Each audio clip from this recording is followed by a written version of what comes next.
Hey, everybody. Welcome to Difficult Research, right? I just looked really silly doing that. How's it going? Happy Sunday to everybody. Um, Tomorrow's Veterans Day, I believe. I'm not really good with time or dates, but or it's Tuesday. I don't know. Either way, I know we're gearing up for that. So, let's not forget to thank our men and women who have been in the military and served our country. Whew, what a country, right? Well, anyways, hey guys, I always work myself up for these things. I've been kind of spiraling today. Jason didn't feel good, and so I don't know, not because he didn't feel good, but I was already overwhelmed because I overwhelmed myself. Something that I do to myself. um, so I always feel like I'm not gonna have the info or something, and then I overcompensate or I over what do you call that? Over prepare. I do this I've done this for, like, since 2001 2021, not 2001, probably then too, though. But anyways, good to see you guys. Thank you, and I'm trying to answer emails. Yeah, whew, there's a lot, but I appreciate them. I'm not very fast on I like to give, like, a whole ass or whole assed. I feel like I'm shortchanging somebody if I just go, "Okay, thanks," like, "Can't do it, can't do it, can't do it." But I need to learn how because no news is not always good news. I don't want you to think that I'm not seeing them or that I'm not responding because, whatever. But just know that, it's hard to answer all of them personally. I don't have I don't have an assistant. I don't have a producer, okay? No. That's why John and Lauren get paid the big bucks, right? Right. Anyways, I'm so glad you guys are here. Um, I mean, I'm basically just kinda going to pull it in today, but I'm gonna do a lot of reading, so blah, blah, blah, right? It's boring. I wish I woulda had more visuals. That's me. I like to watch visuals, but it's I got overwhelmed today. So I kind of fell short in that area. But I always try to give visuals. It's kind of my thing. But so, I mean, how's it going for everybody here? Y'all doing good? Everybody good? All right. Oh, thank you. Yeah, please hit the like button because the algorithm gods do not like the words that are going to come out of my mouth. They do not. It's like uphill battle, just like anywhere else, right? So, I mean, we're just making connections with publicly available information that's already out there. So, maybe don't give it to us. I don't know. Well, don't get any ideas, okay? Government. Just saying. Um, I'm just like this. I'm like hurrying up and running while I can before we get a blackout altogether. What do we do if that happens? First off, okay. If there's no internet, what do we do? I haven't even looked into this, but I've thought about it. Don't think I haven't. We got some weird shit in outer space. We've got what do y'all think that is, by the way? I'm just curious. Jason, he clobbers me with his idea. He's like, okay. And he's never like this. He's like, let me tell you my theory. And I was like, well, you first. Okay. I don't really have one. It's a trap. That's what I'm like. It's a distraction. It's like, it's man-made. Okay. Whatever that is, I don't know what it is. And I really don't too much care for it. Nobody's been freaking out. I didn't see like people jump into action like they did on that movie. What was it? Armageddon, right? Right? I think it was, yeah. And yeah, Steve Tyler, Liv Tyler, Ben Affleck. Just I don't care to meet any of these people now. Now that I know what I know. Ugh. Anyway, so y'all came to get your worldview smashed again, huh? Y'all are gluttons for punishment. What the hell? I didn't know that, right? You keep printed maps in your that's a good idea. I mean, that's old school, you know? I don't think my kids would know what to do with a map if it bit them. But I have paper maps too. My friend Sue's, she sent me a bunch of them. Old school, which are good. They're good to have. At least it's not my mom's old rotary phone, y'all. Oh my god. I'd always get to, like, the last number, and then I'd be like, "It didn't go all the way. I didn't go all the way around." So, right. But if you realize I mean, somebody brought this up to me one time that we think we got away from cordless phones. Like, we think that we are hot shit, you know, because we're walking around, we got our phones in the mountains or in the desert or whatever. And that's not what I'm talking about. But, like, when we're home, we still have corded phones because they're always on the damn charger, okay? So, I was like, "Wow, yeah. Punish you, please?" Oh gosh, this is like some wow. Right. Kidding. Alright, well, I mean, I don't know. I don't know what to do. I'm just gonna start reading and then, you know, how my mind does. Imma try to, not jump ship today, okay? Tell Kresha, "Get back on the boat. Tell me to get back on the boat." Get back in not like Lori did to Nate Eaton, okay? I'm not in that boat, not in that camp. Hey, girl. Glad to see you. Um, and you're more than welcome to come up and help me because I over-prepare. I mean, I overwhelm, not over-prepare. I really appreciated how you Nonsense on the web is who I'm talking to. How that's awesome, you know, to be able to pull the things up while the other person's talking. Oh my god, that was such a relief. And so I actually went back and watched that live stream that we did together where we collabed. Am I talking right? And I was like, wow, wow, you know, I don't, anyways, it was a good conversation. It was a 5 and some hour conversation. It could have gone on longer and longer and longer than that. But it was so appreciated. It was so needed. It was healing. It was an like I was able to unload, like people were able to ask me questions. And then, you know, it was just really awesome. It's the little things, you know, like that they're very helpful. When you're my brain is or my mind has been consumed by this case and all of its trappings since 2019. So, yeah. All right. Now I have, let's see, I gotta grab it. I've got a lot of windows open or whatever. Okay. Let me see here. I'm just gonna show it. That's what I do. Let's see. I mean, it's just like I said, it's a report. Or hold on. I don't ever have a plan. I have the no plan plan. You ever have the no plan plan? Let's see. Oh, I do want to share this with you. Oh, I just abandoned that. I abandoned it. Okay. All right. Get it together, girl. Get it together. Okay. No, no, wrong. Doesn't help that I have multiples here. Canva, Canva, Canva. There's this one. Come on. Oh, there. I'll find it. Let's see. Where did it go? Hold on. Hold on. Just I have too many options. Let's see here. Nope. Nope. Nope. I just saw the damn thing. That's crazy. Oh, I know where I saw it. It was in my Google Photos. My bad. I love this. Okay, I ran across this and honey, what do you want to be when you grow up?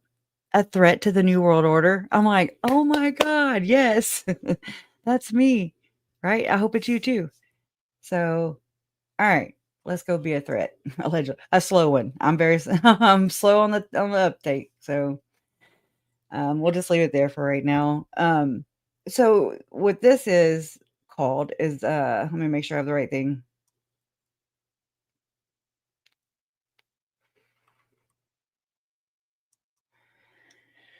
Okay. I can't. Let me do this one first. So, okay, we're gonna start with the breaking down the LDS Church's media game. Okay, the crisis management and how they keep their story straight. Right?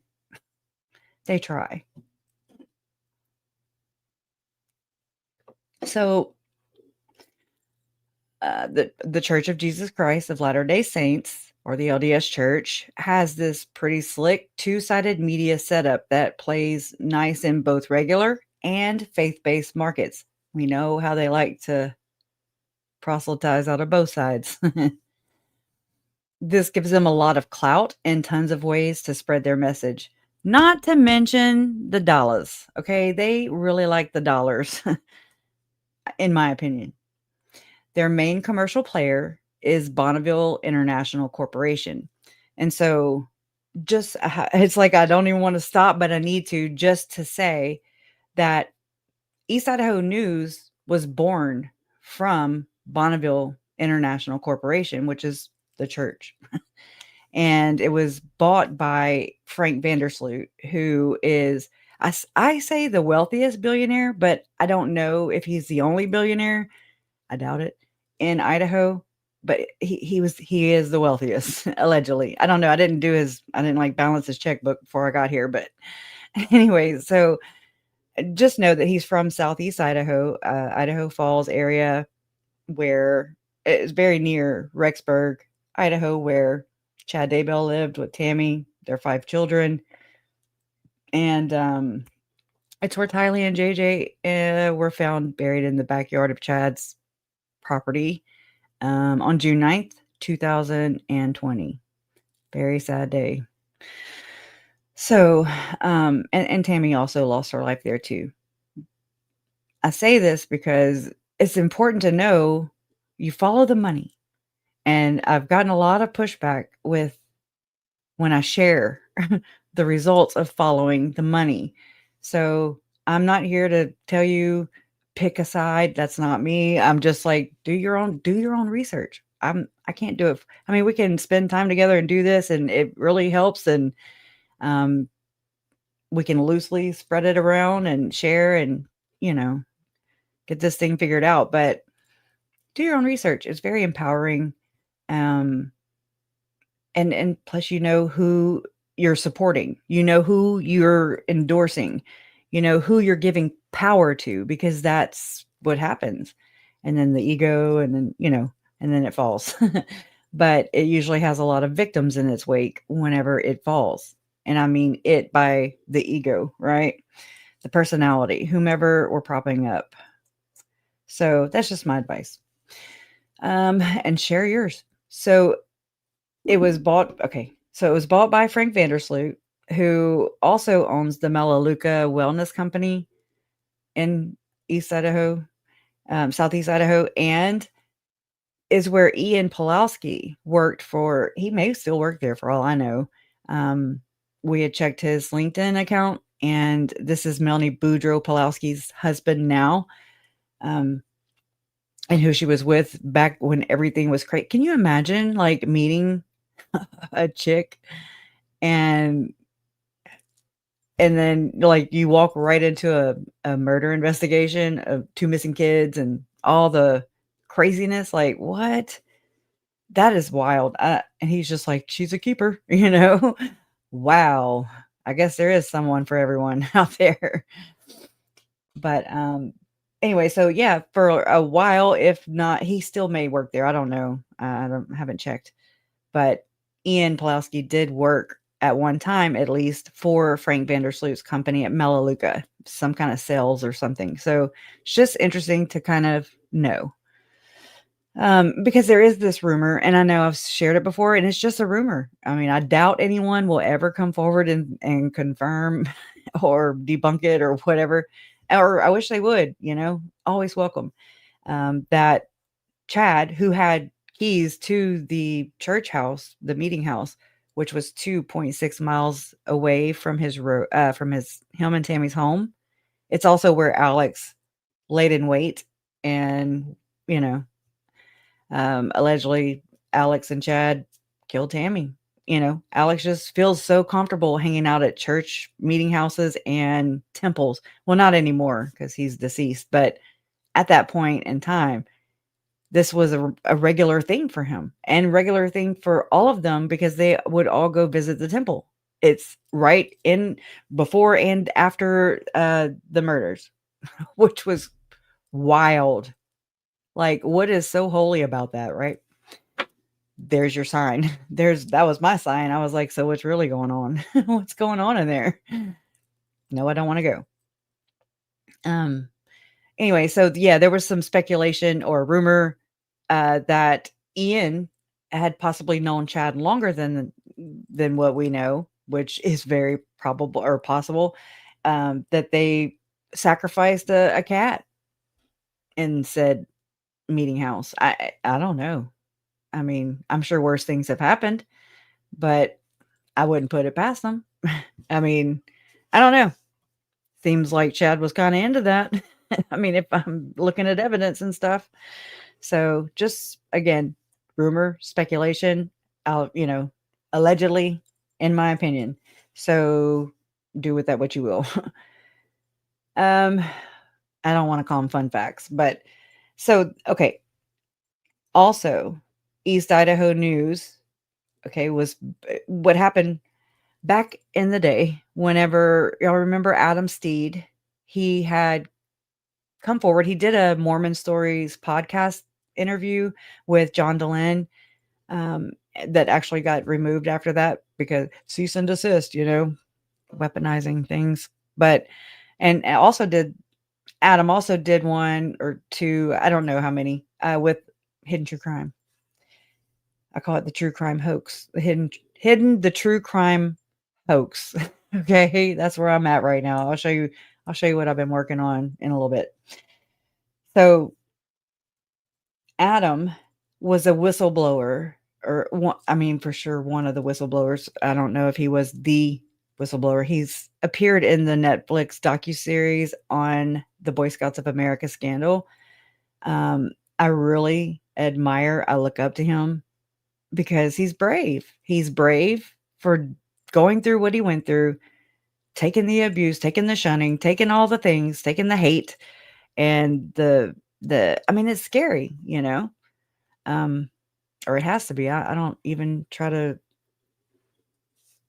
even pretend to know, that's I just think he's brave because he was one that him and his wife, his first wife, they were married young, and I mean, she has like one of those prominent names, her dad was an alleged leader in the church, and it just seemed pretty doomed from the beginning. And it kind of looks sometimes like Adam was targeted even by BYU, the church, and and the bishop too for even anyways, I'm jumping around. But him and his wife, they had to go, or they were recommended by their bishop to go to a counselor to seek counseling with an in-house or basically a recommended therapist, and that would be Jody damn Hildebrandt, y'all. Can you imagine? No.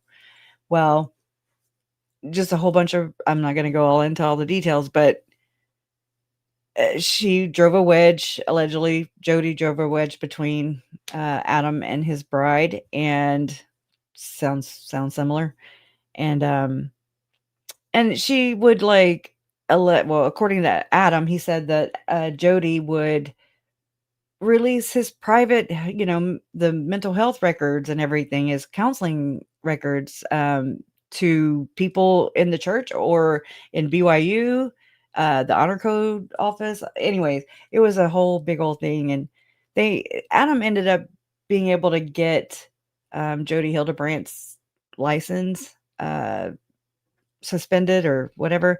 And anyways, they created a whole website just spilling the details. And I think it's called jodyhildebrand.com, if I'm not mistaken. But I just all that to say that Adam Steed showed up on Mormon Stories podcast. He was a whistleblower for the Boy Scouts of America, that abuse scandal, and he lived in southeastern Idaho. I know.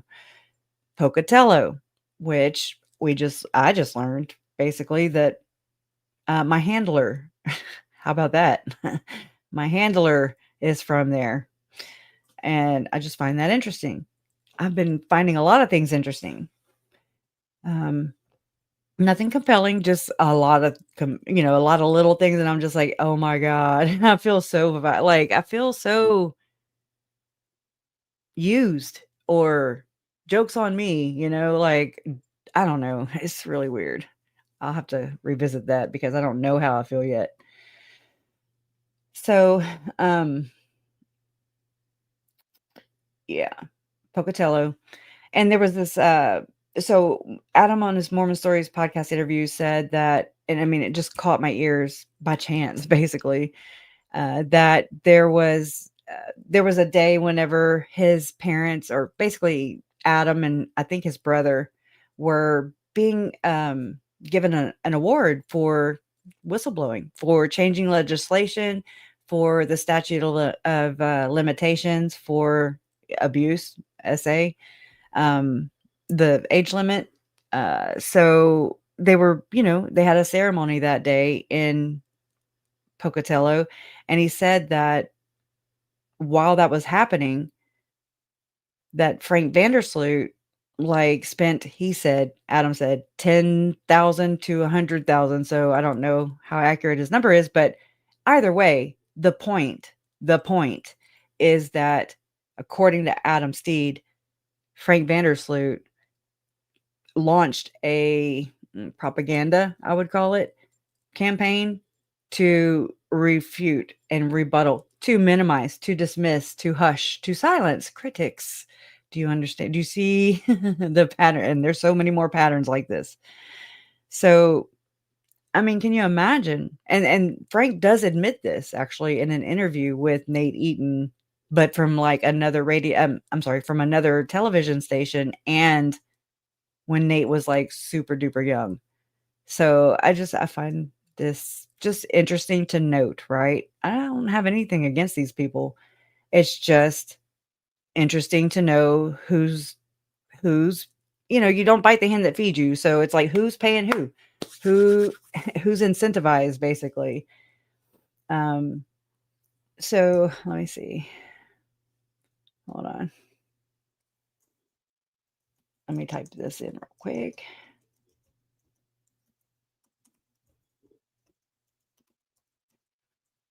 Need some fast fingers. I need to go back to typing school.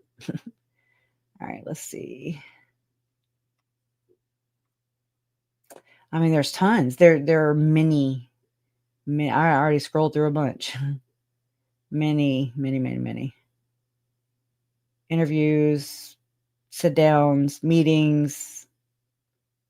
Which again, to each their own. To each their own. I think it's under Frank's Melaleuca. Okay. There's his daughter, Emmy, Nancy Grace, which will be interesting whenever we start talking about the names that are going to be networked together. And I mean, right? I mean, not like I haven't seen it before, but when in the hell did Glenn Beck become so damn popular? Okay. He's like the last boring dude on my list, okay? He's so, in my opinion, but I also analyze the hell out of them. I mean, I watch them, I force myself to watch this stuff or read this stuff or learn this stuff for years now. And I what the hell? Let me do Melaleuca real quick. I always spell it wrong. It's always on the second try. There it is. All right, I'll get Vandersloot. He's one he of the can tell most you. powerful and Let me grab the transcript real quick. And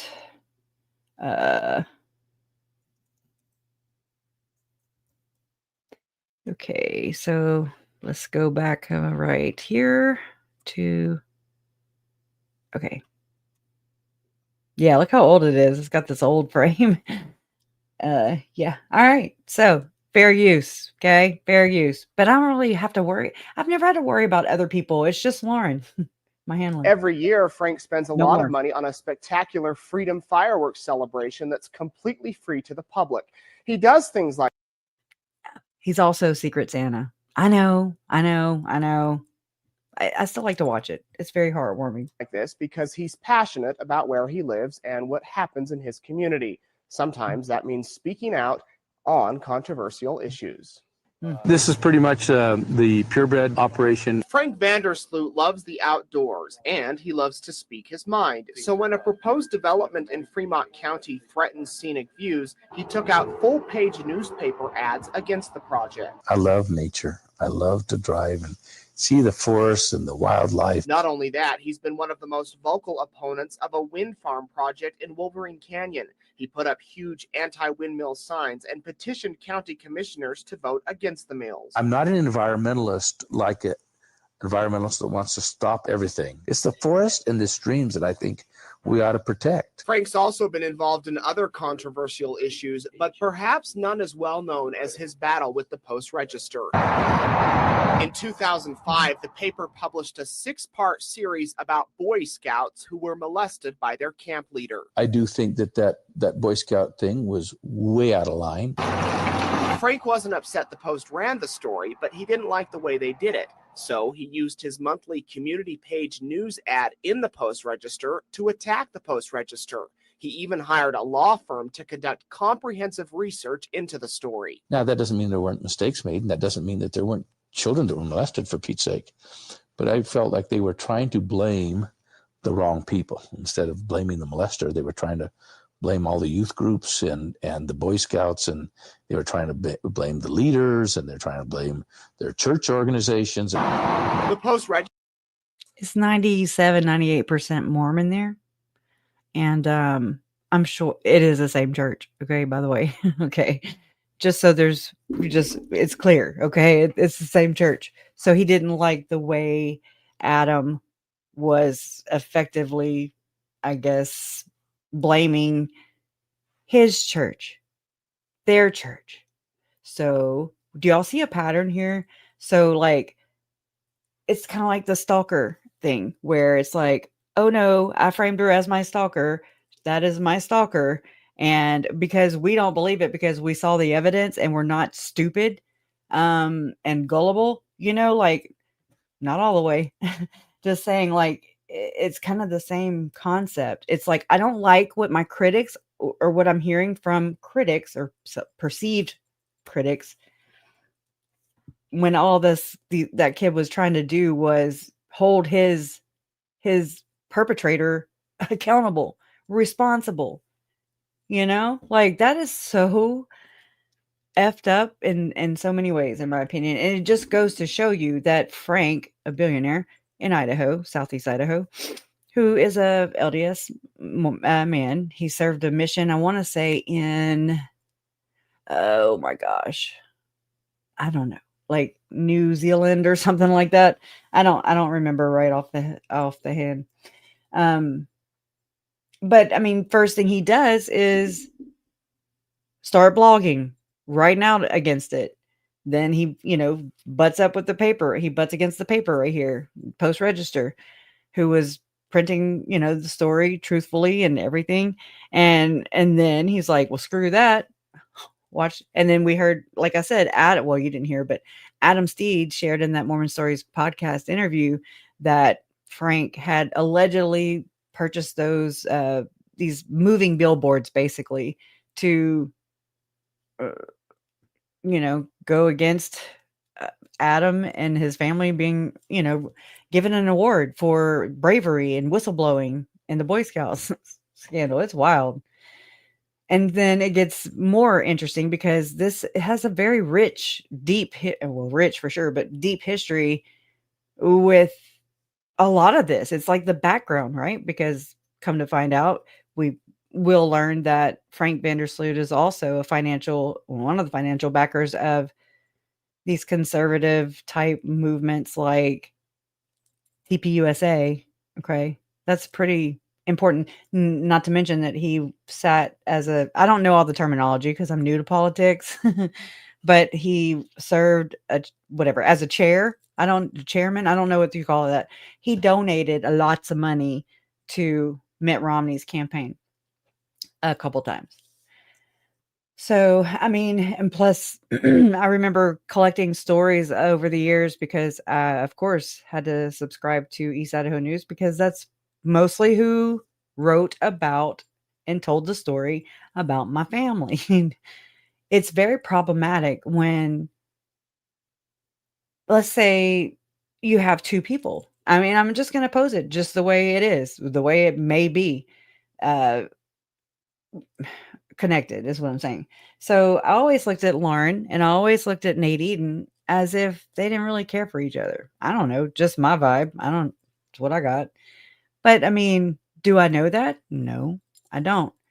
And I thought that because that was my perceived, you know, misjudgment, I guess, because I'm over here thinking that Lauren is ex-Mormon.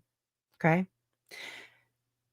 I don't know why. I'm still trying to get to the bottom of that. It's a lot of thinking to do, and and I knew that Nate was an active LDS member.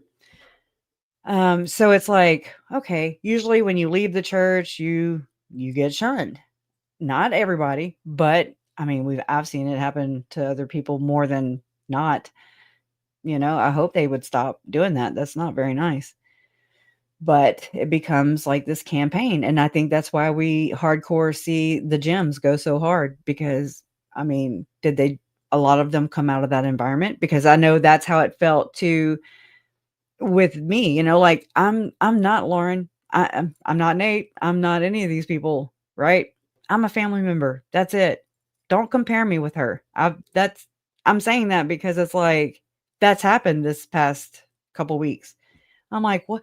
What?" And I mean, I started kind of feeling guilty, like, "Oh, I'm not trying to compare myself with her. I'm not jealous. What the hell are you talking about?" What?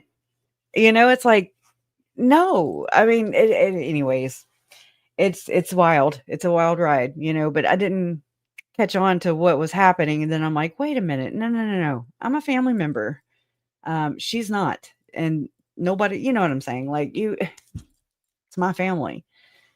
And she treated me a certain way for a long time, talk shit behind my back, copyright struck not one, but two or both of my videos from when me and my mom and Awen spoke out against her that Sunday. Um, she ended up getting the one from Facebook too. She's collecting those, I guess. I don't know. For about a 20-minute window of content, of which also had screenshots that I'd collected from the interwebs, okay, of her, Lauren, Grayson, and or just kind of mix match who it was. Um, it was with the Delphi prosecution team, I guess, or people from prosecution, and then some of the family members from Delphi who went to CrimeCon, and Lauren's friend, Hendrix lady. Anyways, so yeah, those are within that blocked or that claimed content of hers, of Lauren's, were some pictures that I had gathered from the internet to I don't know, just to share. And so that was in there. I was just like, okay. No screenshots though of any phone numbers, just saying. And yes, my mom did mention their son's name, but it's also published all over the internet. So I went ahead, when I do get to publish it again, I'm going to I'm going to silence it. So I did it for my mom's or for my little step niece, you know, I mean, my mom doesn't know. My mom doesn't know internet etiquette, doxing and all that stuff. And I didn't either when I first got here. I was like, what the hell is doxing? What does that mean? So just know that not everybody knows what that is and not trying to do it malicious, you know, not everybody has that, you know, those intentions. So anyways, all right. So just know that so Frank would eventually buy 5 or so stations from Bonneville International or Bonneville Communications, which is the church, and it would turn into what in the future would become East Idaho News and would be one of the authoritative go-to sources for covering my family's murders. And it also, East Idaho News got its start back in July of 2015. And this is right that within a week from the time when baby Dior Coons became missing. So it's just interesting to note. Let me finish playing this. Register believes it did nothing wrong. Groups and the Boy Scouts, and they were trying to blame the leaders, and they're trying to blame their church organizations. The Post-Register believes it did nothing wrong and stands by the story. No one mentioned in the articles ever asked the paper to issue any corrections, clarifications, or retractions, and the story won numerous awards. State laws concerning child abuse were even changed because of the series. Are you still at all? No.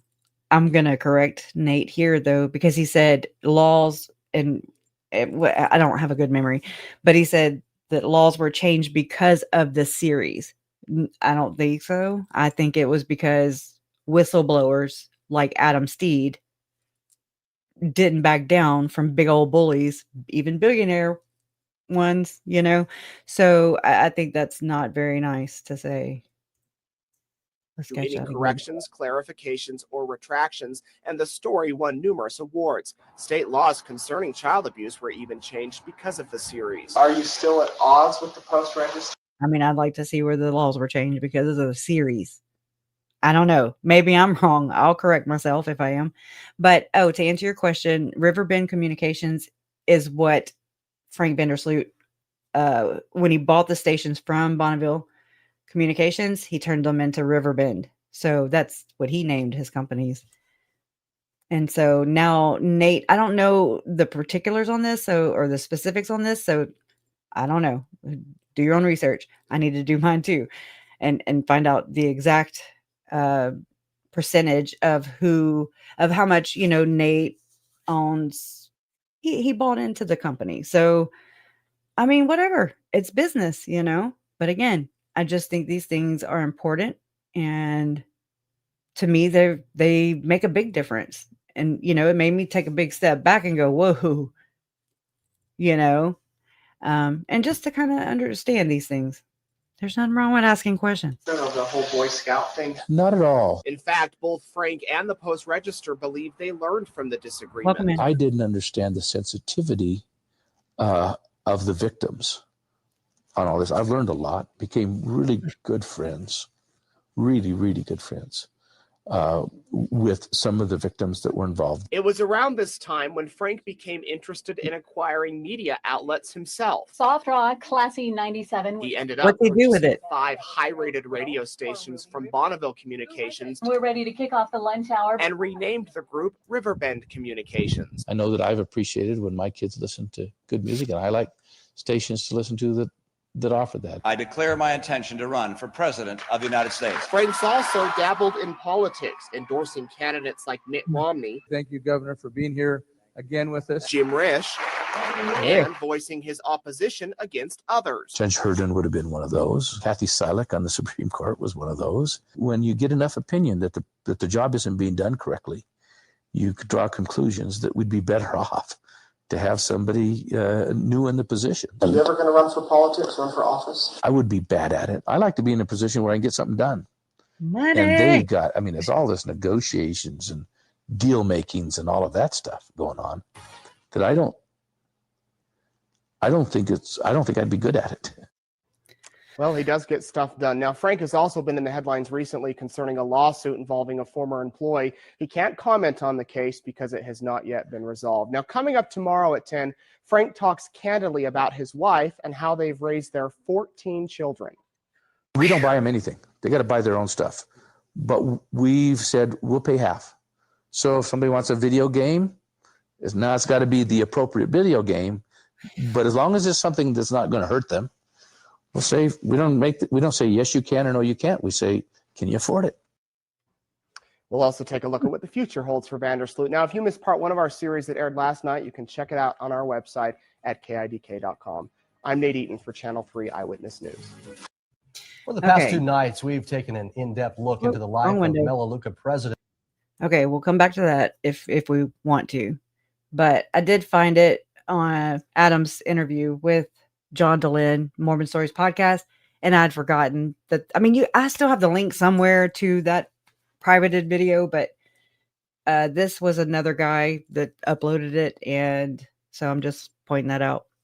And so we'll hear him say it for himself. We'll hear Adam. He just commit suicide, and he left a note that said he was sexually abused, and no one believed him. It's trigger warning. And I just remember, like, I knew what I had to do because I was grown up now. When you're grown up when you're 23, right? But I wasn't 14. And it was. Did you serve a mission? Yeah, I'd served a mission. Where'd you serve? Sao Paulo, Brazil. And you remained a believing, faithful Mormon. Yeah, I was. Yeah, absolutely. That's, and I got a lot from my beliefs about being like Christ, to be kind and do unto others as you do them, and responsibility to be a good person. So then, sorry. So back to BYU, and yeah, and Zuckerman reaches out. I get these trauma moments, and they just erase my mind. But just tell me the last thing I was saying, and I'll get. So you knew the right thing to do with Zuckerman reaching out. I knew that I had to sue Boy Scouts of America so that I could get rid of. Money wasn't even a thought. I just had to get rid of the same people that were working for Boy Scouts of America, representing it to the church, and the people in charge. Kim Hansen, that's the name I forgot. Kim Hansen, someone I talked to on the phone that made me promise not to tell my parents. And he was still working there. And same with Brad Allen. And I knew there were victims out there that now I found out these kids I grew up with, they never got contacted. They never got helped. And I saw a lot of the damage in their lives. And I just felt like I'm 23 and I had enough time to watch their lives get really messed up. And I just thought that, okay, I'm going to sue so that I can get rid of these people, get them out of this institution of scouting, and at that time I didn't realize at all how big the child abuse cover up with scouting was. And so I filed a lawsuit, and it turned out that it was like the day before the statute of limitations was up. Randomly out of the blue all those years later, it was like literally the day before, and my lawsuit could go. They tried to appeal it, saying the statute had been passed up, and then we became familiar of laws in Idaho that were just different than anywhere really, that was saying that it just didn't make sense. It seemed like it served pedophiles and helped institutions, because the laws were a 5-year statute of limitations, criminally and civilly, and the reporting law was 3 years, and it was like a minor offense if you didn't report. And so here, in the state of Idaho at that time, a man could serially sexually abuse violently children, and if the children didn't come forward within 5 years, they couldn't do a criminal case against the guy. I mean, I think every pedophile in the country would want to go to Idaho if they knew those laws were there. It was great job security. And it was civil. It was a 5-year statute too. And Idaho had a 50-year statute of limitations for rape. But for children, it was only 5 years. And it was unbelievable. And I didn't even know what statute of limitations meant. My dad started talking to me saying, we got to, our case was in the process. But he said, well, we got to change this. It makes me want to cry. We got to change this. This can't happen. So he went to simultaneously while we were doing the scouting case, he went to change the statute of limitations in Idaho. And around what year was this that you were working with to change the statute of limitations laws in Idaho? it was the year, we'll put dates together. It was 2005 right before my settlement with scouting took maybe, I don't know, like 9 months or a year or something. And I remember we signed the statute of limitations. It was about a 1-year process before my dad started trying to change them. He was scared he'd lose his job, he'd lose everything as it started to. I just realized what your comment said. I'm just letting you know that I'm acknowledging that, and I'm going to take it down, and I'm going to read it, though. I'm so sorry. To develop. And my mother, Deborah Steed, my mom, he's going to say it. She had a dream that she found like a family in our house that wasn't, it was like a stranger family she didn't know, and in a house that we owned, and she didn't know why they were there. And she was asking them to leave, and they had this 14-year-old boy, and he just like put this injured hand up, and he said, "Help." And she woke up from her dream and started crying. It was like, told my dad, "You have to change these laws." And so I'm seeing on Google, it was 2006 when Idaho Governor Dirk Kempthorne signed the bill. Okay, that eliminated a statute of limitations. Okay, and I was at that press conference. I spoke next to the governor with my then wife, Morwenna, and we spoke to, I spoke at that as I signed that. My brother signed that, and afterwards the scouting people then gave us the Medal of Merit, their most prestigious award. And that was for helping save kids after a settlement. So they changed it then, but in the process of changing it, it was this fight. Like nobody, like the amount of things, like you get a story inside of a story and huge influencers like the billionaire Frank Vandersloot was writing up op-eds that probably I think they cost $100,000 worth of advertising over a period of time or something. I don't know the number. I heard someone say that to talk about like this child abuse story. It wasn't the case, and I there were letters going as if they came from the first presidency all over the Mormon church in Idaho and Utah talking about this singular event. That they had immediately done the right response with child abuse. It only happened once, and we published those in the Peter Zuckerman Post Register. We published that letter. And then all these victims came forward, and there was all this documentation of cover-ups, and this story just started exploding. Because and you can't hide, you can't. Evil comes up. It comes to light. It always will. It will. So that right there, and just hearing it again in the context of just knowing what I know now versus what I knew all the other times I've listened to him say this. I mean, this is so profound. It's so huge. And what a slap in the damn face it is, or must have been, for Adam and other victims who were finally being acknowledged, recognized, even like a pat on the back. I know that's not the right word, but to come forward, to be brave. It is brave. Oh my God, he's right. The trauma is crazy. And that's what they bank on too. I've learned with all my research into ritualistic abuse, it's the most heinous child abuse ever. And I'm of the opinion, I'm in the camp that says Tylee and JJ were worst case scenarios. Okay. And then you have it's a scale, right? It's a what do you call it? An umbrella, or anyways. Oh my God, I can't think of words lately, y'all. What the hell? This is pissing me off. It's frustrating. I sound like him. I feel like it. Nothing against him, just I can relate. I was hoping it's just due to being overwhelmed with everything over the past couple weeks. It's a lot. I don't know. It's kind of worrying me though. But it's on a scale, I mean, so Jody and Ruby, the E. Frankie and R. Frankie, the children of Ruby and Kevin, two of them.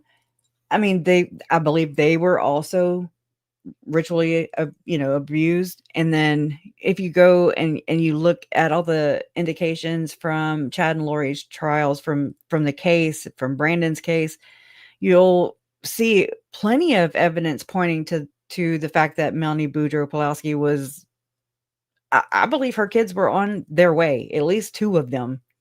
And I think they were actually all 4 named, but just different times. And I have to like go grab it and put it together so I can, see for myself. But I'm just saying, this is not just your one-off, oh, it's just because they're crazy. They just believe some crazy things.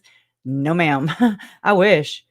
I wish it were just that easy, but no, that's not been my experience. That's not been my research, and that's not it, because no, it's happening way too many more times. And yeah, but I just wanted y'all to hear that part.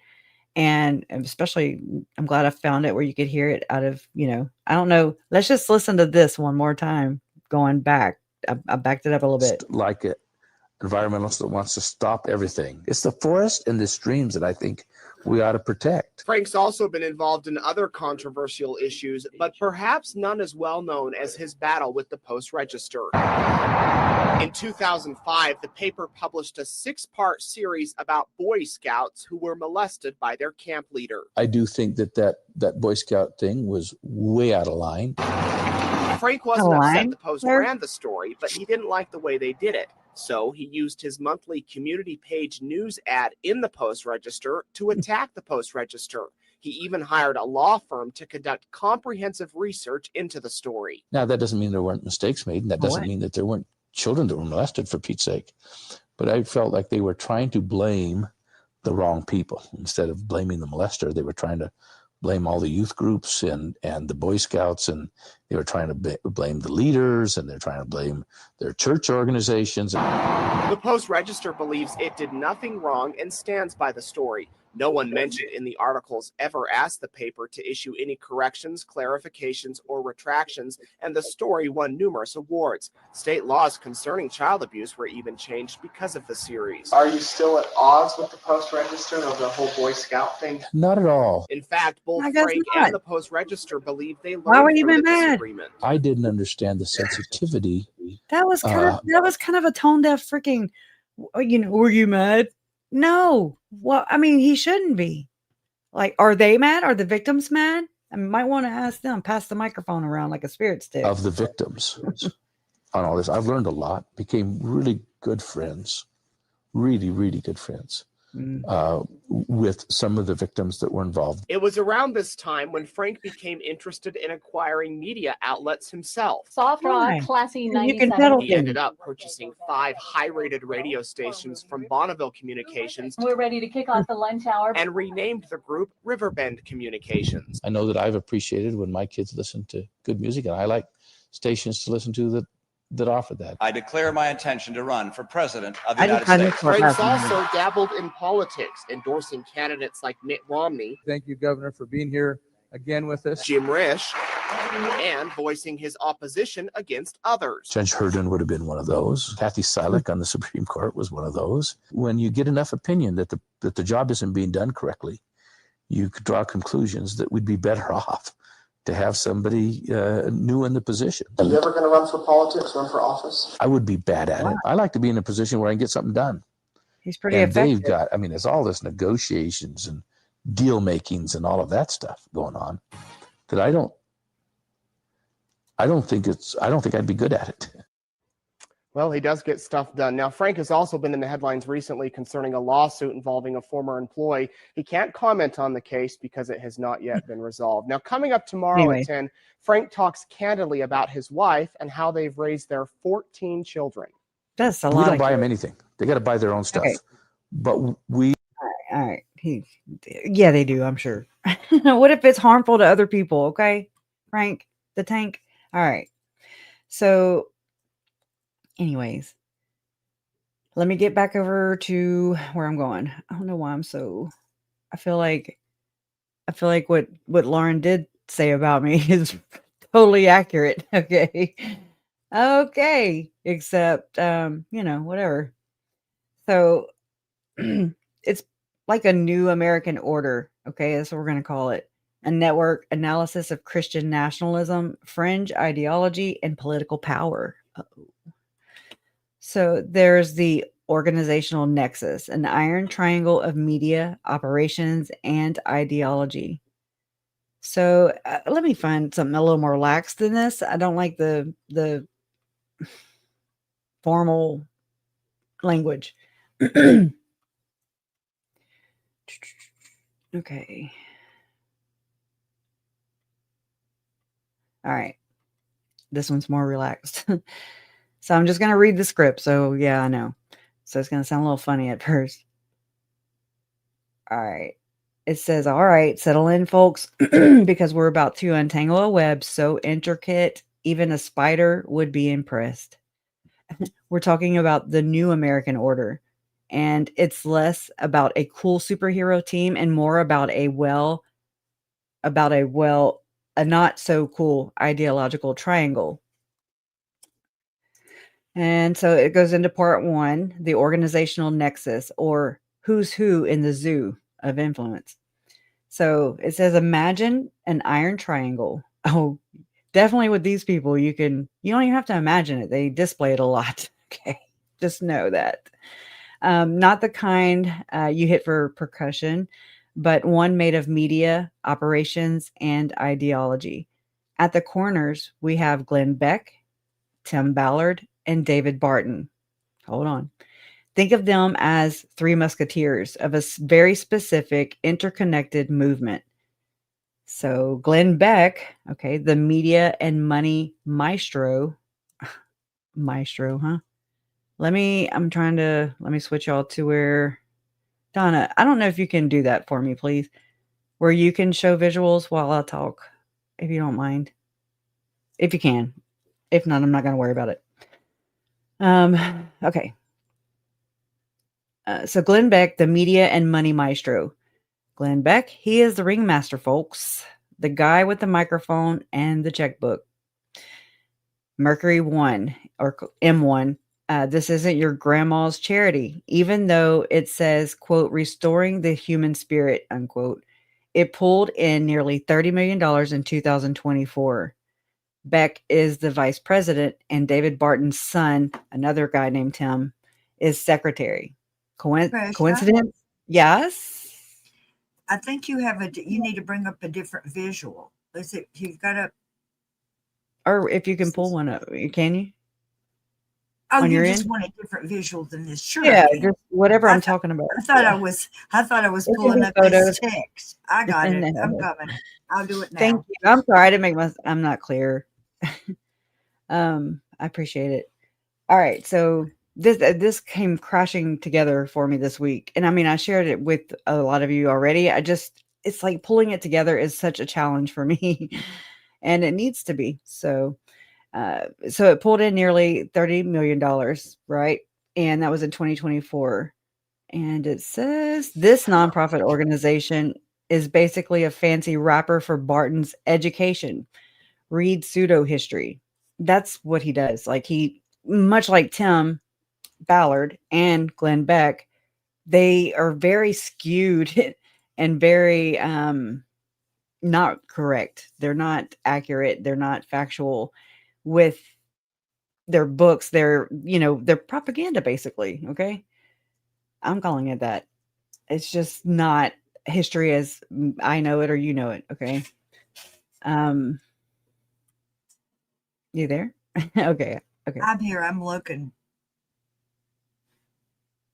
All right. It says, and okay, so this NPO is basically a fancy wrapper for Barton's education and a cash funnel for other parts of the network.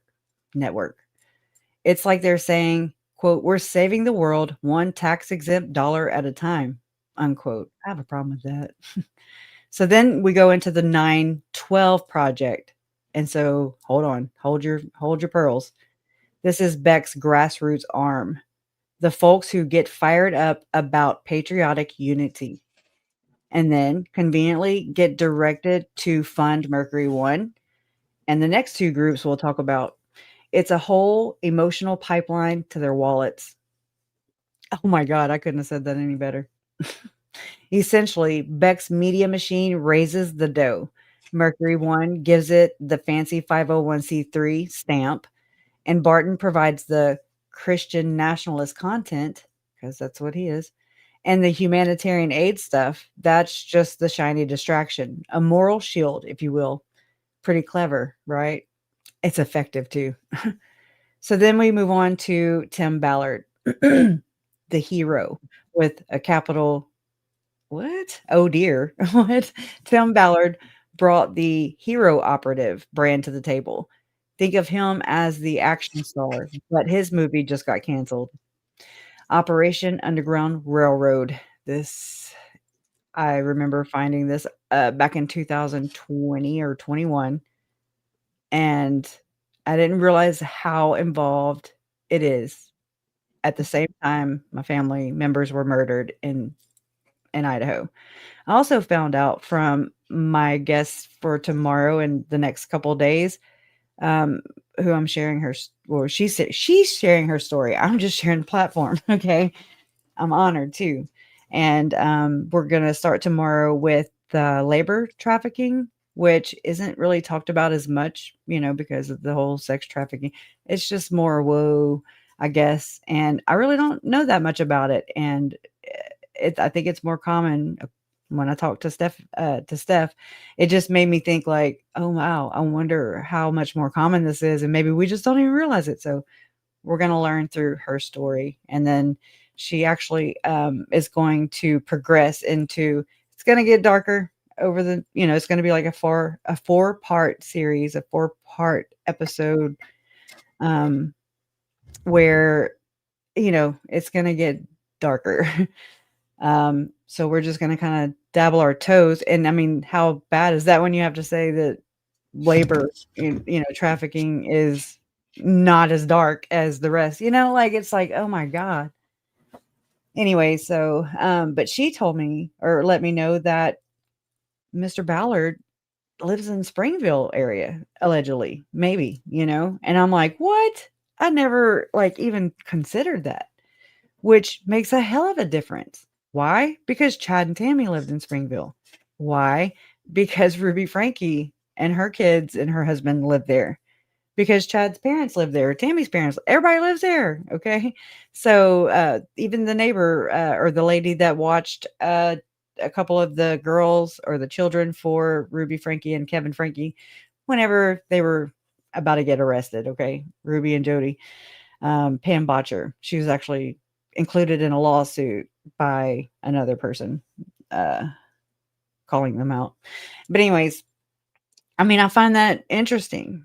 And just, I don't like it. I don't like the fact that that is even possible because it just makes it get dark. I'm just like, oh, I want to get out of the weeds, but no, I keep getting closer and closer to them. So can you mute, please? I'm sorry. I'm distracted so easy. That's me. That's a me thing. Thank you.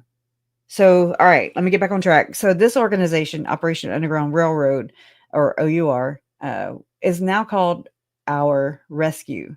And it was built on a warrior ethos of rescuing kids from trafficking. Sounds noble, right? Well, plot twist for those of you that don't know. They've been accused of exaggerating rescues and have been under criminal investigation at one point since 2020. I don't know if that's still happening. Ballard stepped away, that's in quotes, in 2023 after a damning internal investigation and multiple lawsuits for sexual harassment. Yikes. I was like, when I heard that this couple's ruse thing, hold on. Talk about a hero falling from grace. He didn't fall very graceful though, because he never really fell.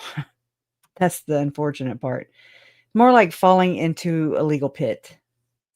Then we're just going to scoot along, the Nazarene Fund, or TNF. This is where it gets spicy.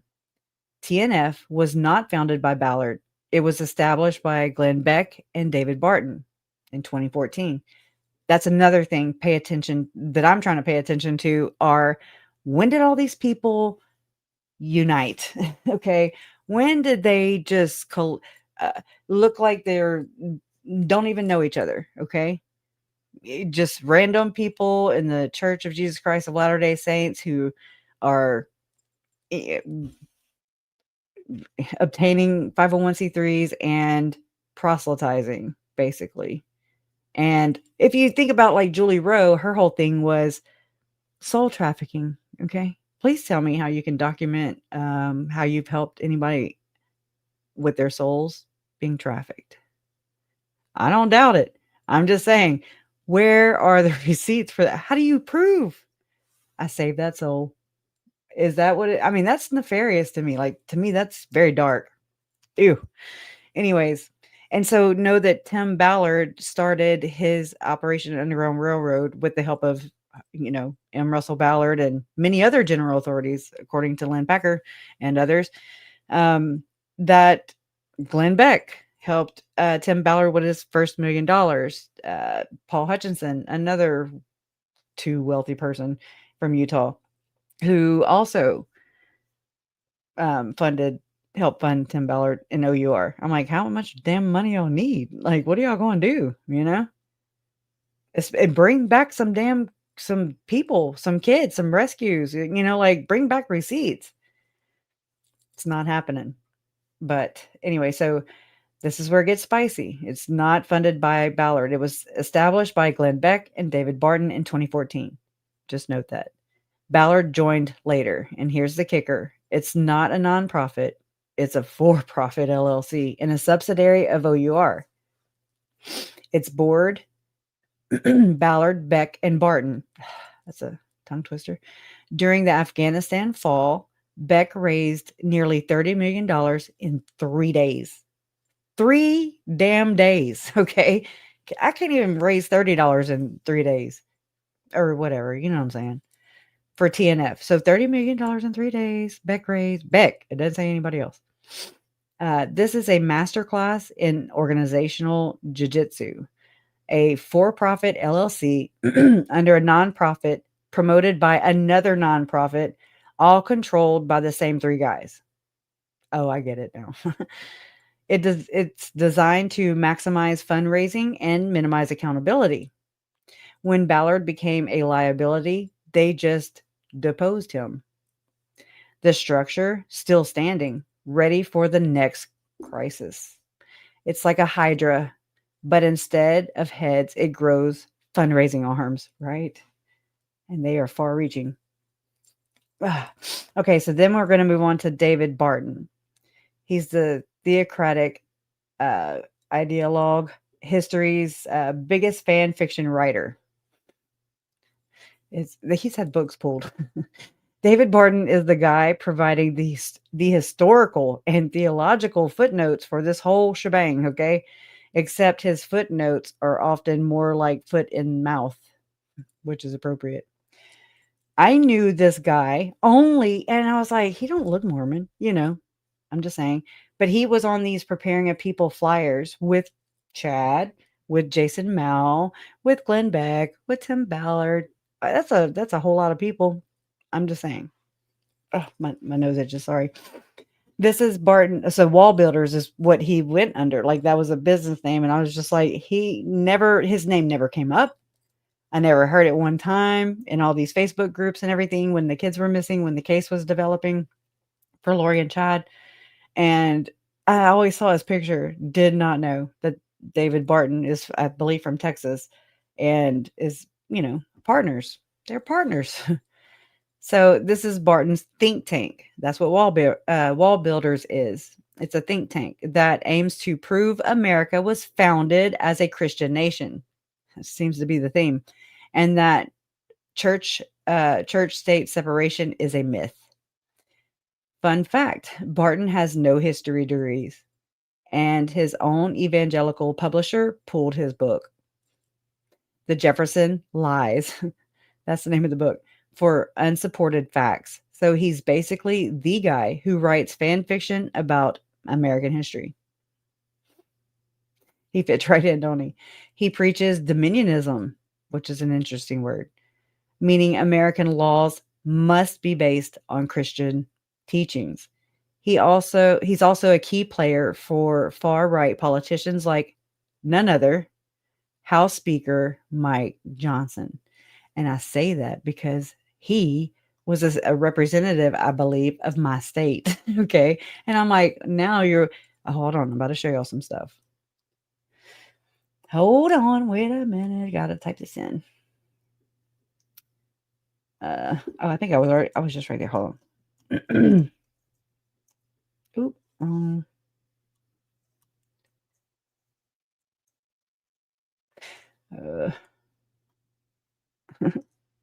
If I can type right, allegedly.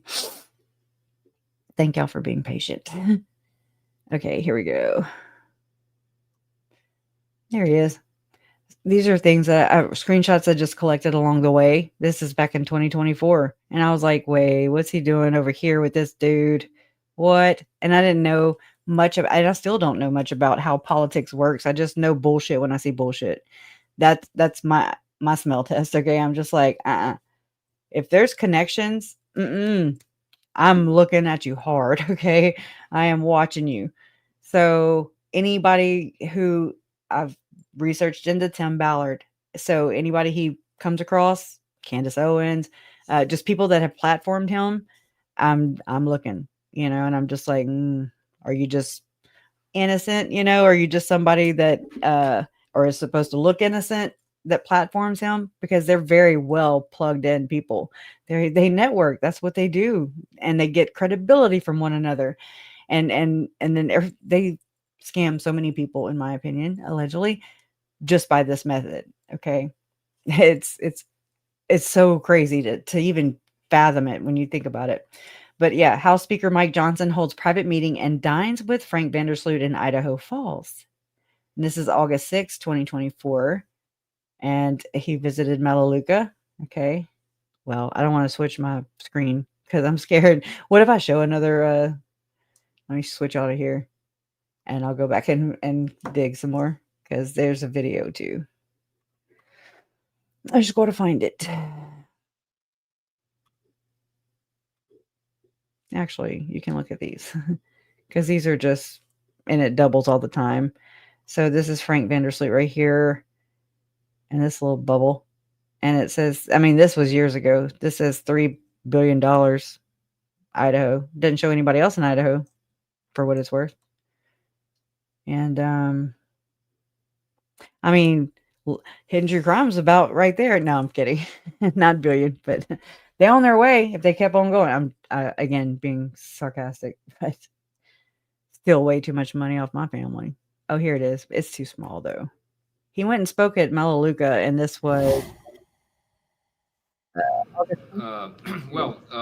What a delight it is to be in Idaho, to be in Idaho Falls, and to have a tour here of Melaleuca. We have had a great visit. We're on the August district work period for Congress, and so the Speaker of the House gets to serve his own district and the whole country. So I've been traveling around, going around the nation, state to state, and visiting with great American success stories.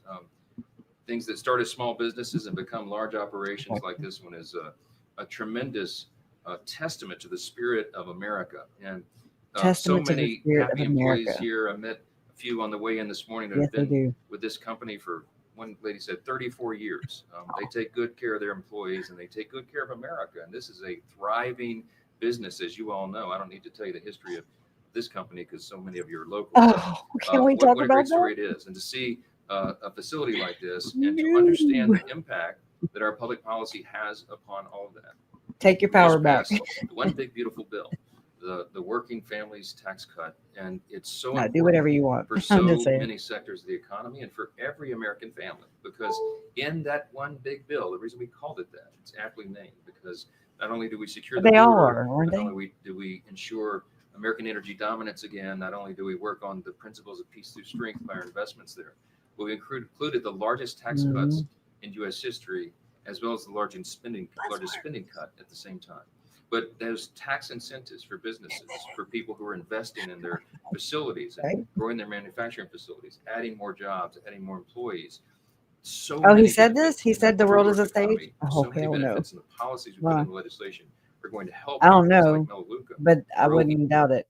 And that one big bill, the reason we called it that, it's aptly named, because not only do we secure the border, not only do we ensure American energy dominance again. Not only do we work on the principles of peace through strength by our investments there, but we included the largest tax cuts in U.S. history, as well as the largest spending cut at the same time. But there's tax incentives for businesses, for people who are investing in their facilities and growing their manufacturing facilities, adding more jobs, adding more employees. So many benefits in that pro-growth economy, so many benefits in the policies we put in the legislation are going to help companies like Melaleuca grow even more. And it will allow wages to rise all across the country and more opportunity for more people. We're super excited about that. Republicans in Congress worked really hard on that. President Trump was delighted to sign it into law, I think symbolically on Independence Day, July 4th. And people are going to see the great effects of that. I brought a couple of stats here about specifically what the big, beautiful bill will do for Idaho. Big, beautiful bill. You know, a couple of highlights. We made permanent, of course, the pass-through deduction for small businesses and the deductions for research and development and investing. Totally plant bullshit. Property and equipment management. That's going to be a big thing for companies like this. We invest, of course, in unleashing American energy dominance, I mentioned, and what that will do for a company like Melaleuca. Melaleuca will lower fuel costs. It's going to help them drive the products they manufacture. Of course. What about that freaking big old all over the region, all over the country? Sorry. Additionally, for companies like Micron, of course, that represents responsible. I think they have 17,000 jobs in Boise alone. We've extended the tax credit for manufacturing semiconductor chips. That's going to help people of this state, and it's going to help America maintain our be great again. Last great superpower. But real quickly, for Idaho, the One Big Beautiful Bill delivers the following results. Real wage increases are estimated to be between $3,600 and $6,400 per individual. Real take-home pay increase between $7,200 and $10,200 for the average family in Idaho. 5% of workers in the state will benefit from the no tax on tips provision, which is really popular. 300,000 seniors in this state are going to benefit from the tax reductions and new credit we gave them on Social Security. Yeah, but what are you trying to pull? 68% of workers in Idaho can benefit from the no tax on overtime provision we put in the bill. We protected an estimated 35,000 jobs with this legislation. 41,000 employers are potentially eligible for the 199A deduction.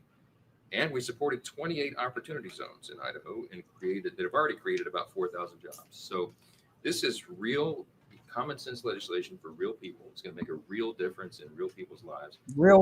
To deliver it, and I'm always excited to visit. It's my second trip here. I'm always fascinated to see what all's going on, and I'm so grateful to the Vandersloot family. Yeah, well, I cut it off. And everyone who hosts us here so graciously. So maybe not. Any questions anybody have? I'll be happy to answer. Yes, sir.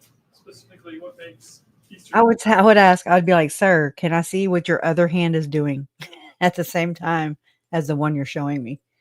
Anyways, I don't know if y'all want to continue listening to that. It's a little boring. I know. I'm trying to get myself. It takes a little bit. Okay. So what I'm going to do now is to show you. I'm not good at explaining things, especially things I don't know that much about. So I am going to find somebody that does. What the heck? I'm just having all kinds of issues. I got more issues than, I mean, can we go to her thing? Okay, thanks. You have to ask your computer verbally. So this is the Healthy American lady I follow. She's just good at, she helps me. Oh, great. I have to log in. Let me scooch back over here for a second. Let's go back over here. We'll hit that in a minute because I wanted to talk about this that's going to Idaho. But again, it's like foreign to me. So I don't quite know that. Maybe that's something that me and Diamond Dave can talk about because I don't know these things. But I want to. And it's like they intimidate me until I learn more about them. And then once I do, then I'm like, oh yeah, okay. Because it's just learning how to navigate around it. I don't like being fooled. And that seems to be par for the course. So Peggy with the Healthy American, she talks about that.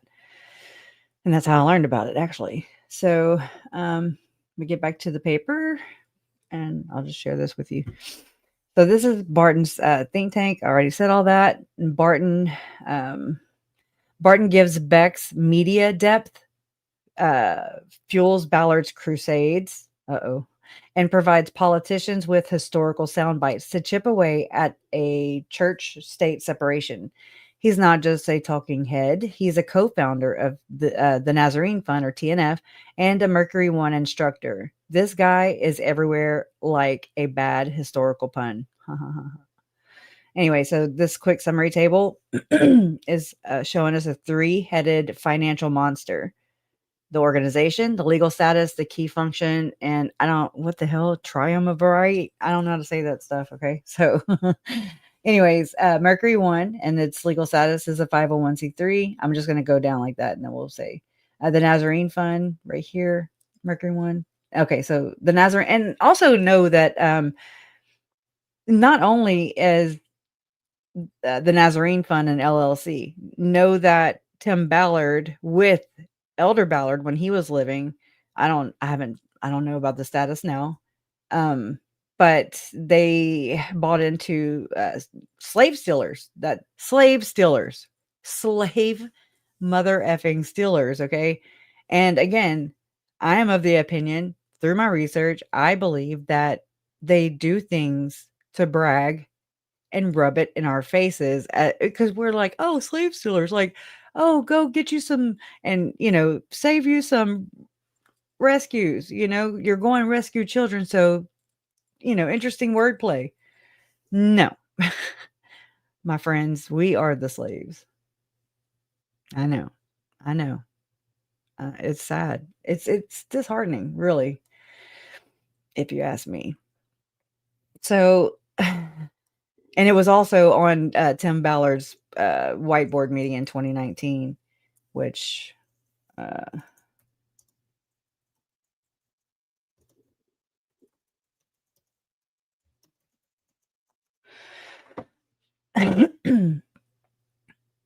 I actually have a 2016 one as well, which is right here. It's 2 hours long. And yeah. Hold on, let me go to my channel. Come with me to my channel again. All right, we're gonna go. Shit. I keep backing myself into a damn corner, Okay, here. Let me find it first, then I'll switch all over. Ken Krogh. Tim Ballard. And it would be, I've shared this before, but I'm going to share it again for anybody who's new. The recording, the audio that's going to play, came from one of the lawsuits filed against Tim Ballard recently, in the past couple of years. And this is one of the whiteboards. So this is apparently an ongoing, maybe like a meeting or whatever, except the 2019, I'll find that in just a second. But I want you to listen to what the recording says. It was allegedly said, it was Ken Krogh right here and Tim Ballard, and I believe, I'll just leave her nameless, one of Tim Ballard's accusers, okay? One that had stuff of his on her skirt, by the way, 100% match. So there's that. And so what I did was, at the time, I had one of my friends who helps me fight against all this crap, forward me this link. Okay. And then I was like, oh my God, I was able to match up what they were saying in this recording with what we had just found on this whiteboard. But this was a 2016 whiteboard meeting. They have them apparently. And you have people like Luke Bryant, Elder Ballard, Slim Family, Eduardo Verestegui, Tom, is that Cruz? I hope not. I don't know. I can't read that damn slop. Governor Abear, Eric Paulson, Utah, and it says Brett Baer, Tony Robbins. The question mark is over here for Elizabeth Smart. The Blaze, which is Glenn Beck, right? Tommy Loren, Breck Sexton, Porn Kills Love, which is a nonprofit, allegedly, and then Fight the New Drug. Porn kills love. Anyways, Glenn Beck right here at the top. Lindsay Sterling, Lexi Walker, Brooke White, Elizabeth Smart, Terry Crews, Kelly Preston, Jonathan Travolta, not John Travolta. Anyways, Jenna Elfman, yes, Scientologist too. You can slap Marisol Nichols on there too. She's Tim's admitted cockblocker. Cockblocker. She says it just like that. Montel Williams, Cascade again. Let me say that. Alex Boyer, another person that would go and attend these firm foundations, firm expos, preparing of people, same conference circuit that all, Chad and Lori, Tim, Melanie, all the people, okay? All the bad Mormons that I look after. Alleged bad Mormons for those who aren't really bad. This right here says they want to know O'Reilly, Oprah, Ellen, Anderson Cooper, talk shows, foundations, Clinton Foundation. No, I didn't know anything about Clinton Foundation when I learned about this. I was like, okay, I've heard about it, but I'm just like, nothing to me. I've not had time to just like even breathe. So, but then they wrote image problem. The Clinton Foundation's having an image problem. It's okay because they're all in one of the same. Okay, because they're all friends. Just like it's so bizarre. So you're gonna hear that. So Ken's background is he built a multi-billion-dollar company on this stuff, inside sales, like huge office, and so that's why. And I met him through Elder Ballard because Elder Ballard and the churches used him to use the same kind of tools and technologies for the missionary program and everything like that. And Elder Ballard actually looked him in the eye, and poor Elder Ballard can't even affirm this right now. But he said Tim will be 10 years ago. He said Tim will be a household name. Yes. And I was just like, what are you saying? Like no one knew who I was at the time. And he said, if we don't do it in 10 years, we'll all be slaves. That's right. We'll be what? And he took to Ken and he said, Ken, you need to guide that process to when it happens. You know what happened the next 2 nights? I had dreams all night long about what to do. And I even saw Tony Robbins. And we went up there to that whiteboard. Crazy. And we made a 2-story high whiteboard. And we circled all the best places. And we circled the biggest name of all would be Tony Robbins. This is before we knew him or he knew us. We didn't even know. Wow. And the Lord had our back. And I didn't do anything about that other than highlight what he showed. Well, I remember Elder Ballard, he said, okay, well, Tony it is. Yes. Okay, well, how do we get to him? Yes. And Elder Ballard said, don't let the Lord take care of that. And he did. Within 6 months, Tony Robbins calls me. Bizarre. And already firmly committed, and that's where we're going, you guys. So, Young Single Adult Project, all that and stuff. then I'll hit on that later, but so I'll let some of the audio play, okay? But I have this for members only, broken into I want to say 4 videos, because it has to be commented over, I can't, anyways.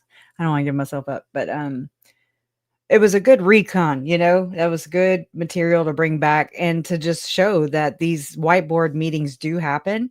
They do take place. So it's not like, that can be denied, but let me pull Glenn Packer, not on my channel. Let me get out of my channel and let me pull up Glenn K. Packer because that's how I found out about the whiteboard meeting. And hold on just a second. Thank you. Okay. Kresha K. Whiteboard. Okay. Let's see. Show all. Hold on just one second. Hold, please. Like Melanie Little, you said. Yeah, I've watched her before too. I watch a lot of people. I really do. I learn a lot. I like to learn from other people. That way I don't get myself in sticky situations. I'm good at that. Used to be good at that. Really good.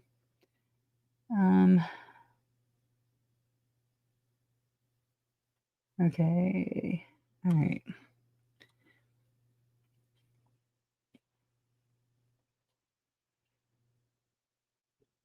Oh, yeah. And I remember being really wigged out whenever I heard Kanye West's name and allegedly buying some kind of leather freaking brown chair or something for the then Utah State, oh my gosh, Attorney General Sean Reyes.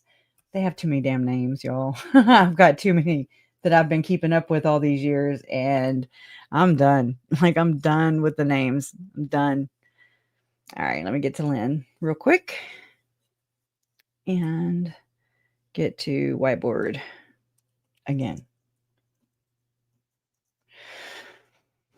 Okay. Just let him explain this real quick so you can kind of understand. Such as rescuing child sex slave. How this works. I'll speed it up too. Okay. Kind of talks a little slower. Might as well start at the beginning. I'm Lynn Packer with OUR Op-Ed 10. Tim Ballard's secret plan to monetize and proselytize his involvement with Operation Underground Railroad, with new information about Gesno Marty and Russell Ballard. Later in this report, a special section on Ballard's biggest fundraising lie, finding Gardy, and Ballard's claim, repeated often over the years, we are closer than ever. In addition, also later in this report, prayer, psychics, and torture in the search for Gardy. A suspect in Gardy Marty's December 2009 disappearance was tortured by Haitian police in a failed attempt to find Gardy's whereabouts. A psychic who claimed to know where Gardy was being held as a labor slave is also connected to a Tim Ballard OUR nonprofit that failed to register with the IRS. Children need families. But first, Ballard's secret plan. He unveiled it at a clandestine meeting in August 2019. It was a plan so secret that he asked the 10 or so people attending to sign confidentiality agreements. But now, 16 months later, at least one attendee turned a diagram of the plan over to Davis County investigators. They're conducting a criminal investigation into Operation Underground Railroad, its CEO Tim Ballard, and Utah Attorney General Sean Reyes. I reconstructed the chart from a diagram Ballard drew on a whiteboard during the meeting. The drawing shows multiple Ballard-controlled for-profit and nonprofit entities, several paths for money to flow to Tim Ballard's main for-profit company, how OUR would bring more converts into the Mormon faith, a deeper involvement by the LDS Church's presiding apostle M. Russell Ballard than I had previously reported in Op-Ed 6, and OUR's takeover of an orphanage in Haiti in an apparent attempt to monetize adoptions. Ballard wanted to make millions. He ain't the first either. His nonprofit, Operation Underground Railroad, has millions of dollars in the bank. But he cannot simply write checks to himself at the risk of losing tax-exempt status. He had already taken his annual salary above $300,000 in 2018 before backing off that approach. One solution, surround that nonprofit with other nonprofits and for-profits in a complex labyrinth of entities where money would eventually flow into his personal bank account. Doesn't that sound just like what we read right there for Glenn Beck and TNF and Mercury One and what was the other one? Oh my gosh. I'm just saying, like, that's the same kind of pattern we just saw or heard. A bonus, the same publicity sizzle, that is what he called sizzle on his chart, that generates donations and profits, could bring masses of people into the Mormon church. It was his capitalism begets church converts plan. At the top of the diagram, Slave Stealers LLC with 3 partners, Brian Norton, Tim Ballard, and LDS Apostle Russell Ballard as a silent partner. An outside nonprofit run by former OUR operative Paul Hutchinson was envisioned to donate to multiple entities. Oh, he owns some interesting and curious. Ballard's use of the word sizzle was taken to mean that the nonprofits would attract donors by way of dynamic humanitarian missions such as rescuing child sex slaves. Money would end up in Ballard's own company that would make more money with a new movie, his speaking engagements, upcoming books, and some of that would go back to Slave Stealers LLC. What? The one that's for profit, you understand? So it's interesting because I remember recently Tim Ballard, but I couldn't pay that much attention to it because of all this other stuff going on, and I'm getting older, I guess. And I believe Tim Ballard was using timballard.com. I believe he was on a lady named Julie show or something. I don't know. I don't know her, but I was like, oh, well, that's what this was. You know, that's where this money pot was going. Everything was just going to flow into his bank account. It looked like, or his .com. In this episode, I'll focus on 3 entities shown on the chart: Slave Stealers, the Haiti Orphanage, and Children Need Families Foundation. OUR appears to have taken at least partial control of a Haitian orphanage. Also note, this was 4 years ago too. Okay, so things have changed, but we're going to stick with him. That has been mismanaged by Gesno Marty. Accurate. More about that in a few minutes.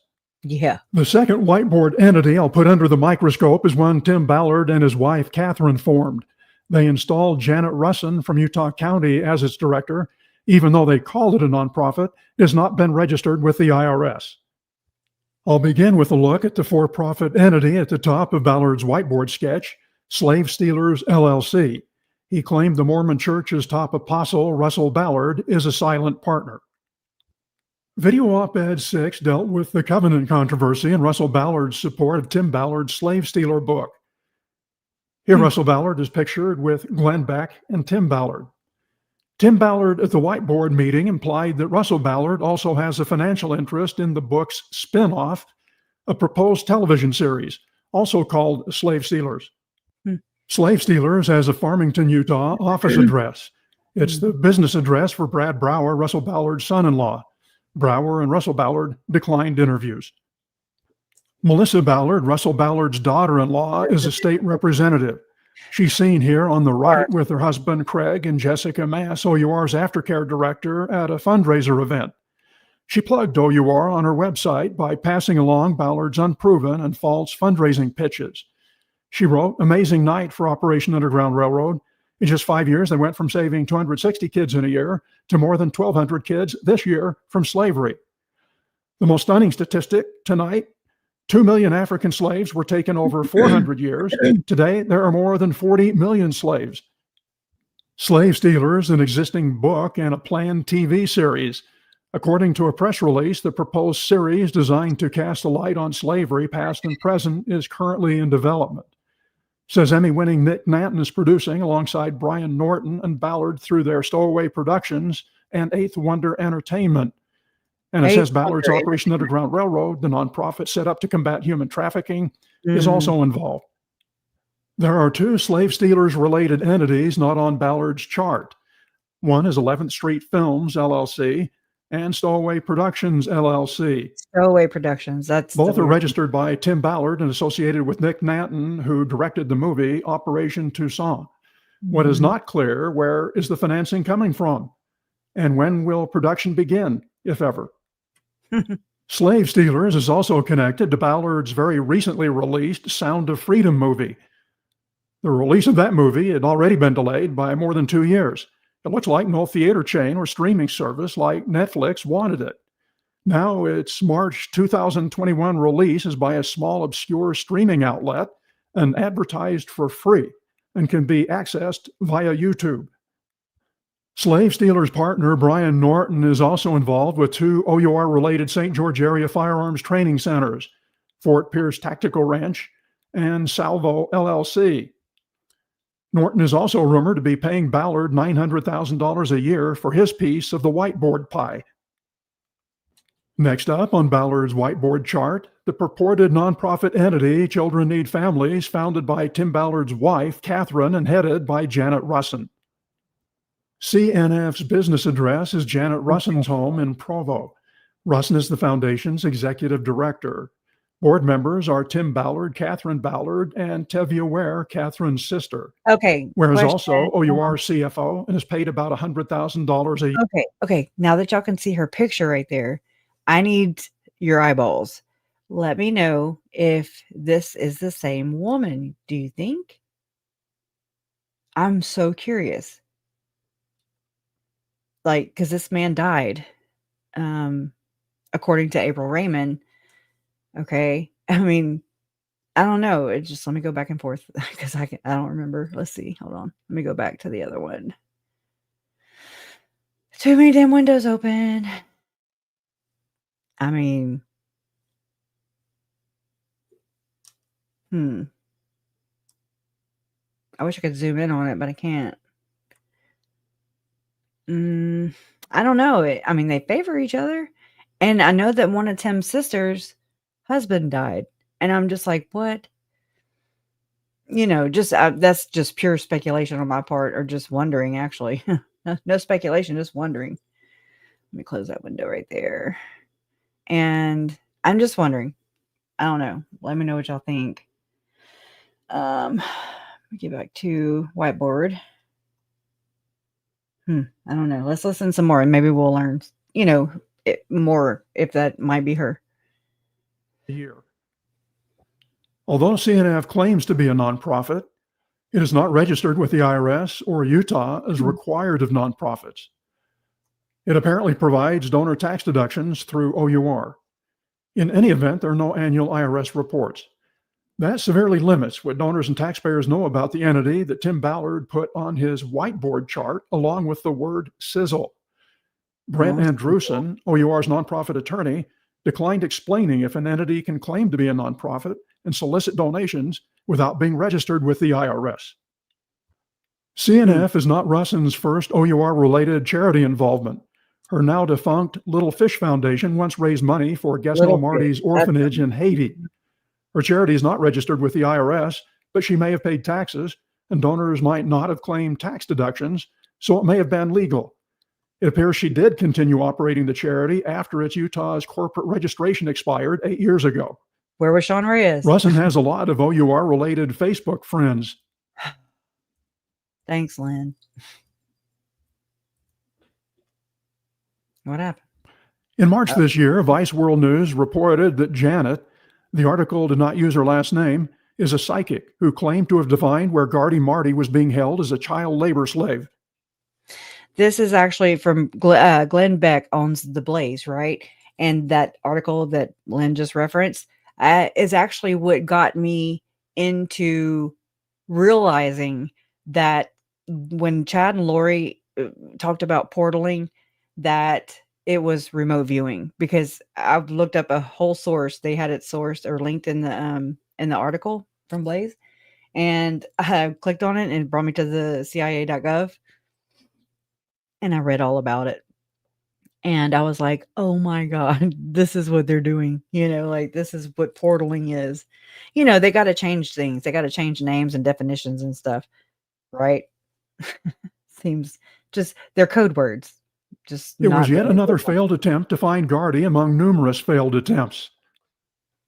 The Blunder Gardy rescue mission took place at a remote location near the Dominican Republic border. Here are a couple of photos from the failed 2014 rescue mission. Vice's story about the psychic begins like this. The rescue mission near the border of Haiti and the Dominican Republic was not going well.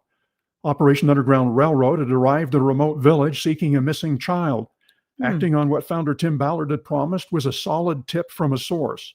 OUR's so-called jump team had entered the village, pretending to be part of a medical team, and quietly surveyed the scene. But the missing child was nowhere to be found. And then, to the dismay of several people on the ground, Ballard produced his source, a psychic medium from Utah, Janet. The person had claimed that many children were being held near this village and that Gardy was among them. Ballard, both sources said, even called Gesno to tell him that his son was coming home and summoned him to the village. Tim shows up with this woman, this very sheltered-looking soccer momish woman from Utah, one source told Vice World News. And he's being very defensive and won't let anyone talk to her. After a couple days, I figured out she's an effing psychic. That's his effing source.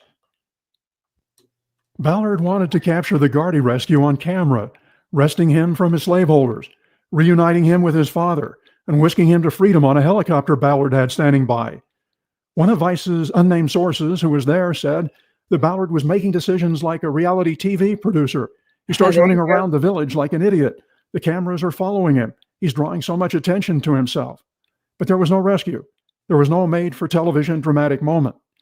OU operative Mark Mabry was there snapping photographs, including one when Gesno Marty was told his son may not be there after all. That's so shitty. An OUR spokesperson did not dispute Janet's involvement. OUR has partnered with Janet, who is referred to OUR by a U.S. law enforcement agency for some of our top-level cases. She has been very successful in helping our rescue efforts alongside our law enforcement partners. Janet Russin declined comment. Her husband told me she had signed a non-disclosure agreement with OUR. ESP failed. A psychic did not lead to Gardy's rescue. Prayer had not worked either, and neither did a far more extreme measure, torture. Here's what led up to such a desperate measure. The kidnapping in front of a Mormon chapel made worldwide news via an Associated Press story.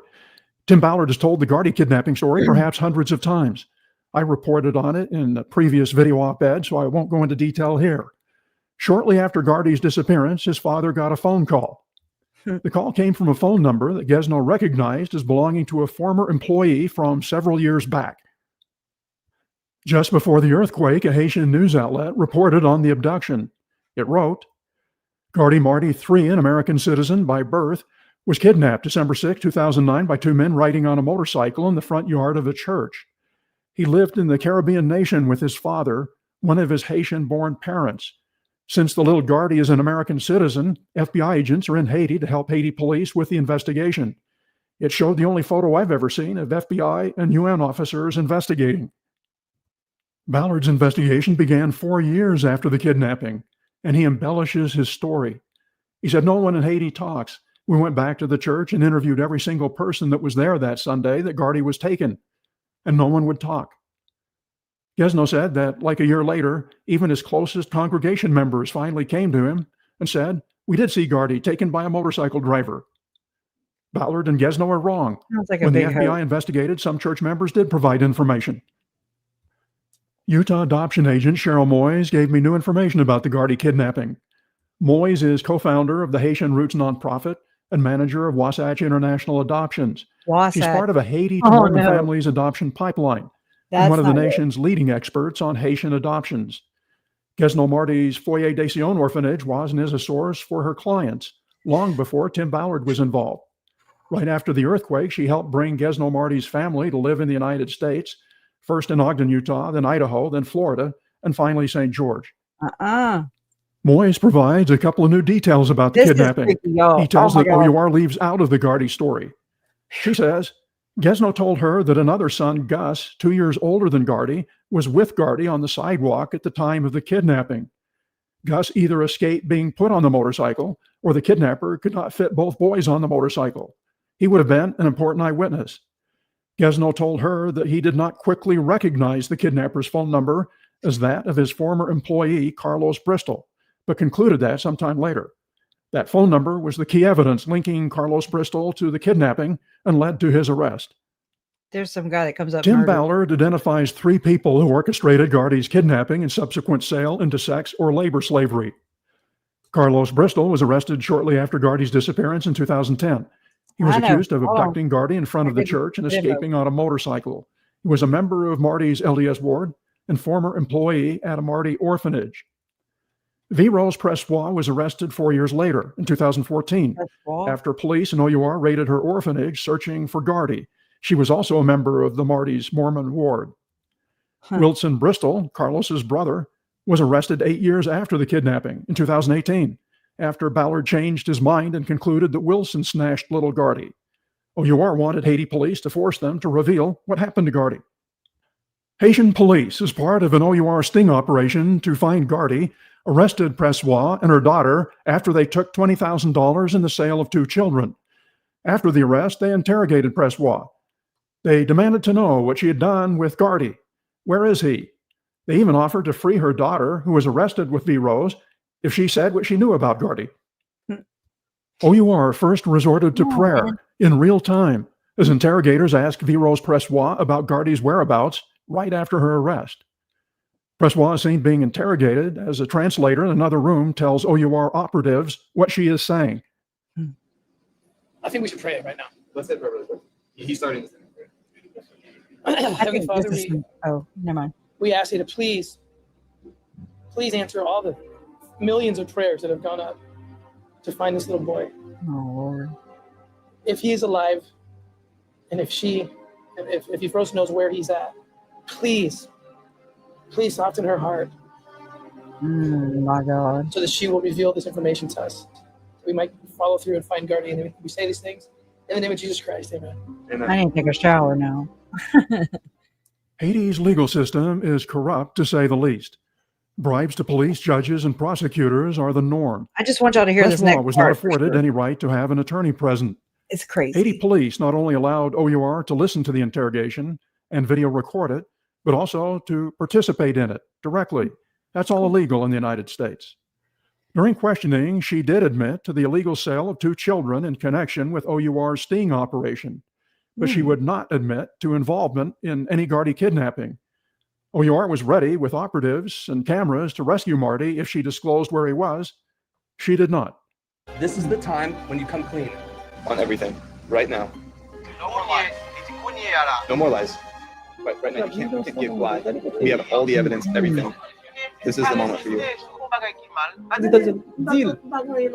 Point us in the right direction.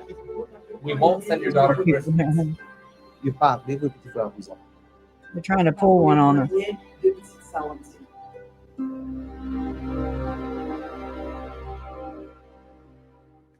Carlos Bristol, the Haiti Mormon who had worked in Gesno Marty's orphanage, was imprisoned 4 years prior to Pressoir's arrest.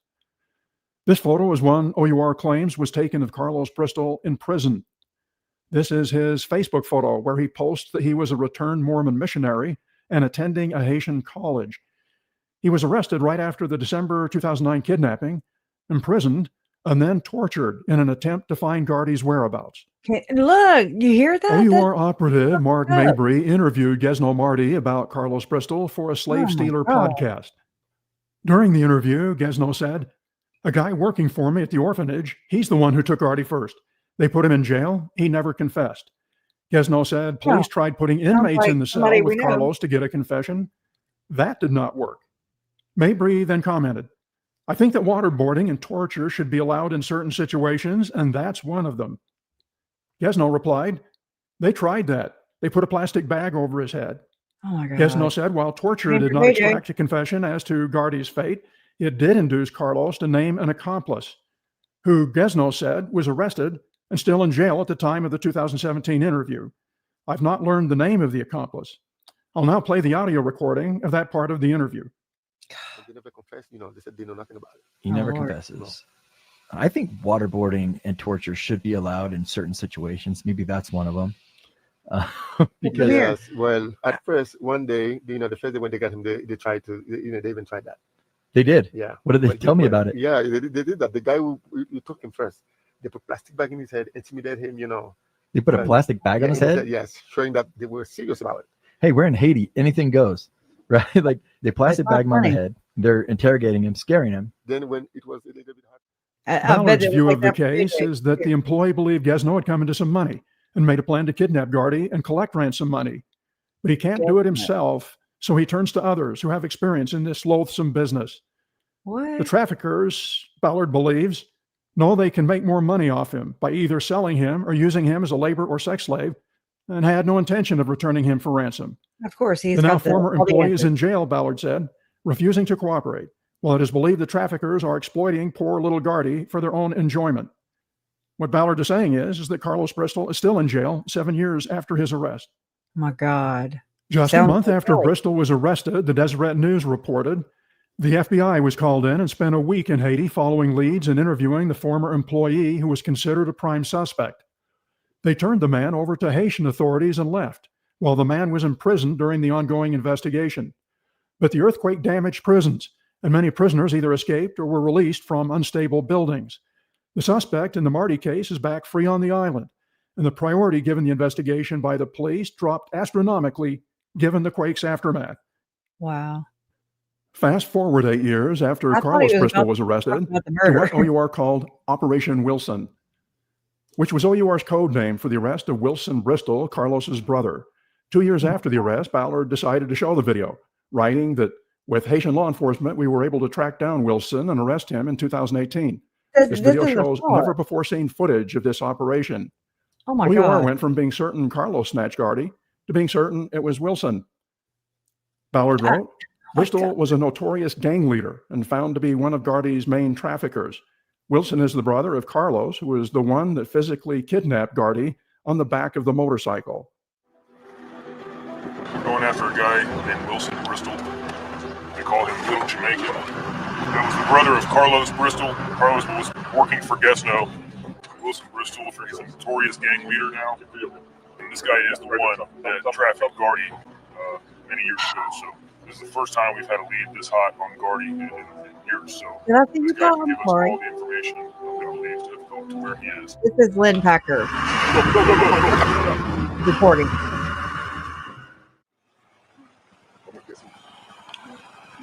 Somebody guess?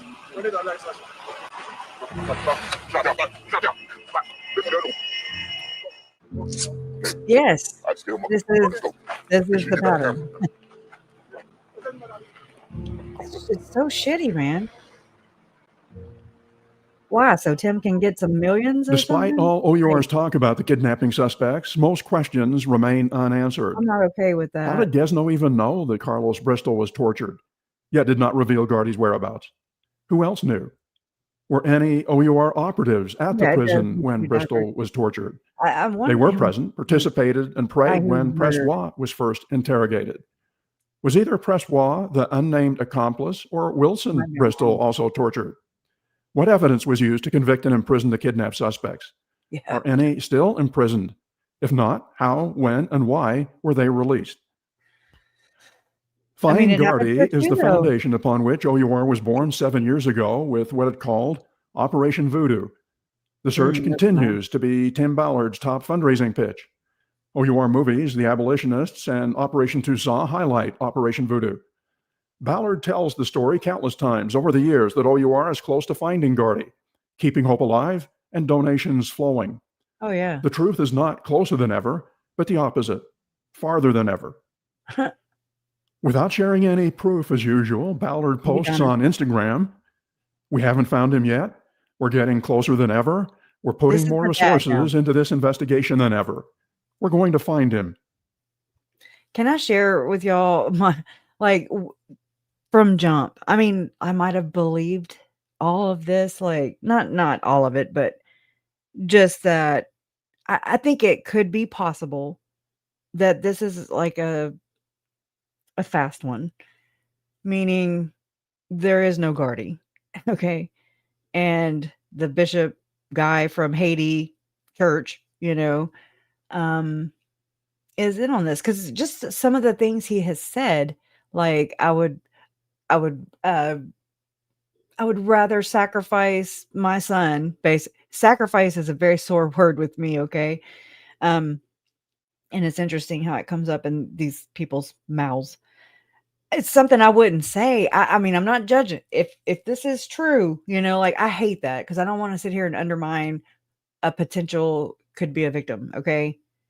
But there's also it's overseas in America. He's raising, Tim's raising money here. We don't know that. We just take him for face value. Okay. He's a clean white man, Mormon who, ex-Mormon now, who, is claiming to do all these things. He's got all these important people around him at all times. He was endorsed and backed by the damn Elder Ballard. Okay. So, I mean, that's big. Okay. If you look at, like, if you're familiar with the Catholic system, then you know that to a Catholic, the Pope is like the top dude. Well, that's how Mormons look at the leaders in their church. So can you imagine the trip, So, I mean, it sucks because this guy is just seemingly gone unchecked for a long time and has even had the audacity to lash out at his accusers. He gets out of these things through loopholes or technicalities. It's never because he's not guilty of doing what he's doing. Okay. It's not like a criminal lawsuit, or I'm sorry, a criminal trial or anything. So, and that's what you have to do in order to be convicted, right? You can't just call people stalkers and traffickers and things like that, murderers. You have to say alleged stalkers. Okay. Anyways, guilty till proven. I mean, innocent until proven guilty. Well, sometimes it's the other way around, it seems. But anyways, I don't know. I just feel like this is a hoax. And again, it's just a theory. I'm not gonna discount anything more than that, but it just seems rather staged in a lot of ways. Using a damn remote viewer. I mean, I'm not knocking it. I'm just saying What did I do with the The sound? latest Find Gardy campaign centers on the hat. Gardy's been moved around quite a bit. Open up your Whenever we wallet. go looking for him, we end up rescuing more children, taking us into 100% places we of never would have course gone otherwise. We haven't found him yet, but we are closer than ever. We are putting more resources into this investigation than ever, and we're going to find him, and we're going to find him really soon.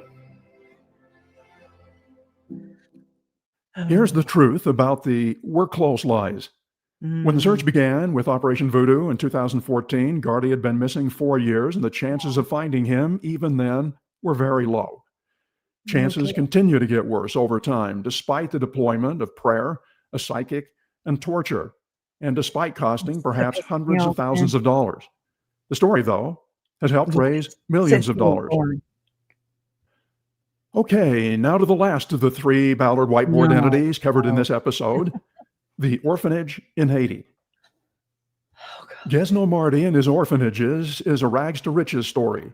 From taxi driver in 1999, a small house orphanage with a tin roof, no electricity, no running water, no indoor toilet, to 3 orphanage houses and a downtown office by time Ballard met him in 2013, handling more than 700 adoptions. Money poured in from multiple charities, a cut of adoption fees, plus monthly support fees for kids awaiting processing. Adoption fees could total more than $17 million. Maintenance fees per child for those kids awaiting adoption, it's a 2 to 3 year process, upwards of $250 a month.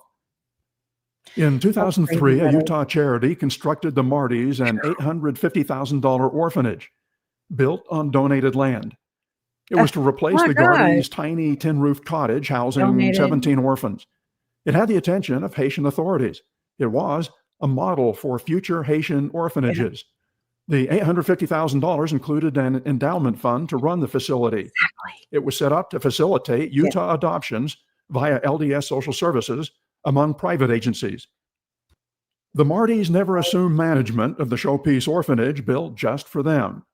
A Marty friend told me that Gesno did not want to operate it the way the group who built it wanted it run. They parted ways. Instead, Gesno and his wife Marjorie expanded to 3 orphanage sites, small rented houses, plus a downtown Port-au-Prince office. Gesno Marty's brother Harry, also a Mormon bishop, helped run them. Later, the brother... Okay, let me stop talking over Lynn. Okay, I'm sorry. I'm thinking, okay, I'll stop talking. But yeah, I was wondering, if, and I mean, I don't want to put you on the spot. I know what that feels like. And I'm trying to find your comment here. And you kind of look familiar, actually. Your picture does, at least. But I mean, if this happened, okay, and I mean, I believe you. But I mean, if you would want to share it, is what I really meant to say or ask. You're more than welcome to come up anytime. Okay, because I mean, this would be interesting. It would also be an interesting kind of testimony to back up what we're going to talk about starting tomorrow with Miss Fancy Pants. Okay, Miss Fancy Pants is going to be coming up tomorrow. We're going to talk about trafficking, like labor trafficking, more focused on that rather than the other part. And then we're going to go into like the belief system of how they're justifying these things, like Lori and Chad justifying these bad acts, and others. There's others too who are doing that. And anyways, I'm not well versed on it, and apparently I'm talking slow again today. So, but I mean, it's up to you if you would want to. Just I'd be honored. So, you worked in Haiti with? Oh my gosh, I would love to hit you up. Okay. Consider me hitting you up. So awesome. That's good to know. Thank you for that. That's yay. All right, let's start breaking some dams here, It's been clogged up for a while. Okay, I'm trying to get to the bottom of the comments. Oh, thank y'all. Y'all are so patient. Thank you. They're split. Oh, and you can, if you want to reach out to my email, it's Kresha, which is KRESHA 0123 @gmail.com. I'll throw it up in just a minute on the screen for you. Okay, with Gesno running 2 sites and Harry taking over the third. Then in about 2004, Gesno acquired donated property and several $100,000 to build an even grander orphanage. An outside anonymous charity donated the money, and unlike the previous building, the money went straight to Gesno. This footnote, Harry's orphanage was supported by Idaho's Haitian Roots Foundation. Harry, like Gesno, stayed in Haiti and sent his wife and children to live in the United States. Harry's orphanage was shut down late last year by its American charity. In 2005, construction began on Marty's Grand Orphanage outside Port-au-Prince. It was even more palatial than the previous showpiece. An anonymous donor made hundreds of thousands of dollars in payments directly to Gesno Marty, bypassing his Foyer de Sion, Idaho-based charity. Gesno provided photos and receipts to show progress. It was designed as a self-sustaining paradigm. Solar panels to provide electricity during the day and charge batteries for night power. A rare internet connection to manage the sophisticated power system. A well and rooftop tanks for running water. An irrigated garden to raise crops for feeding kids. Goats and chickens to provide milk and eggs. An in-house pharmacy for medical supplies. Arrangements with a nearby school to educate kids, paid for by a California nonprofit. All of this fell apart, though, due to tragedy, gross mismanagement, and possible corruption. Okay. Disaster struck just as the building is completed. Gardy is kidnapped. A massive earthquake devastates Haiti. That's terrible. The Gardy's downtown office was... And that's the feeling I get. Okay. I mean, just by studying these people and just how, like Jason Mao, he was first responder for Hurricane Katrina, which hit my state. You know, it was the other side of my state. But just to know that they run in, and I mean, Glenn Beck too, Frank Vandersloot, you know, they have all these companies and they donate things allegedly. And I'm just saying, it's like, why? People who exploit others are opportunists. Okay. That's how I look at it. They're going to go where supply is in demand. They're going to go, the tragedy pimps are going to hang out in true crime. The diddlers of the children are going to hang around, you know, places where they can put their hands on children. Okay. So they're opportunistic, I think. And I don't believe Tim and friends are any different. So I hate that happens. In fact, and I just don't remember the name of the company, but the one that Tim Ballard recently had been, Aerial Recovery is the name of it, came to me. And like, I found out that whenever we had in 2020, we had 2 Category 5 hurricanes, basically back to back. We had one in August, at the end of August of 2020, and we had one in October of 2020. It bad. They ripped us a new one. Okay.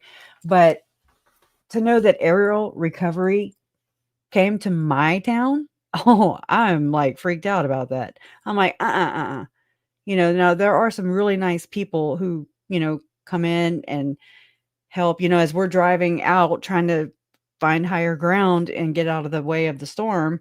You know, we see all of the linesmen coming in, you know, with all their trucks, and it's really good and safe and kind of amazing sight to see. You know, they're going in, you're running out. So, I mean, I appreciate first responders, but I think these types like Jason Mao and Tim Ballard and all the other ones, okay, that they birds of a feather flock together, they tend to prey, Prey. That's just my opinion. So I want to switch back to what I was talking about, which was, you know, I just want to do it. And then I can, Donna's been putting the link to Lynn Packard, this presentation right here that I was sharing in the chat, and you can, you know, maybe finish it off there. If you want to. So we have the, let's see, let me get my, okay. So, that's just a chart. All right. So this is where we see how some seriously extreme ideas get cleaned up and packaged for the masses, even for kids, especially for kids. It's a pipeline from wild to mild, but with a spicy undercurrent. So then we're going to get into the Daybell case, the Vallow Daybell case, and when spiritual warfare gets really personal. Remember the Vallow Daybell murders the doomsday cult where people thought their kids were zombies or dark spirits. Yeah, that. It's a chilling example of where this kind of spiritual warfare ideology can lead. This wasn't mainstream, but it extrapolated from it. They believed they were goddesses and prophets chosen to lead. Their radicalization grew in a parallel network, connecting at Preparing a People conferences, which are now defunct, of course. Influencers like Mike Stroud, excommunicated podcaster. Well, he wasn't excommunicated when they were hot and heavy. Well, partly. It was like 2019. Preached about demonic possession and exorcism. He actually also preached about, or at least spoke about, I believe, remote viewing as well. I really do. I'll have to go back. I have like a lot of his work that was criticized by fellow members of the church, and I have been wanting to like go over that with you guys, but I feel like everybody's like so beyond that. And like I've come to understand it a lot more, especially being a Nevermo. I'm not a member of the church, never have been.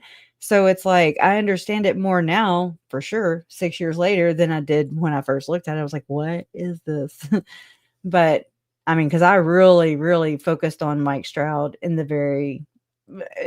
beginning part of the case. And I don't know, because there's also David Warwick, his whole 4-hour freaking talk. It's interesting, I've actually taken his transcript and you run it through an analysis, and then, I mean, it's really telling, it is. And we can kind of get some more context, maybe more understanding through it. I'm all about it. So let me know if you want to do that in the future.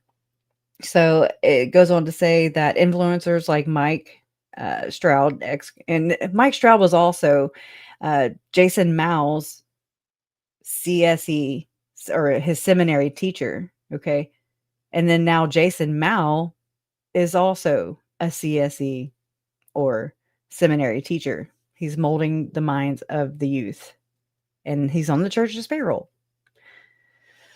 And his books are sold in Deseret, or at least they were the last I checked. So it's like, and his illustrator, Jason's illustrator, is Bishop Gabe Bonilla, who was the very man and bishop that my Uncle Charles called whenever Lori pulled all that stuff about, hiding his truck, canceling his flights, all the things, right? He showed up on body camera footage with my Uncle Charles and everything. Best buds with Jason Mao and his illustrator. They're actually, I have a business form that they signed together on. I just don't have it where I can show it to you right offhand. But just saying, these are the little nuances or whatever that need to be known and questioned, I believe. So Vallow and Daybell are in prison now, but just know Chad still publishes and he's influencing the public as we speak. It's really sick. I still need to go over those with you guys. I haven't done 7 or 8.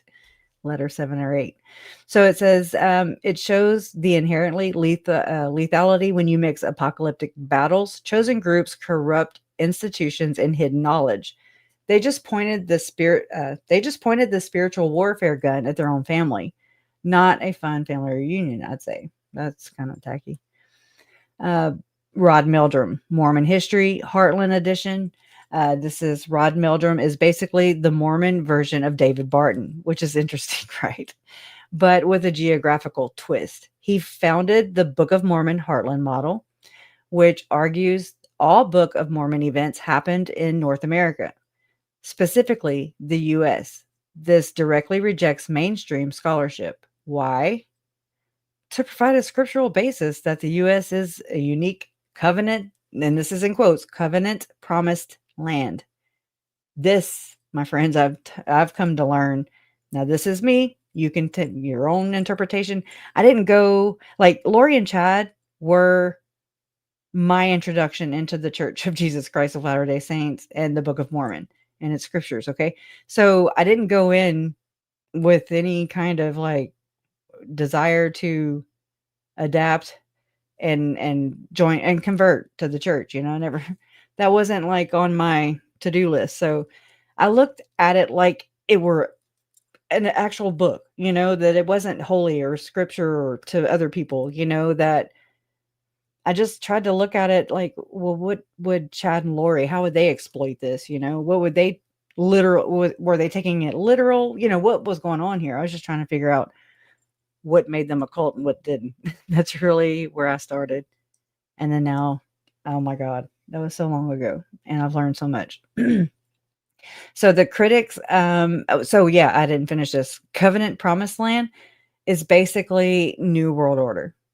Okay. So that's what you would, so apparently, and I mean, this is just a theory, of course, because I can't prove any of this stuff. I mean, besides some of the things, whenever Lori and Chad were, I guess, I don't know if they were matched up or if they had to do what Mike Stroud was teaching them to do by saying you have to inquire and plead, meaning Lori, I'm just going to use Lori, would have had to have inquired with her leadership and plead with them, okay, that she was ready to be, turn her life over to the temple to obtain and receive. So to obtain what?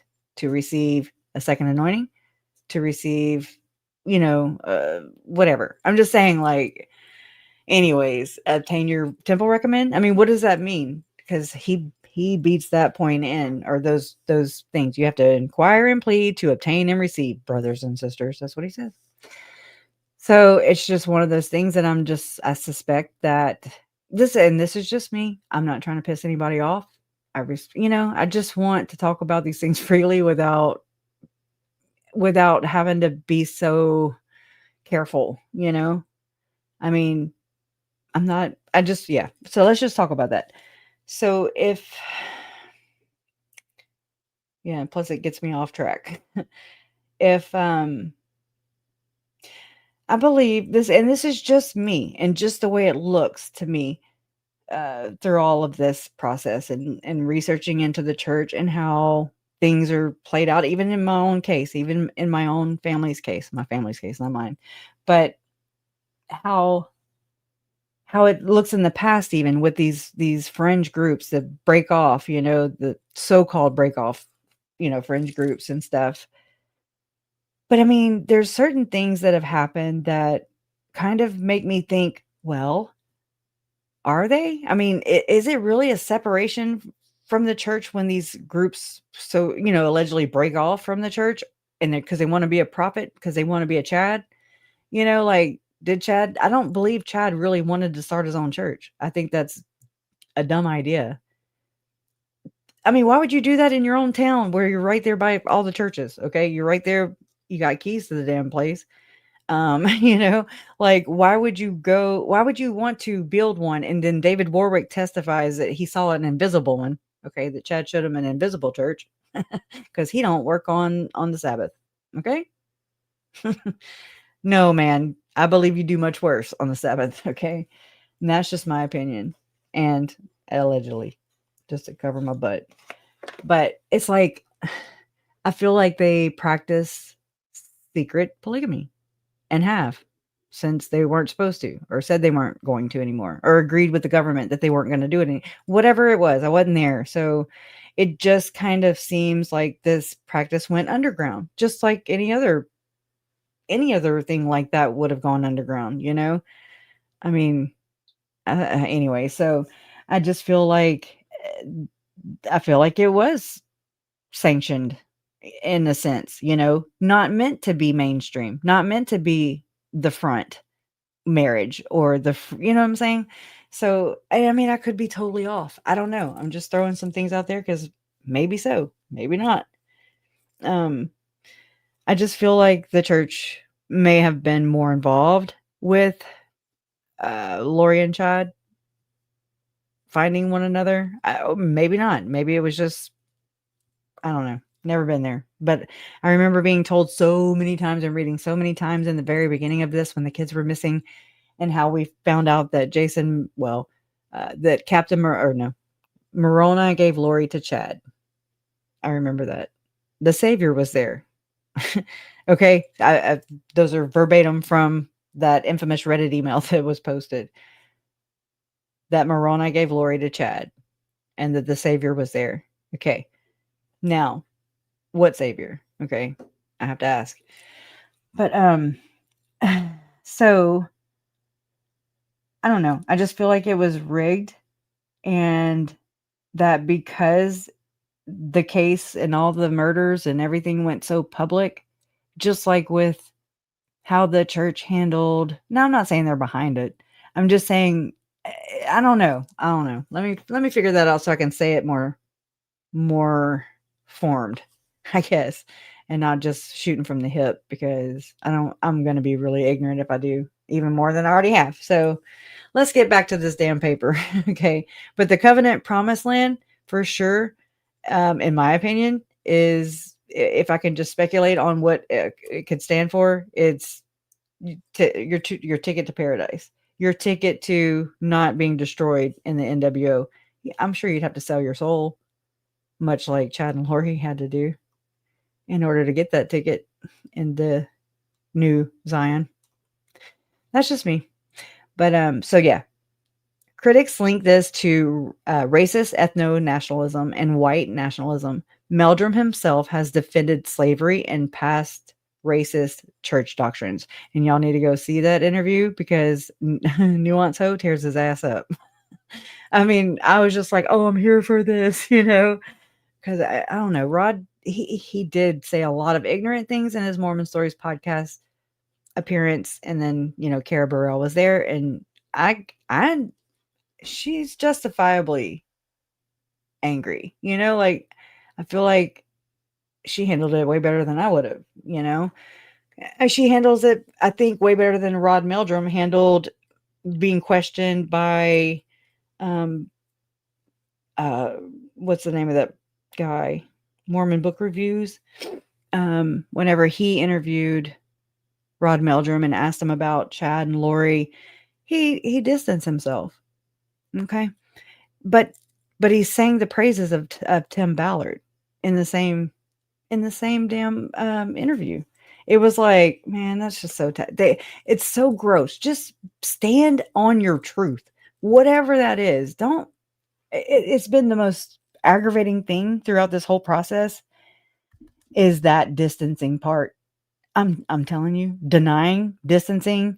It's like, so many times I felt like people raised a building, or their church is a building. You can't take it with you. It's not a child. It's not their lives, a human life. I'm just, from my perspective, okay, maybe I'm just a little touchy, but a human life comes before a building. You can have a church within yourself, God made you, and then you just talk to God yourself, and you can cut out the whole middleman. It's a really awesome thing that is also exploited so much and used to control people. And that's why we're here, unfortunately. And it's still going, and it's been going, it's been happening since the beginning of creation. So here we are, are we in the end times? Yeah, it looks like it, but I mean, hasn't every generation said that too? But it really does look like it. I'm just saying, I wasn't paying attention before. Maybe, I don't know.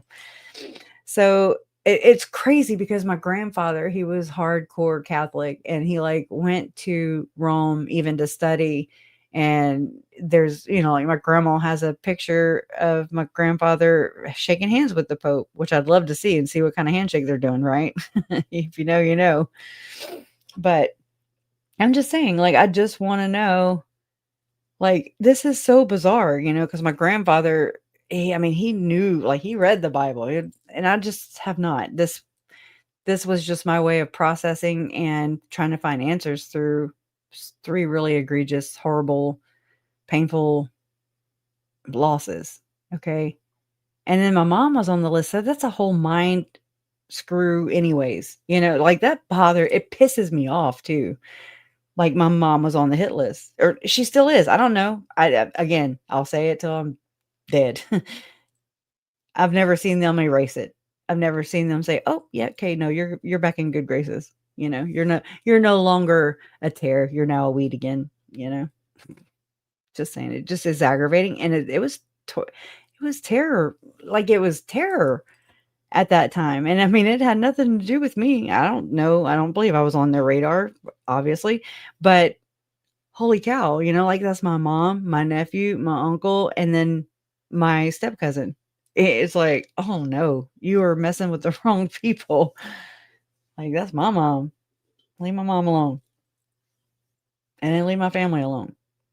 Quit trying to mark our bloodline. It's gross. Anyways, so moving on. So this says that, I said that. So while Barton tries to prove America as a Christian nation, Meldrum tries to prove it as a covenant land. Both are just crafting a usable past to fuse their theology with American exceptionalism. History, according to these guys and Tim, is more of a suggestion. Okay, right. Jason Mao. So, Jason, we're going to be building the warrior pipeline, one kid at a time. That sounds so scary. Let me take a sip. That freaks me out. So, taking these ideologies and shaping them for the next generation. He's a retired police SWAT Army paratrooper and a Lori Vallow, and I'll say Chad Daybell associate. Hate when they only stick it to one. The curriculum. He writes the war chapters, historical fiction based on the Book of Mormon, explicitly marketed to youth ages 10 to 12 and up. The themes are Christian heroes, destroying evil men and making ultimate sacrifices. Again, that's a problematic word with me. He uses his own combat experience to make these stories extra vivid, subtle, right? Oh, god dang, something just freaking fell on my kid. Oh my god, I just shook out my skin. Did y'all hear it? I don't know what he dropped, but it's okay. All right, get back in my body. Y'all, that's bad.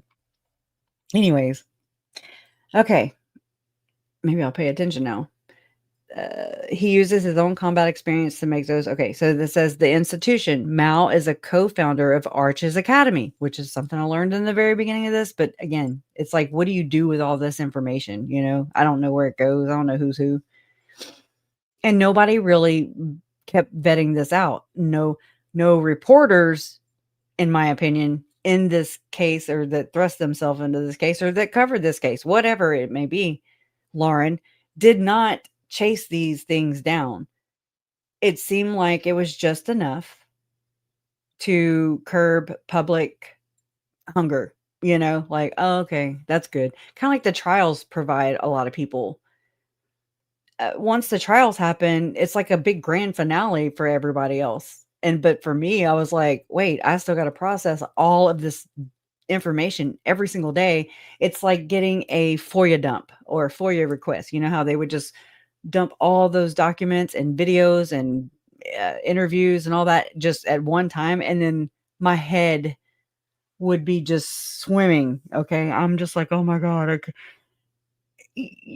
I wanted to stay on top of it. I wanted to hear and read it and see it for myself before I got sideswiped with it by who knows who, who wherever I might find myself. I mean, that's pretty freaky, It's something you can't control. You can't control people with their information, okay? Another one for Lauren. Just a friendly reminder or friendly help, okay? But so this says that, yep, you heard that right. A charter school. No, I didn't say that. The institution. Mao is a co-founder of Arches Academy, an Arizona charter school. His warrior ethos is the core of their character development program. Yep, you heard that right. A charter school, potentially with state funds, indoctrinating kids with the warrior ethos. Oh my God. I remember when he wrote a children's book. The politics. He speaks at events. Now, this threw me for a loop, y'all. Okay. I shared this talk with y'all the other night, and I triggered it. He triggered a lot of people with his rants. I don't know what to call them. He speaks at events like Glenn Beck's 9/12 Project, giving patriotic speeches called No Apologies, which is interesting. Put a pin in that.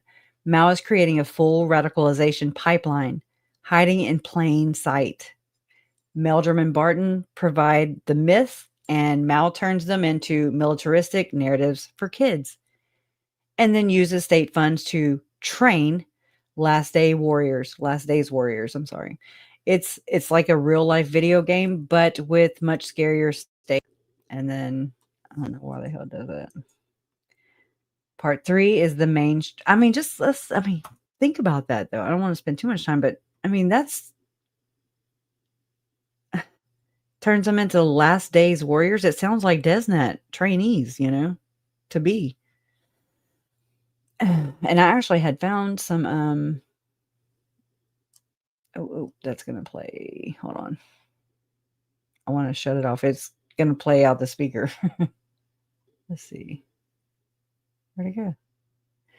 All right. Is this okay? Where did they go? I take a lot of screenshots in a day. I can show you all this. This was like from Jason Mao's his website. Becoming a True Warrior, Sidekick Hero, episode 171, Secrets for an Awesome Life with Jason Mao. That is so scary to me. This is Jason Mao right here. Oh, well, hello. Little man. And like he wrote a series, like the War Chapter series. And again, Gabe Bonilla did all of the illustrations and art. And they're being taught to this charter school that Jason also is a co-founder of. That's wild to me. So let me go down to here. I remember hearing from Mormonish not long ago that someone from a faithful angle had posted that that there were kids, or they were being taught, or somebody was being taught, the warrior ethos, the war chapters. And it made me think about Jason Mao. I was like, oh no, I wonder if that person's from there. It would be interesting and not surprising. So it shouldn't be too far back. Somewhere right here. It was DesNet. But I just only got to grab a couple screenshots of it. Also, I went back.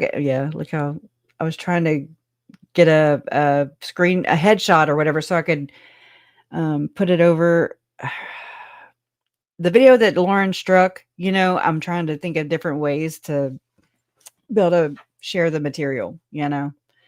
So, anyways, but yeah, so.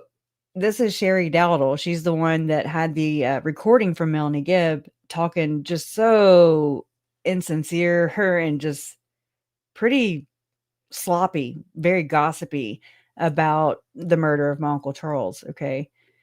And anyways, Lauren ended up interviewing her. There was that whole publishing of the phone call debacle. I don't even know what to call it. It was aggravating for sure.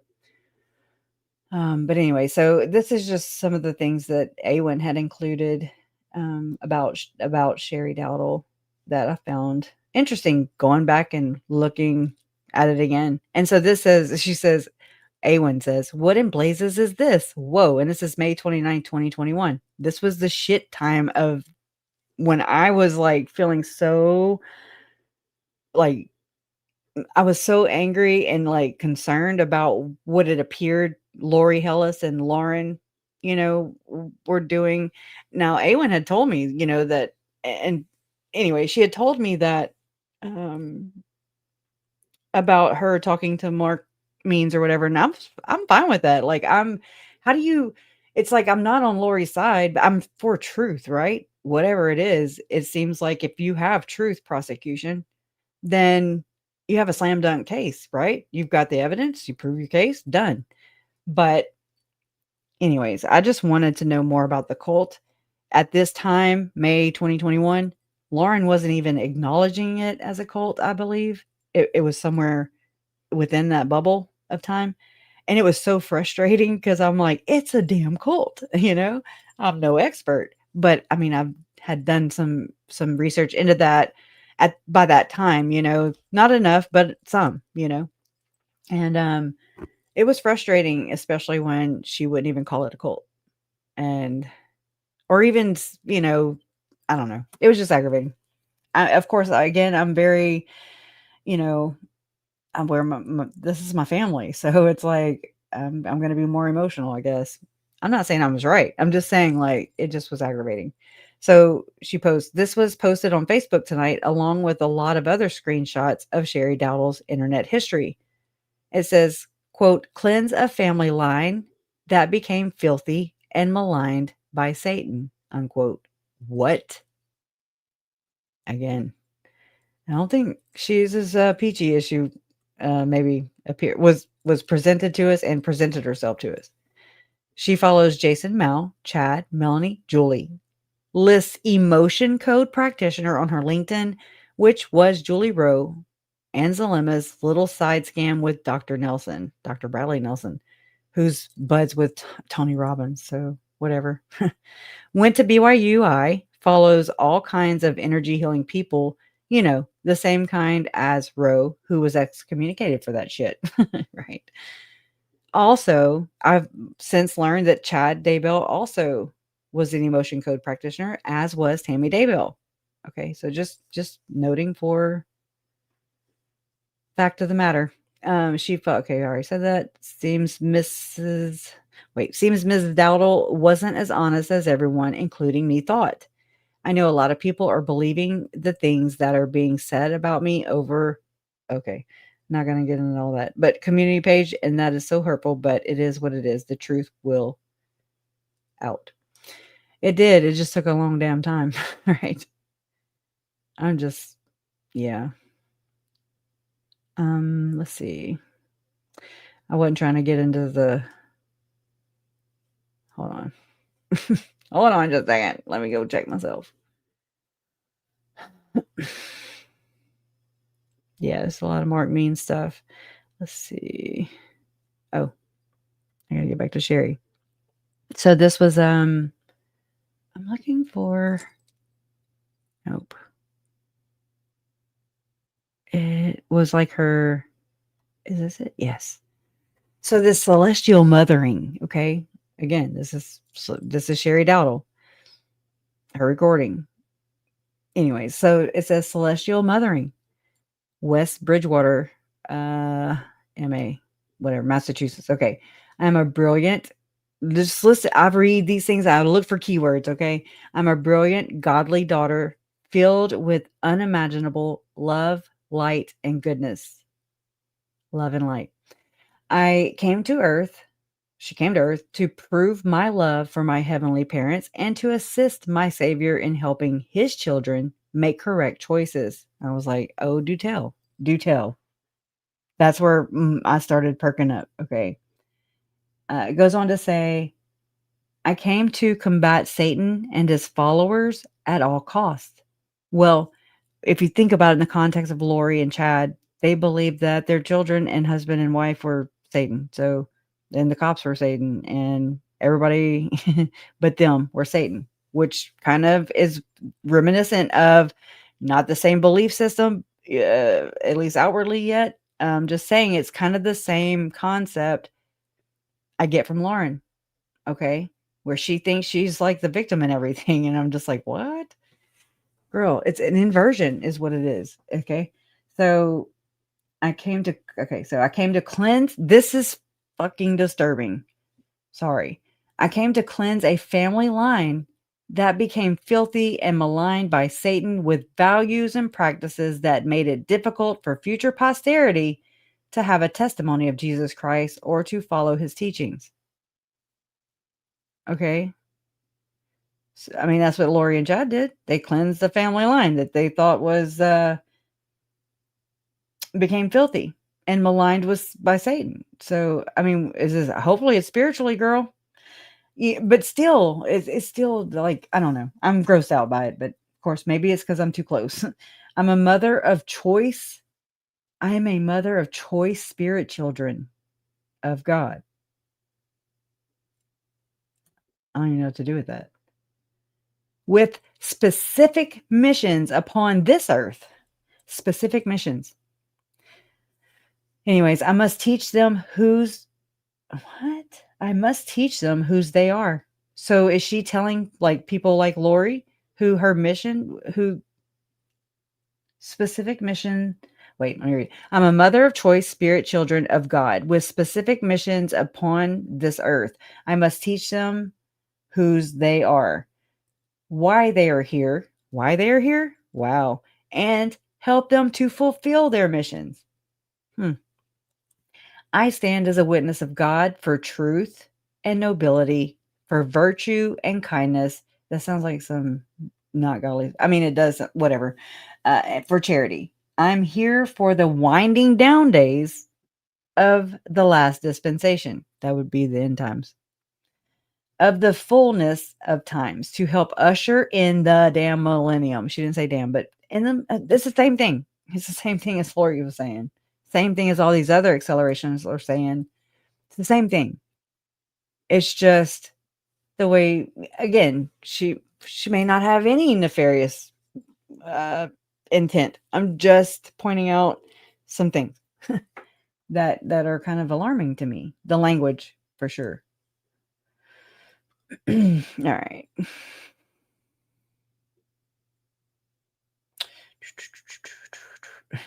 Oh yeah, here's my hidden true crime hoax. What do you think? Y'all like it? Let me go check on y'all too. I was like, well, what can I do? It was like the Queen of the Damned. Okay. Yes, Messiah complex. But I mean, it's not that far of a stretch to understand, or at least an understanding of how this can easily become what it is, or what it appears to be. And when you are, let's say you're born and raised into this system that tells you and preaches to you, I mean, it's indoctrinated, follow the prophet, all the songs, they're all meant to keep you in allegiance, to keep you obedient. Lori, you could see it, you could hear what she was telling some of the, I forget who she was even talking to, if it was the like trying to convince the courtroom, I'll just say, during her Arizona trials, where she was like, but me and my brother were obedient, right? Like we cooperated with the police. We did the right things, so to speak, but did not see that murder is not right. You know what I'm saying? Like that's the disconnect. It's like, no, ma'am, it's not according to your good works or your worthiness, but that is exactly the same idea behind getting into, heaven, for in the celestial kingdom, terrestrial, all that stuff.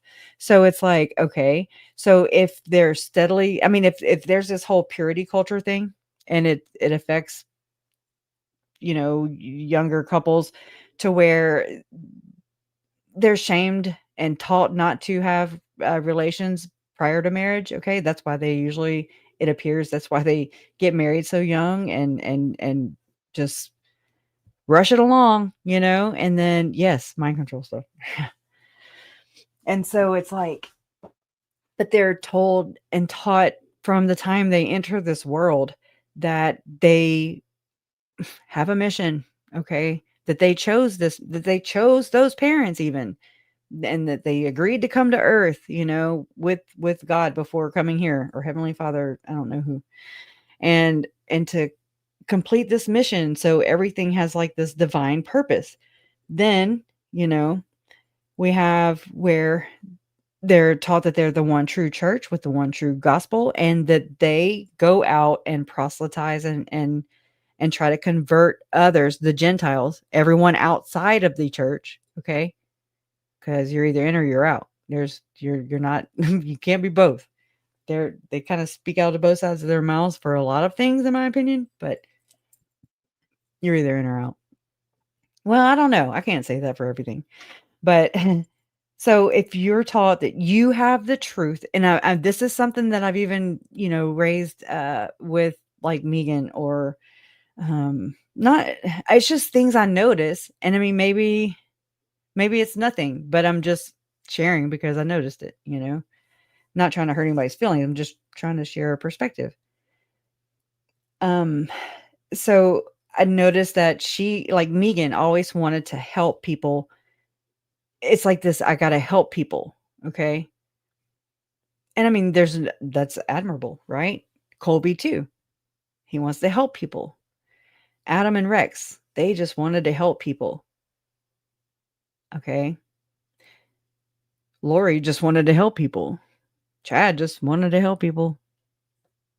I mean, I don't know where I'm going with that, but it's basically what I'm trying to say is they believe they have the truth and that we don't, and that they have to proselytize, they have to teach, they have to save others, help others.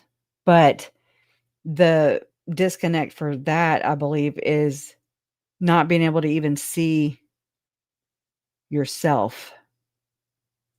Okay. And I don't know how else to make it where I'm not like, it's not criticism. It's just how to word difficult things. Okay. So it's like, it's just I see it in a lot of people that come from the church or in the church that I've run across, that they just have all the answers. They want to like Megan, she always wanted to do Q&As. I'm not here. Like, I'm asking questions. Okay. That I'm totally opposite, I think, from her. Like I just want to bring it and then we just kind of discuss it. And then, your guys' comments are just as valuable. I'm just up here with a damn microphone. You are more than welcome to come jack it anytime. But I'm not, I'm trying to help, but that's not like my purpose, like hopefully it helps people along the way. Well, kind of like a community effort, I guess. Like, I can't do this by myself. Who wants to do this by themselves? And I'm not trying to provide like, oh, here, this is your source for info. And I know it. I know it all. Like nothing to see past here. No, that's not it. I don't have the truth. I don't have the answers. I'm just out here with you. Okay. Seeking. And anyway, so that's just something little. I don't even know if I made it even clear that it's more of a, I guess, I don't even know how to word that. Just an understanding, I guess. Like, if you're taught you have the truth, if you taught that you are the one true church, you have you have the Holy Grail, and that everybody around you they're not saved, they're dark, so to speak. No self-awareness. Thank you, Julie Songs. Oh my God, I love you guys. If you're Mormon and do not need help, yeah, I know. That's right. Hard pass. And I mean, not insensitive. It's just that's kind of, I look at it like that's how we got here. But let's help one another. Like, I don't need you to save me and you don't need me to save you. And that's not how it works anyways. Like, you have to learn to depend on yourself. And not wait to follow somebody, not wait for somebody to save you. You're not a victim. That's the mindset of these elites, okay? They want us to believe that we are victims. Okay? I know. Something I've had to learn along the way.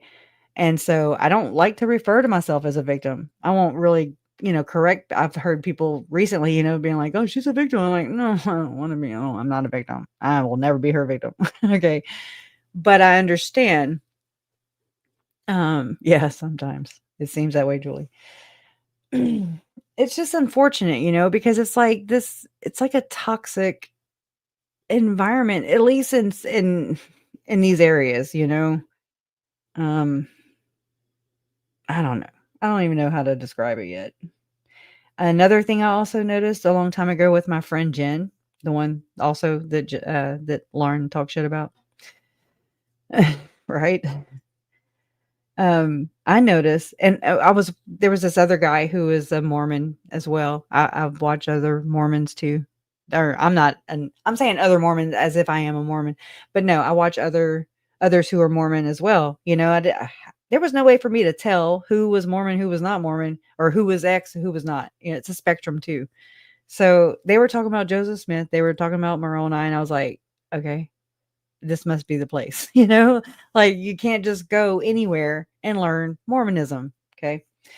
And I mean, I'm just trying to figure out what these things are, what these things mean. What do these scriptures mean? What do they say? Where are all these characters from? I've never heard these names: Nephi, Moroni, Teancum. What's the other ones? Tom Harrison's favorite is he calls it a Moriancumer experience, which I think might be calling an election or like a second anointing. I don't know. I got to look more into that, but coercive control. But the bad thing is, Carolina, is it's like it seems to be interlaced with the language. And just as I believe Lauren weaponizes the legal system, the copyright laws, words, anything, friendships, it seems. I'm just saying, anything she can get her hands on, or people like this, that can just weaponize. They weaponize their children. They're the victim. It's concerning AF to me that the way she framed that her son was wanting to protect her. Y'all, that sends chills down my spine. Because Lori said the same thing about her kids, as if Tylee's job was to protect her ass. She's their mother. It wasn't Colby's job. It wasn't Tylee's job. It wasn't JJ's. It wasn't no kid's job. It's never a child's job to save you, their mother. Okay. That's ass backwards. Okay. So something is wrong and it needs a fix. That threw me off, I mean, I was like, oh, when she's saying it, but it's also these words that they choose my stalker. Okay. Well, Tim Ballard, he'll say, rape,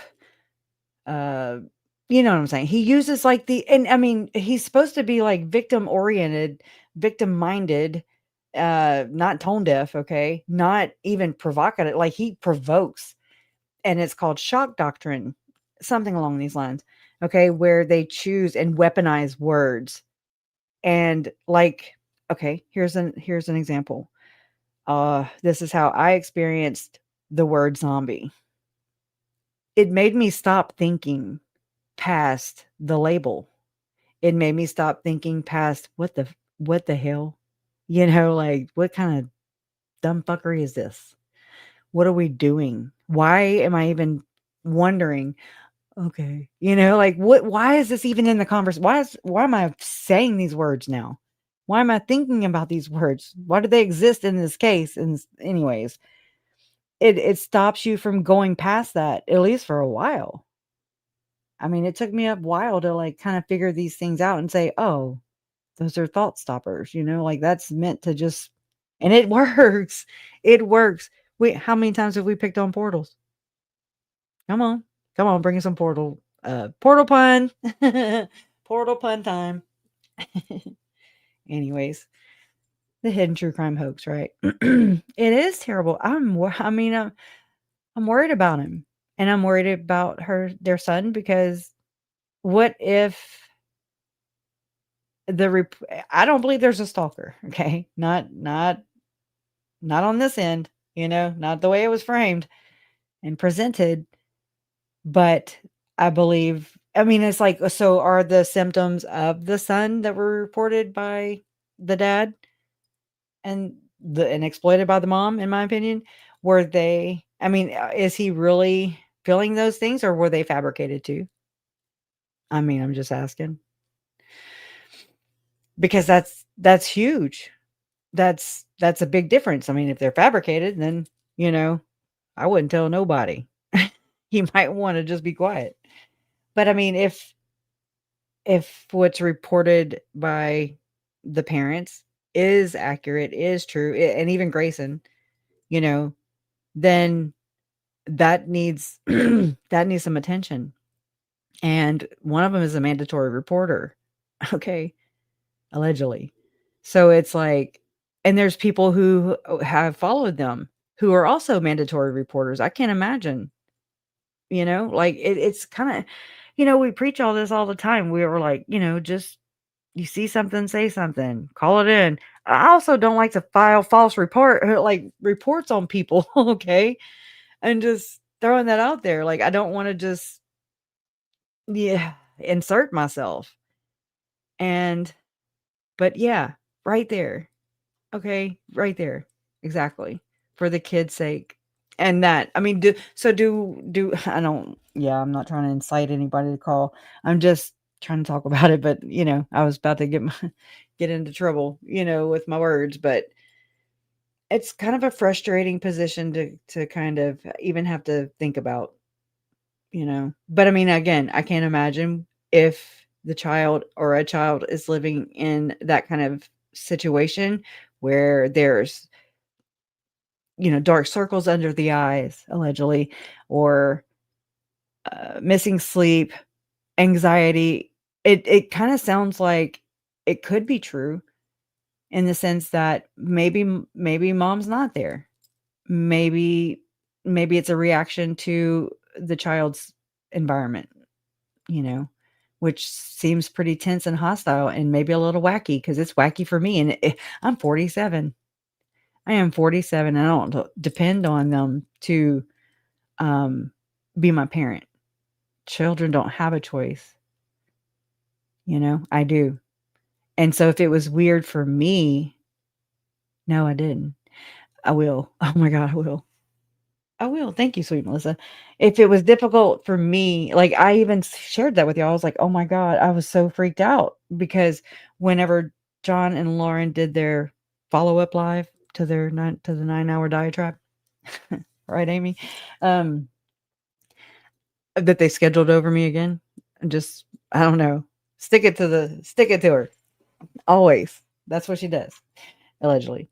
But whenever I watched them finally, and I didn't watch them by myself, like I watched them through other creators busting it down because it's a good way to do things, I think.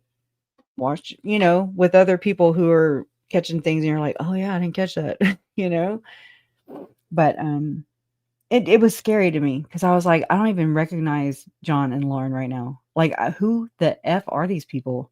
And so now that finally the tables had kind of turned, at least for me, where it's like I felt like I was unburdened by her. Like I wasn't being cast in some dark shadow. I wasn't being handled no more. Okay. I broke free from my imaginary or, the invisible chains. And it's like, I don't know. It was a weight off of me. It was like, it wasn't right away, but it happened in slow process, but still happening. It scared me because I was like, she looked detached and he was being some pompous asshole. And just, he was just enabling her. Okay. So, and I'm thinking, well, what are the benefits here? What's the end game here for John? And I mean, I'm sure he loves his wife, right? But also there could be, I'm not saying for sure they make $2.3 million per year, but it's a approximate. It's a estimation by a forensic accountant who tallied all these numbers up for us, and it's potentially it's a lot of money, okay, annually, and that's a big incentive, right? I would think so, but yeah, it depends. There's a lot of things, but I just don't think that. Oh yeah, definitely. Yes, but I don't even know if it was that. She looked so uninterested to me. Like she was just doing her job, and it was odd. That's what I'm saying. It scared me because I'm like, I just need y'all to be normal. And that way I can bask in this stuff right now. I want, I want my time right now to be on top of the world, and y'all just be damn normal. Okay. But no, they're freaking me out. And I'm just like, well, damn, I can't even enjoy it all the way. Las Vegas is a cover up. That's a good one. Yeah. All right. Y'all just want to theorize the rest of the time? I will. I'll entertain some stuff. Dickie Decoders breaks. Oh, yeah. Yeah, I've been watching them too.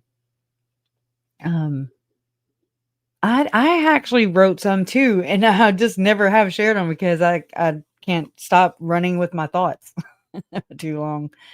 It sucks. So I need to, y'all, I'm only one person, and I'm like, it's like I'm running extra sluggish again. Like I said earlier, it's a lot to process. I'm like, hopefully this is just because everything's just been kind of so overwhelming the past couple weeks. I've been really busy. I've got a lot of emails and text messages. I had 400 and something text messages in one day.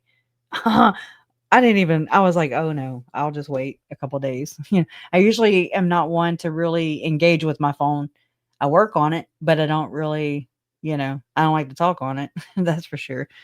Anyways, I don't know. I'm trying to readjust, my life back to normal. See, whatever that looks like.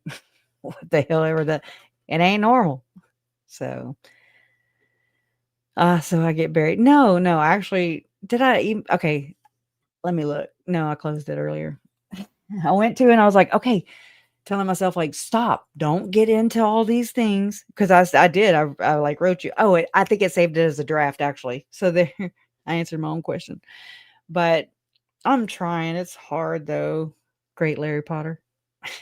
I love that name. Oh, I love being weird. Cool. I love my weird people too.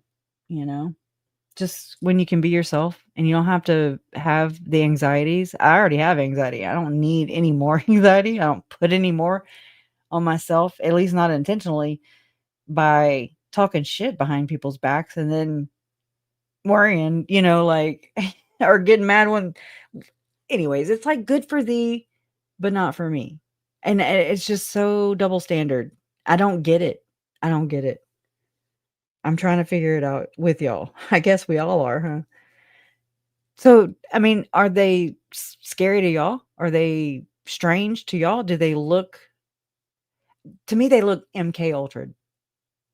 And I didn't really know that about, or didn't think that about John. Like he was still kind of not all the way on my shit list, but I was just like, well, damn, he's pissed me off or aggravated me in the past too, but I didn't have to really,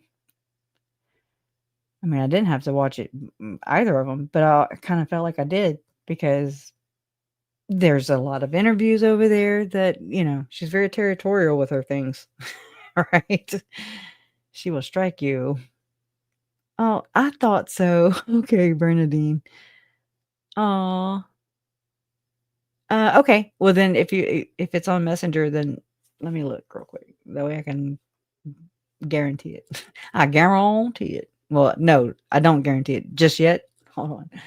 I never get on Facebook, so I'm like I'm like, I don't know what I'm doing here. Like it looks so different. Okay, yes, I did. Oh yeah. Thank you. But okay, Bernadine, now I remember you have the beautiful accent and the good stories. Oh my God, they have that number that high?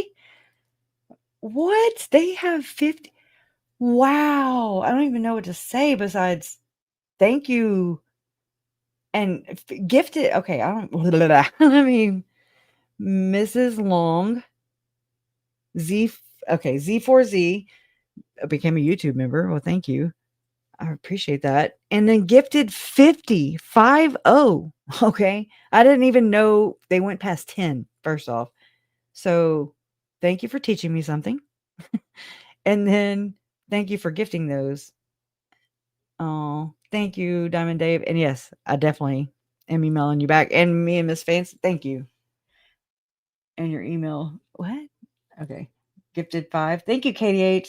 I appreciate. She's been sending me articles every damn day for years now, and I love her for it. That's just sweet. It's thoughtful. Dr. Fonda, what are you doing today, beautiful lady? Thank you. Thank you, Donna. Donna's flipping through them for me. I can get stuck, so I appreciate you for being here. Thank y'all. My earrings are making noise, and so I feel like they're jiggling in the microphone. Take those off. I really want to say, oh, thank you, Dean. I'm a new member. Thanks to Mrs. Long. Awesome. Yeah, make sure you're. Look, I'm not very. I don't ever hardly mention these things, but I hear other people do it. So just make sure make sure that you can accept memberships. Okay, if not, they won't go to you. And apparently, maybe I don't know how this works, but I think YouTube might be in charge of, gifting them out, assigning them. So that's pretty cool. Thank you. So, I know I love all y'all too. I do. I love seeing you other places also. It's really cool. I need to have Lindsay on here too. Lindsay Hendricks. You're not getting away. And I mean, so let's just ponder. Okay. Let's just ponder. So, I mean, there's some hearsay, I guess, or, it's just not, I haven't corroborated it yet, but is Lauren related to the Romneys? What is her stock, so to speak, in the church? Good, Scooter. I'm glad. Randomly assigned. Cool. Thanks, Salt and Pepper. How do you even gift memberships? I have no idea. I mean, I think it's on. I have to look at my phone because I don't use YouTube to look on here. I use a StreamYard. Oh my! I never did turn my damn phone back on, y'all. It's been off. Oh, okay. So Hippie Gypsy, hey, good to see you. Hippie Gypsy says hit the $, which is on the right, I think. They're random. Also shakes out the bushes too. Whatever works, whatever works. Oh, my bad. I misread. Thank you. Oh, yeah. It's cool. Next to the chat box, Diamond Dave says, that's how you give memberships, says Hippie Gypsy. Okay. Well, we all learning something, right? So, yeah. Does she pay tithings? Because Mormon stories. She talked a lot of crap about it. Ooh, man, I'm gonna have to go sit my ass in a damn chair and make myself listen to her interviews by myself because I've been watching them and listening to them through nonsense. I think I watched them the first time, but I already forgot. That's kind of crazy. I remember her talking about her dad being blind and anyways, and about living in Romania and things like that. And I'm like, oh, first thing I was like, Erica Kirk. Oh my God. What are the chances? But I'm just saying, I don't know. I'm not saying anything. Just interesting. I've never been to Romania ever.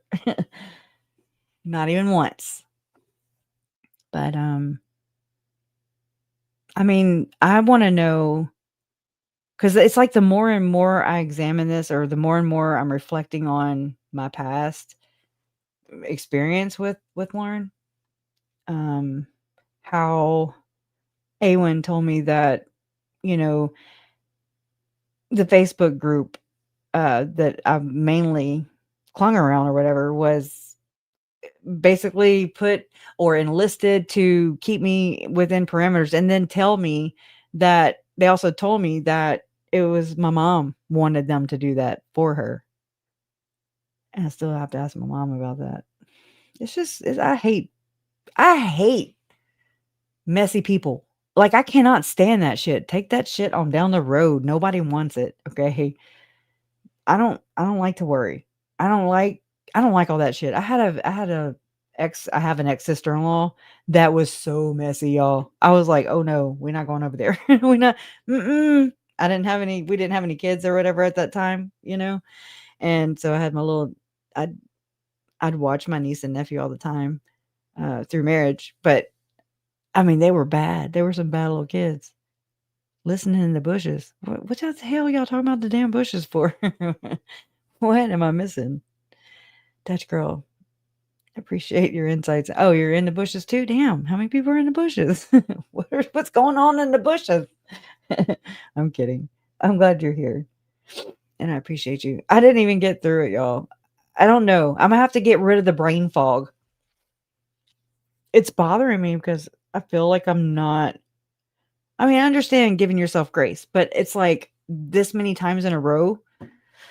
It's frustrating, and it's like grit, traffic jam or whatever, and I'm just like I can't get the words out of my mouth, or they can't formulate, and anyways, I don't know. I want to know if I need to go see a damn doctor. Hey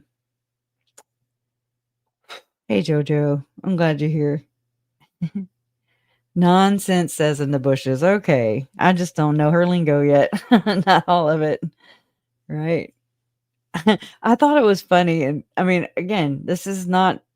I've watched her before, but when she covers, things that relate to Tim Ballard, to our, Mormonism, this kind of stuff. Our case, my family's case, and it's like I would run across her, but I don't know Brittany J, and I'm just like, yeah, I'm good. So good. Like for my trash TV, I go and watch Becca Scoops and other creators like Conspiracy and on Gypsy Rose. Okay. That is my little trash TV. I'm just like, oh, Jip. Oh, you're okay, Dutch. Okay. Now your name looks familiar. All right. Well, welcome. Bushes mean away from the computer, but listening. Okay. Sounds like some damn Alaskan people, They're like going in the bush. Anyways. Yeah, Becca showed up here. I was like, this is weird. Oh my God. And she sent a super chat and I was like, oh my God. I kind of felt a little not, starstruck kind of. I don't know, just respect. It's like a respect, I feel like I know these people. And I get it, You deal with the same thing, ADHD, struggling to recall words, disorganized thoughts. I find if I write more, I'm much more able to recall sequence. That's what I've been doing. Back when all this started, and I mean, I don't think that it was intentional. I think it was just coping in the moment with everything that was happening and, had happened up until that point. So after the murders, like in 2020, that whole year is a blur. I remember big things, but I don't remember anything that's like of significance or Christmas, birthdays, nothing. And I mean, that's sad, right? It is, because it's like, I remember having a good memory, and now I have a better long-term memory than I do short-term. Like I can say something and then be like, what did I just say? What the hell did I just say? It sucks. But I mean, trauma too, on top of ADHD. And I mean, I was undiagnosed until my kids had it. And then I was like, well, wait, hey doctor, you think that could be it? Because we had been trying to figure it out for years. Just, I wasn't depressed, but I don't know. I'm not hyper. I am in my mind. My mind is always hyper. But that does not match in my activity, anyways. And then for a long time, I masked. I coped by using alcohol and, oh my God, pills. I'll just say pills because I don't remember. I don't know. Just to not feel, just to do it because I could. And yeah, I remember like it was like a switch one day and it just flipped and I was just like, what the hell am I doing? Oh my God. Like I felt so mad at myself. Like, what are you doing? Yeah, that was wild. And I never turned back. And I called my doctor, I called my therapist, and I was like, yep. Like I stopped and I was like, I know you didn't even know I was on them, but hey, I had gotten in a a car accident, right? That's usually the way the devil gets in. No. That's the way that a lot of people who start on or who get addicted to opiates, to pain pills, and he sent me home with a bottle like so huge, but also my leg was still broken, shattered, and so I could go to Shreveport and get them to put 5 screws in a metal plate in my fibula and tibia. Anyways, I shouldn't have been texting and driving and then rear-ended a truck. Just saying. I mean, I'll be the first one to tell you I've messed up.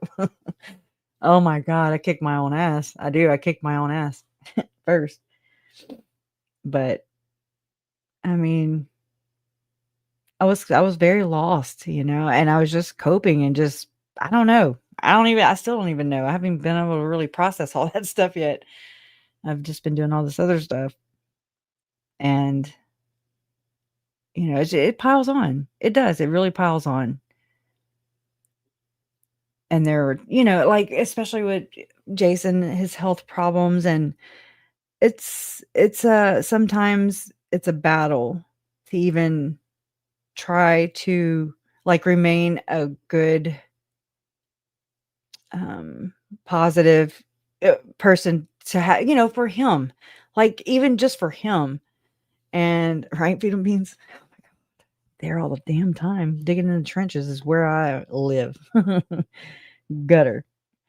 But I don't know. I don't want to lash out at him which is almost, we're with each other all the time. He's on disability, and I took advantage of the COVID, I'll just say, stay at home order or whatever. And I was working for my parents, but then everything went to shit because of the case. I say it to shit, but I couldn't even focus. Like I couldn't focus on anything else but this. Like it like, I don't know. It shocked me. It rocked me to my core. I'm telling you, it traumatized me, I think. Or maybe I believe, maybe I already kind of was, and then this just kind of did it in. And anyways, I don't understand how that really works exactly, but so it's like there was a lot at one time, and then it just kept coming. Like, that's what oh my God, I can't talk. Oh my God. I need an exorcist, an old priest and a young priest or something. Oh my gosh. But it felt like a wave, like, what did I used to say? A sucker punch and another sucker punch and another sucker punch. It's like you wouldn't even realize what you had just got hit with again. Another wall of bad news, another wall of bad news. And then it's like it was just so steady. It's for so long. It just, I don't know. You just got to try and stay alive and just breathe. And there's nothing wrong with that. It's okay to survive. Sometimes you got to survive. And like Mom was saying, like you don't have a choice. So get up, and you don't get to sulk. I mean, there's a time and a place, but not everybody has that luxury. Okay. Yeah. So I don't know. I just know it's worth it. I just didn't want to be like a negative. Well, let me just say, I wanted to be a more positive influence on Jason, because there's times when it's so hard, because you're dealing with your own mental stuff. You're just trying to talk yourself out of like going outside and doing something, rather than just scrolling on your phone and just not moving. Okay. There's many times I did this. And then it's like kind of that monkey see, monkey do thing. Like if he got up and did and got more active, then usually I would, follow behind him. And then also get up and just kind of make my way out. But then he's also looking at me for kind of that too, and it's just like, oh, we were stuck for a hot minute, y'all, for real. And I mean, I know my nerdy little grass cutting, rendezvous I've been doing has been so helpful. And now it's wintertime. My grass stopped growing pretty much. It slowed down. And I'm like, I know. My neighbors are like, look at that. Look at that idiot. She's still trying to cut her short grass. Okay. But I'm like, whatever. I mean, they got to know. Maybe I should go tell them. I'm not too worried about it, but I'll still pass the lawnmower. It grew a little somewhere. Oh, Trinity. Yeah. Recovering from alcoholism is very hard. Temptation is everywhere. They sell this stuff in the supermarket, for God's sake. I have a lot of respect for them. Yeah. Big time. For anybody who struggles. I believe we all have addictions. And it just kind of, for me, like that switch went off and I stopped doing those things. But I feel like it also transitioned and I became a workaholic. And then, no, that was before that. And then with this case, it was just right at that time when I had put plenty of money or paid plenty of money into unemployment. And it was just a time whenever I could actually draw unemployment. It was COVID 30. And so I was like, oh my gosh, and I mean, we had the kids and Jason had the thoracotomy in February of 2020 and it was just poo-pooing on our heads. Okay. Like a lot of people, like a lot of you, I mean, it's not always the ideal situation, but anyways, but so I took that opportunity to just go ahead and just draw unemployment. I have 6 months. I can do this and not have to boggle my mind with work and trying to make myself focus. So yeah, that's what I did until it ran out. And then here I am still. So now I'm like, what the hell would I even go do? Like, I don't even know how do you like channel what the hell I've been doing? What do you even call what I've been doing? If I were to put it into a job title, what would that be? Besides crazy, Oh, really? Well, I've seen ivermectin before, but isn't that for people with the C? I've never had it because I never went anywhere and never got tested. How about that? It's called winning. I'm joking. I don't know. It just freaked me out. Mushroom supplements. Yeah, I was too. And that it was a luxury. And for me in that point in my life, for sure. Like I was like, wow, yeah, it couldn't have came at a better time. Yeah. But see, like I don't know. Like I did go get the dermatologist or the one because I was like, I'll be damned if they're gonna tell me I can't travel on a damn plane to go to Rexburg. I'm going, and that's the only damn reason. Other than that, it felt really not good in my, like my gut was like, I believed y'all at first, but now it's like, why? I don't want to enter for a chance to win $1,000. Okay. Can we just say that it's going to save my life and be cool? Part ways, but then just, they were so involved. And then the shaming, right? That should be another red flag or indicator that it ain't right. And then enlisting other people to shame people. And then you can't even say it on the effing internet, but people are dying from it. Go F yourself. Like what the gall of these mother effers. Okay. They are psycho. You hear me, algorithm. You hear me. See this hooker on the screen? Okay. I'm sorry. Let me do that. She said, bye. Yep. And I support everybody's decision. It's your life. Do what you do. Lori was, because I have some of the papers or whatever from, I'm just going to say, because I don't, want to share anybody else's, but she didn't believe in back Lori from what I could see. It's just interesting. This whole thing is just mind blowing. these people run so deep. Just know, anytime I don't finish a show or a presentation or something I'm wanting to express, just know it all connects to all of them. Okay, just be like, well, it's going to connect anyway, so there's that. But do your own research, and I'll do mine. And then maybe one day, I'll get it out. Not today. You did? Oh my God. No, that's wild. Bless your heart. Like, worked in hospital. That's nuts. So Jason was in the hospital. He had just had an emergency. Like, doctor said that, or the surgeon said that if he hadn't have gone, I've heard this from other people before too. Like my mom always used to say stuff like this. Okay. If I'd have waited another 24 hours, I'd have been dead. But I do believe it. I do, because Jason was so sick for like 2 weeks, and he's so loud with his coughs that and again, I was experiencing a lot of PTSD. Okay. So I was like startled real easy.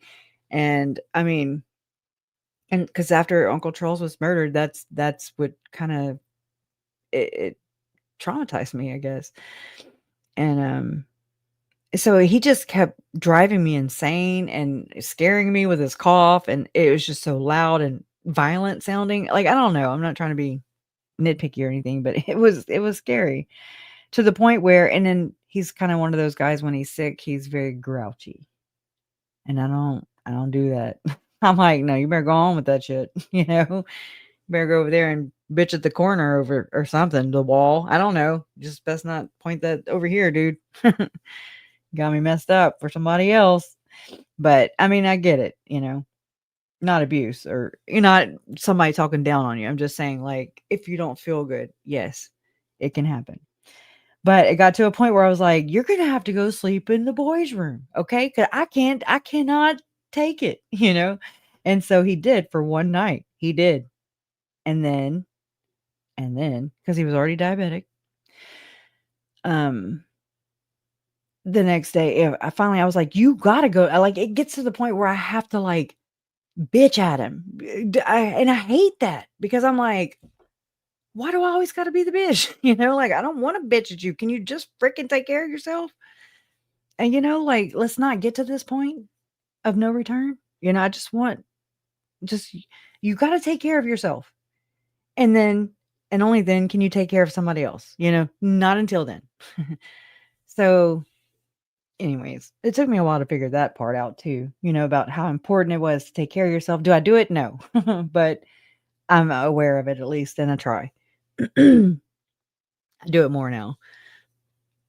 But so yeah, I mean, it was so bad, and so we went to the doctor, and then but that's been my doctor since I was 15, and then I lost him that year too, like the next month. My doctor of 15, or since I was 15, he died during COVID. I was like, oh my God. Like, it was such a loss too. It was a lot of stuff going on, and anyways. Oh my God, I sound like a train wreck. But so yeah, Jason went to the he went right into surgery. Had it been a week later, actually, because when he was in recovery from the thoracotomy, he bypassed the emergency room, and because they were like, he's gonna be in the ER. Not in the ER. And oh my gosh, what is the damn name of it? I done blocked it out. Oh my God. I can't think of it, but y'all know what I'm talking about. Intensive care. ICU. So after his thoracotomy, I couldn't even go into the hospital. It was just so stressful. Whenever Jason was around the time that he was having his thoracotomy and all that, COVID came out right at that same freaking time. And he was in recovery on the pulmonary floor. And I remember his TV being on, and I was sitting by the window.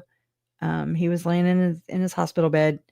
I didn't have the kids with us or anything, but I was, I had this big binder, and I was trying to draw or sketch out a mind map of the case of all the people. Lori, Chad, just all these people, So I'm sitting there and I'm just kind of, I guess, working. I don't know. And the nurse came in, and anyways, I looked up at the TV and I was, watching the news come out, and they were like, it's coming out from Wuhan or whatever. And I was just like, oh, that's interesting. And so I looked at her and I was like, and I pointed at the TV and I was like, are y'all worried about that? And she was like, oh no, nope. Oh my God. Holy cow. Had it been another week, Jason wouldn't have got the amazing surgeon that he did that was actually from Houston, Texas. And who knows? I mean, another week. I mean, how do I say your name? Monogamous. Okay. Monogamous apostate 6626. You know what it was like working there, working at a hospital during that time. It was scary. Even just looking at it on news footage. I was just like, oh my God. I didn't quite understand the magnitude of it because I couldn't spend time researching it. I just kind of would pass over or pass, people that do research it. I don't know. I didn't go anywhere. I actually listened. I was like, oh, I was made for this shit. I didn't know that I was a social distancer. Oh my God. I found my niche, and I'm staying here. And then I was like shaming mom and I was like, y'all not supposed to be going nowhere. Okay. Y'all need to just stay your ass home.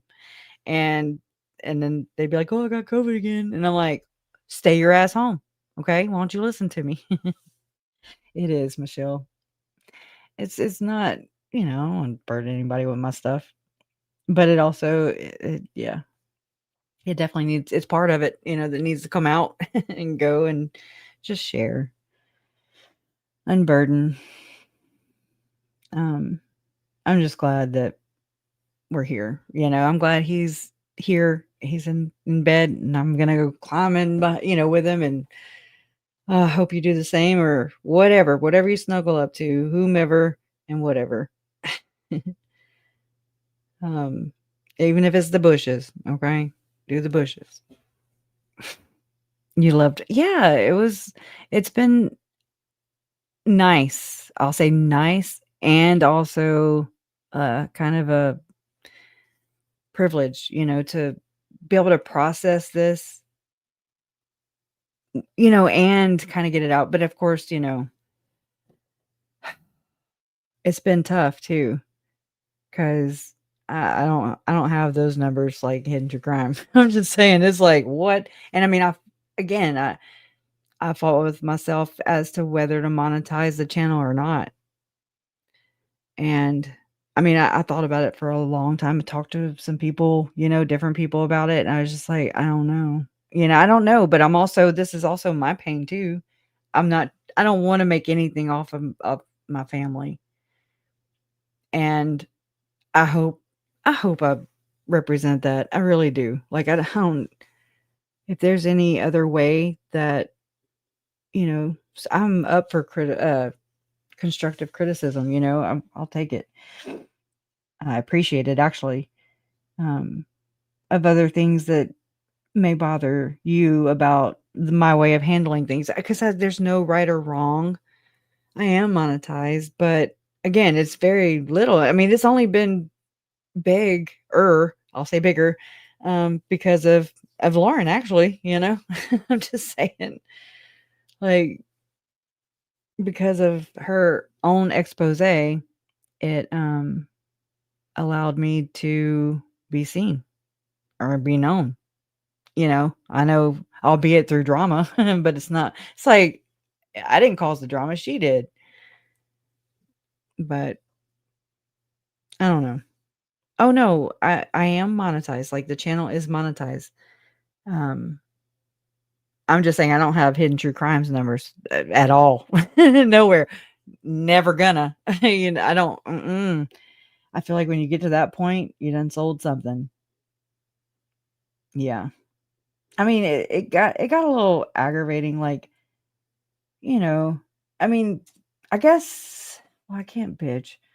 I'm just saying, like, I don't know. I just don't work that fast. Like I got to process all the things and then my head's still spinning. I'm still processing the feelings and trying to figure out the things with all the evidence that came out, that comes out, trickles out, or just water hose, fire hydrant at you, you're trying to drink out of a fire hydrant. Whew. It's never just calm. I mean, it's starting to be. It's starting to be more empowering. Like I'm trying to take back my life. I gave way too much of it to Lori and Chad, and I don't mean that in like a goodbye way. I just mean that in like I want to live longer. So let me go get my ass up and go, let me try and exercise. Let me try and feel better about it. Let me get some sunshine. Let me touch some grass. Today I ate grass basically because it was so damn windy here. And so when I mowed in the backyard, I was like, well, that's not very smart because it would just fly back up at me. Yeah. Anyways, but I put in, music in my ears and it was music, like Candlebox, Left Me Far Behind and just old stuff. I traded all my music and I used to love music. I lived by it. That's why I had YouTube anyways. That's why I had YouTube Premium. That way I could close my phone screen and walk away and it would still play music. That's why. So people were like, whenever I got into YouTube because of how I was always on Facebook, I knew that like the back of my hand. But then when the case started, when it went public and then all the YouTube creators and other people from different platforms started covering the case, then it brought me more to YouTube. So then I was like, oh, I realized that if you do have a Gmail address, then you have a YouTube channel. That's what that means. And so, I mean, just kind of becoming self-aware of these things. And I don't know, just kind of teaching myself along the way. I remember reading all the copyright law stuff back in the beginning. I was like, and I remember actually not worrying, but trying to figure out a way to be proactive about copyright, like if Dateline uses if Netflix, okay, like this really happened. If Netflix uses my footage, my original footage of JJ and Paw and Silas on the bus, then okay. But then they send me a notice, wanting to strike me to remove their video off. And I'm like, what? And I mean, so whenever I got that from Netflix saying that I was copyrighting them, I was like, oh, hell no. And I took to the keyboard and I went crazy. Okay. I mean, not mean, but you know what I'm saying? Like, just what it's very, very, it's very angering. Okay. Mm-hmm. Is that true? Yeah, that's absolutely. Study your opposition. I didn't know what, and I'm doing air quotes, we were up against besides Lori, Chad, or I mean, I guess Chad. We didn't really even know, but Lori and Alex for sure. But who else? Don't call it a cult. Like people, it was very confusing because it's like, what does this cult consist of? What does that mean? What does that look like? But yet there's evidence of 3 members of my family being murdered, dead, missing, It's like, and then finding out like my mom was on their hit list. And so it's like, oh my God, And I mean, there were times. Mm. Oh, okay. It kind of hit me. I'm sorry. I mean, there were times when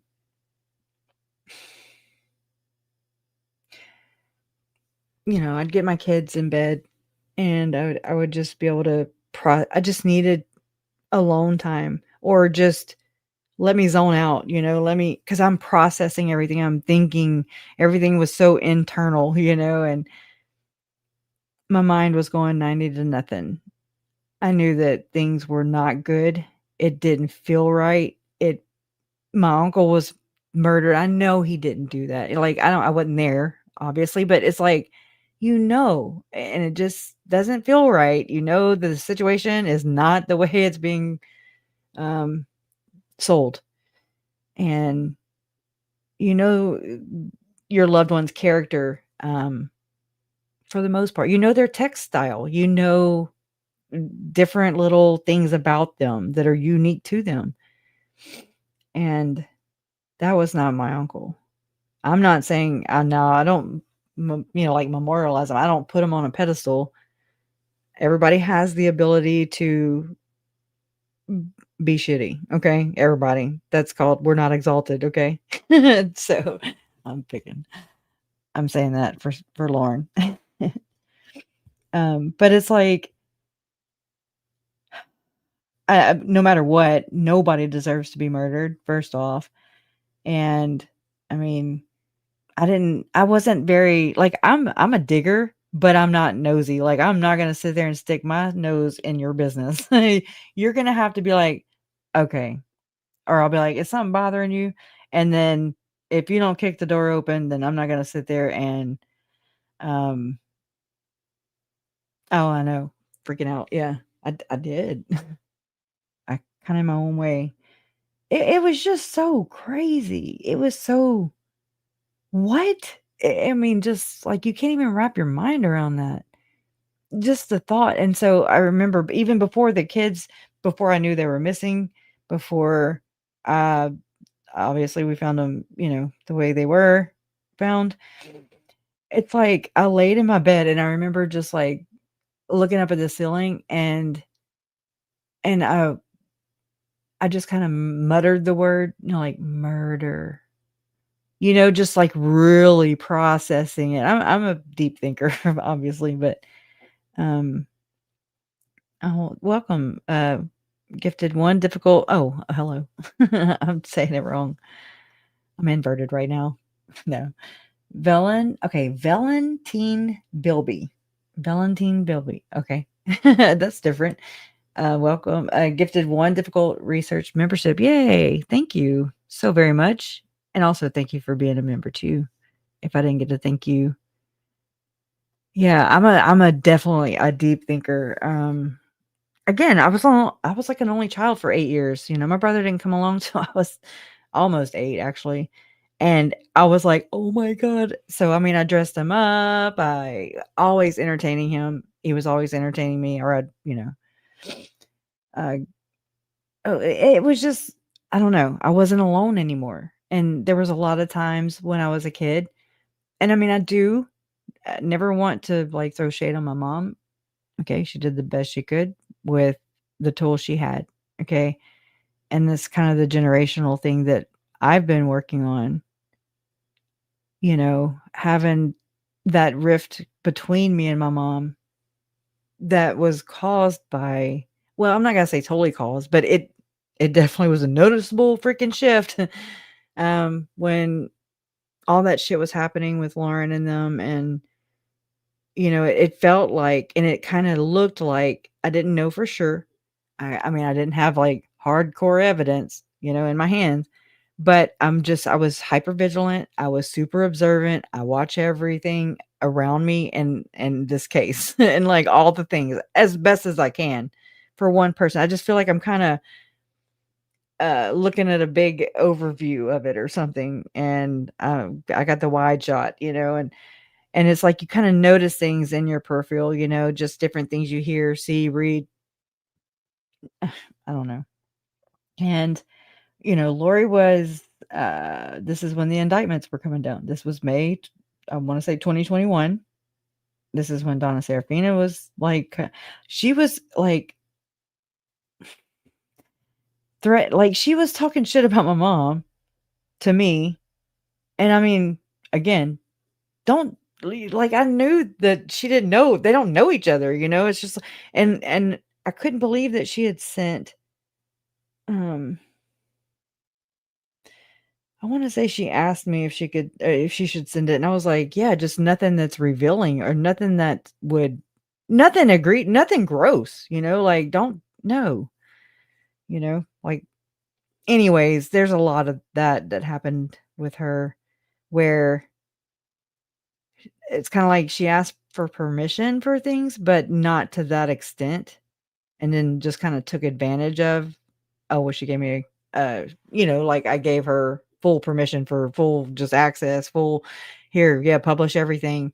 Here, all my private phone calls. Sure, yeah. No, I don't remember what the hell I said. Yeah, I don't remember what we talked about. If people don't realize how mediumship works, I don't do much of the talking. You know what I'm saying? So, anyways, it was just so maybe I don't remember how messed up that was. Because I wasn't able to process it at that time. Well, anyways, like I was getting Facebook messages or whatever saying to me, it looked like she was pissed off because nobody, or especially my mom, which I don't, anyways, would not acknowledge her work. And I mean, just saying there's a time and a place for things. And I was all about backing her up as far as like, wow, yeah, pretty on point. Wow. But there's a time and a place. We're sitting here, there's indictments coming down on Chad and Lori. I mean, we're family. Like, I don't I don't know if people don't get it. And it's like, hey, now's not the time to be like strong arming people, like don't back me into a corner anyways. You're not going to make me do anything I don't want to do, but don't try to manipulate the situation either. And then don't write messages to me basically saying that because of my mom, some little girl's getting R-worded and going to be murdered because my mom didn't validate her. No, ma'am. That was so wrong. And then I had to hold it in. I had to I had to, but I felt like it's not important compared to the seriousness, the heaviness, the weight of all of the losses, the death, all the things. It was just not the fucking time or the fucking place. And I hope and pray that maybe she's had some time to reflect from that or on that and we'll consider that in the future. People, like it's just anyways. I don't know. It just was it felt wrong, it's just like what? Like it's not, and then now it's like, Mom, it's nobody's job to validate you. Okay, go earn it on your own merit, right? Do it and stand on that shit. But don't be coming at me for your expectations, like don't come at me. I won't go at you for mine, Anyways, okay, I got it. Gotcha. But I mean, can you imagine like somebody saying that it's your fault of a missing child is getting R-worded and will be murdered because you didn't participate. You didn't validate my work. And basically the logic behind that was if my mom would have validated her work, then the cops would have validated her work. So whatever. Again, you can't force a what. Okay. Because it's still shit. All right. You live in Colorado? I bet it's beautiful. I mean, it was a lot, but I mean, all of it was. It spilled over into the next shit show, basically. It was just one shit show after another. But strong? Maybe. But didn't have a choice. And it just didn't, none of that stuff belonged in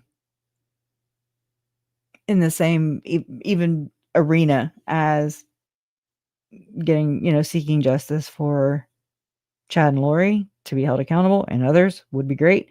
But, for their memories too, it's just, there's a time and a place. Like when I saw Summer, I met her in the damn courtroom. I was like, oh, there's a time and a place. Here's not now. But yeah. Sylvia Brown. I mean, but again, I didn't reach out to her. It was one of Joe Ryan's cousins. She reached out to me. She had sat with her or, did a reading with her or something. And so I listened to it, and so whenever his cousin reached out to me, just looking, saying that Donna was looking for, or said that having a family member or whatever would maybe make it, I don't know. Again, I will go research, okay? Shit show coordinator. A shit show and constipated. How about that, right? It's just shit everywhere. It's a shit show for show. Anyways, that was maybe a little too much, but I forgot what I was saying. It was just a lot. It was a lot, but I would do it again. I mean, if I had to,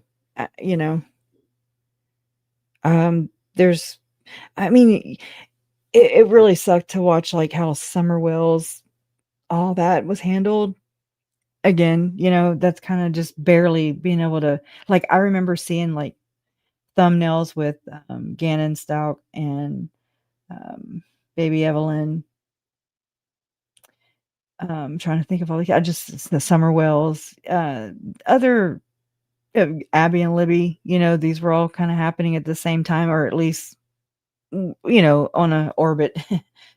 I know the Abby and Libby were before, but I didn't know anything about it because I did not follow true crime. Did not. I watched the first 48 and like Dateline. That's it.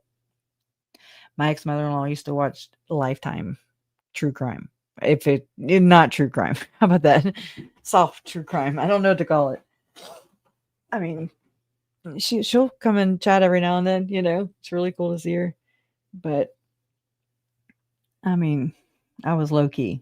I mean, I was mainstreaming, I didn't even know YouTube had it's like the underbelly of media. And it's hardcore. And then even within YouTube, or other platforms, you have the more mainstream part of the platform, and then you have the underbelly. You got your bottom feeders, and anyways, it's very interesting how it works. And I know I learned throughout the process that, they don't want my kind of information. My kind of information is a no-no. They don't touch that with a 10-foot, pole. And that's great on them, but then I learned that who they're owned by and who controls them and who says yeah or no, and then says you're fired or not. Yeah, I get it. Whatever. It is what it is. But just first off, just finding or trying to find, actually, I mean, I did my homework. Okay. Like I said, I kept my eyes open, and I would notice like what this reporter would report, what this one wouldn't, which one would acknowledge me or not. That was kind of interesting.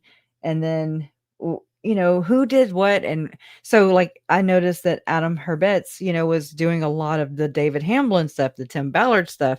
Now I didn't know how connected Ballard and all that and OUR was, to our situation, but holy cow. It's like I was just kind of keeping my eyes peeled.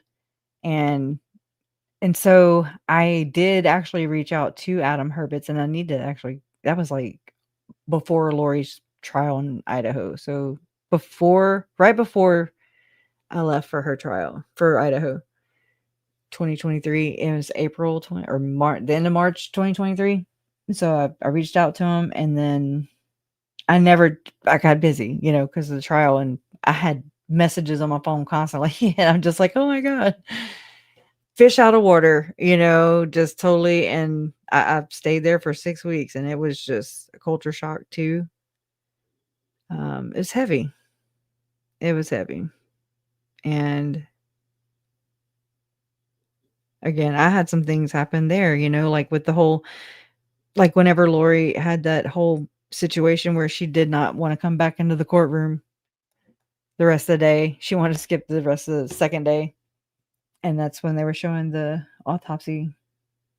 And that's what triggered me. I saw just a flash of a picture of red pajamas with the little sleepy heroes. And I was like, oh my God, it was on accident. And I was just trying to do everything within my will to like just not cause a scene. I was just like, oh my God, just make it, and finally made it, we were adjourned for a break or whatever. And they were like, okay, y'all can't leave y'all stuff in here either. So I had to pack, my backpack or whatever. And that's when we locked eyes, me and Lori. And then whatever that I didn't even realize it at that time. I didn't realize that even happened until after me and Mom had ran back up there because we heard that, there might be a scene. Lori's not one to go back to trial.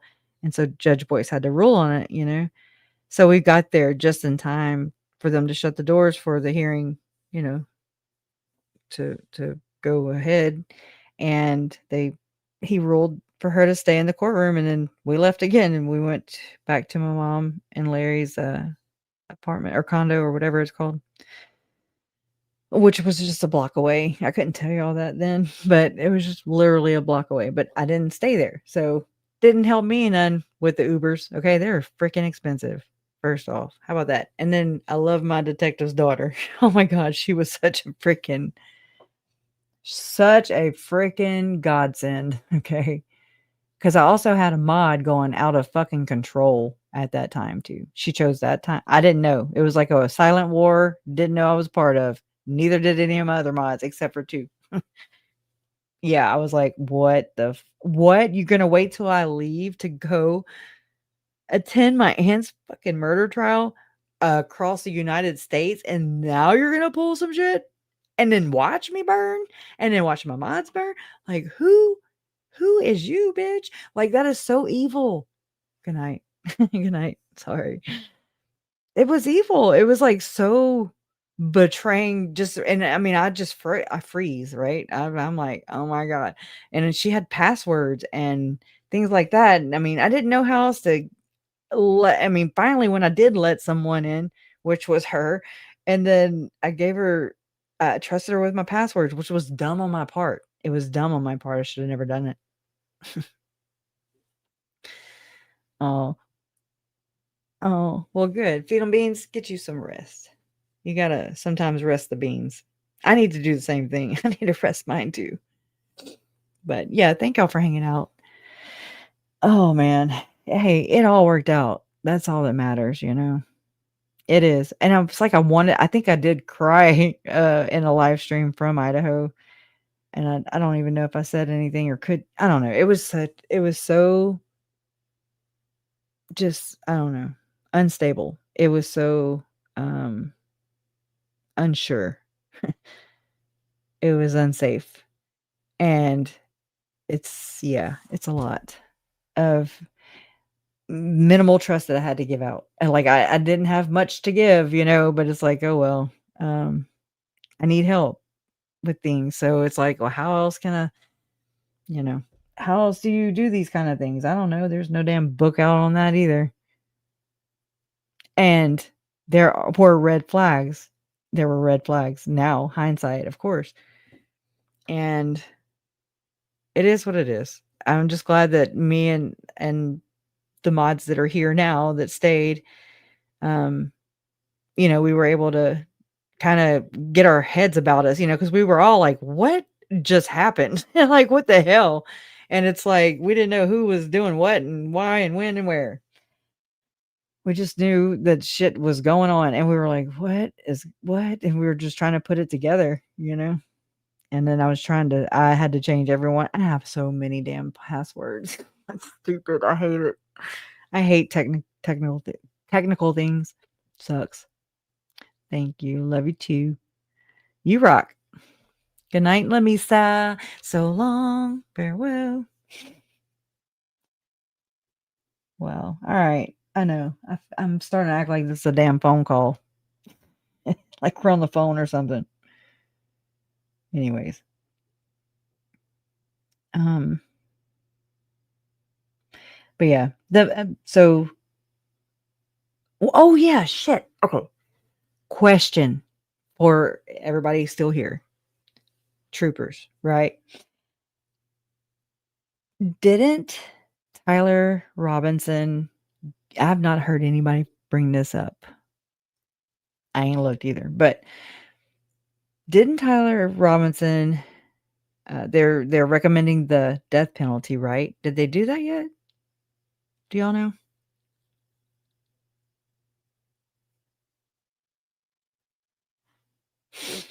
Yeah, we're gonna gawk at the damn monsters. Exactly. Well, so apparently, I don't really know what to make of Kirk. Okay. And when Charlie was like, I'm just like, I don't think they're fucking real, man. I just don't. They look like some damn bots. Okay. But whatever. Okay. We'll pretend that the government ain't infiltrated my mind. Okay. We'll just pretend. But because I'm just like, something, it ain't right. The whole situation. That's why I call it a Charlie Kirk situation. Okay. I don't call it an assassin. I don't call it nothing. I say that and I say Valhalla. And I'm just like, okay. No disrespect. I will apologize if I'm wrong. I love when Kay gets passionate. She is so real and I love her for it. She is. And she doesn't, like, she'll get that way, but not all the time, you know? So it's also awesome to be on the receiving end of that, especially when, I mean, I longed for my mom a lot. It was very difficult to go and go through all this. I kept my distance. I didn't want them to get hurt by Lauren because, I mean, it looked to me like there was some shady shit going on that wasn't very ethical from my view, and Awen pretty much confirmed that for me. And even some stuff that Lori Hella sent me, whole email, everything she had tracked on it on that time frame. And I was like, wow. Yeah, it really does look like the way it seemed, which was, you heard it here first. And at the risk of possibly giving someone who wants to kill my mom, someone who killed my uncle, my nephew, my cousin, who tried to kill, but just like this is someone who was, and so to even jeopardize that in any way, shape, or form is reckless. And it's just as evil, in my opinion. Like, because you know better. You know better. You don't publish shit. You heard it here first. You don't do that shit. You don't publish private attorney client law, whatever I'm trying to say. Private attorney client privilege phone calls even that happened in the Murdaugh case. And I'm just like, wow, how come I didn't hear about that? That was then. And yes, the sabotage. What the fuck is that? Like, Lori's not going to try and come kill her. No, they'll probably be like, Botox sisters or so. I don't really know. Whatever. Ain't my problem. But it would have been all our problems. It's just, especially my mom, especially Larry, especially Colby, like what the no, look, that's pissing me off all over again. Sorry. Like, that is reckless and just it's disrespectful and it's just wrong. So even though the court inadvertently apparently published whatever, I don't want to say it all. I don't even want it to, like, I never, like, I even told people, like, when I met Awen, when I met Eric, when I met all these, different people, creators, whatever, that I cross paths with, I do not want to receive any information, gossip, rumor, whatever it may be that pertains to this case that does not come through the proper channel.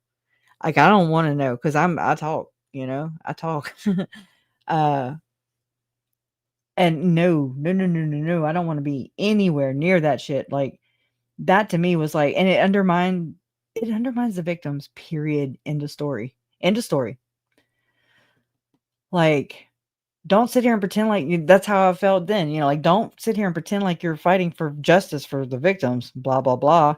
With the bracelets. That was another thing. The bracelets, y'all. I was trying to sell bracelets so I could like save money to get up there, to stay up there, because I'm not independently fucking wealthy. I'm not even independently just okay. I'm like, we live on an income, and it's not both of ours. It's just his. So it's like, we make it happen. Got to be frugal. And I mean, but it wasn't just so I could have, a newsletter or have your email address or your whatever, so I could contact you when my book goes out, that you're also writing on my family. So you see what I'm saying? It was just like, what the hell? So why the bracelets when I'm doing the bracelets? And then anyways, it just always felt like a fucking undermine, like I didn't exist. I did not exist. What? Hello, and no acknowledgement, none, no respect. That's what I felt like. Always felt, and I'm not their victim, and I'm not trying to be. Trust me, I'm not trying to play it now. I'm not playing anything. It's just aggravating. Thinking back at all that, it was so hurtful. And then Jen, the one friend, or I say the one friend. I mean, I would talk to a lot of people who visited in the comment section, before I started doing lives and things like that, and talk there. I needed to get it out. It was a place to be able to share these things with y'all and each other. And then I didn't even realize that there was a community being built up. That didn't get onto my radar until KJ was like, "Hey, girl," when she came down to Louisiana, and she was like, "You can," and it kind of surprised me because she was just out of nowhere to me. She was like, "All right, and you're gonna have to show up every week for your community." And I was like, "What? What are you talking about?" Like, I didn't look at this as a community. I mean, I did, but it wasn't my community. I looked at it as Tylee, Charles, Tammy, JJ, and Joe's. I feel like they pulled us in. Like, they caught your attention. They caught somebody, you know what I'm saying? Like, and anyways, I don't know how to explain that. But then I was like, oh my God, I didn't like set out to build a community. That wasn't like on my list, but it was just one of those really cool things that inadvertently kind of happened without, it was organic. It is organic and it's beautiful. And so Jason, he was like, Kresha, he was like, it's really cool because it's these things that you do like this. And he's like, you do not see. And I'm like, what are you talking about? And he's like, this person said this and they're proud of you. And I'm like, but that's not why I'm here. I'm not okay, and he's just trying to get me to like understand. And I'm like, I get what you're saying, but I'm not I'm not seeking that, Anyways, I just want people to like, the biggest thing to me lately has been hearing, seeing, receiving messages of, oh my God, this is Lori and Chad. Their whole thing was leading up to the NWO type shit, this end time programming. And I'm like, yes, like to just be understood for all the, this is dancing around I've been doing for years, and it's just like, you can't just talk about these things freely because it's algorithm haters, social credit or social scoring, conditioning for sure. Yeah. Born to do it. Yeah. Well, I don't know. I think it's important. I think it's like the most important thing ever. And I didn't realize it till 3 members of my family were murdered. And that really sucks. I wish I would have realized, before. And I wish I would have been more engaging with my family and took part more in family things. I hated family reunions. Oh my God. And they were really cool. I miss them now. And I'm like, oh my God, I'd love to have a Romero family reunion with all the old people, and all the good food and just cut up, see everybody, you know what I mean? Like, at least you get to see them once a year. Not many people have that. Jason's made me see a lot of this too, because, his parents died a long time ago. I mean, he was an adult, but I mean, raising kids, having family and things like that, and not having parents at all, and no siblings or anything. It's like he kind of was the bridge between me and my parents. He is. He can, I mean, not really so much right now, because I mean, I didn't want my mom to ever think or feel like she had to apologize to me, but I mean, for not taking me seriously, not taking my advice or whatever, not believing me, because that wasn't her experience, right? I mean, right? That's what I learned. Like, okay, I even said it at the end of Lauren's 9 damn hour diatribe. I was like, "Hey, look, me and Lauren, we don't always see eye to eye." But I mean, I didn't know that this even went down with my mom and them, with Lauren and mom, apparently, like mom said, back in June. That's what I'm saying. So I'd given my mom like a courtesy text, like, hey, she just did this 9-hour live or whatever. And then I've supported her. And then I realized what the hell she was actually trying to cover up and is covering up. I was like, so I kind of went into all the stuff that happened up until the point of the Hellas, Lauren, Awen Reese, whatever, kerfuffle, I don't know what to call it. And then I was like, oh my God, I'm going to spend 10 years writing this down, like typing this to her. So let me just bring it up to this point. I have to kind of do that. I have to kind of like say, okay, you're not going to conquer it in one night. So yeah. Oh, true. And vice versa. Right. Yeah. I know. I didn't take her advice a lot or anything. No, I was I wasn't a bad kid. I was stubborn, or I am stubborn. I don't know. I got my ways, mom and daughter. Yeah. It was just a strained relationship. It's like I didn't want people to really know our problems. Sometimes it would just kind of come out here and there, but I tried not to, basically elaborate or harp on it. I try not to call any attention to it. That, I mean, yes, we aren't not talking, but it's like I created down, like I had to. And then it's like I was able to kind of process my own childhood and upbringing and try to understand my mom and Uncle Charles, her brothers and sisters, their upbringing, because that directly affects mine and my brothers. And so it's just like a whole, I don't know, control. Yes, definitely controlled up. Oh my God. I wish I'm gonna look that up. Not right now, but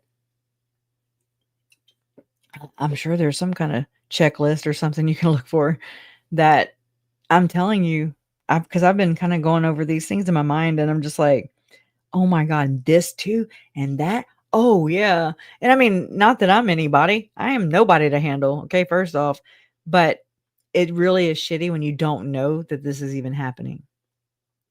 Okay, that's nasty. That's some trashy shit right there. Like, shame on you. Free will, free agency. It's like, no. Yeah. It's what they think about us. I love my mom. I guess that's who we're talking about.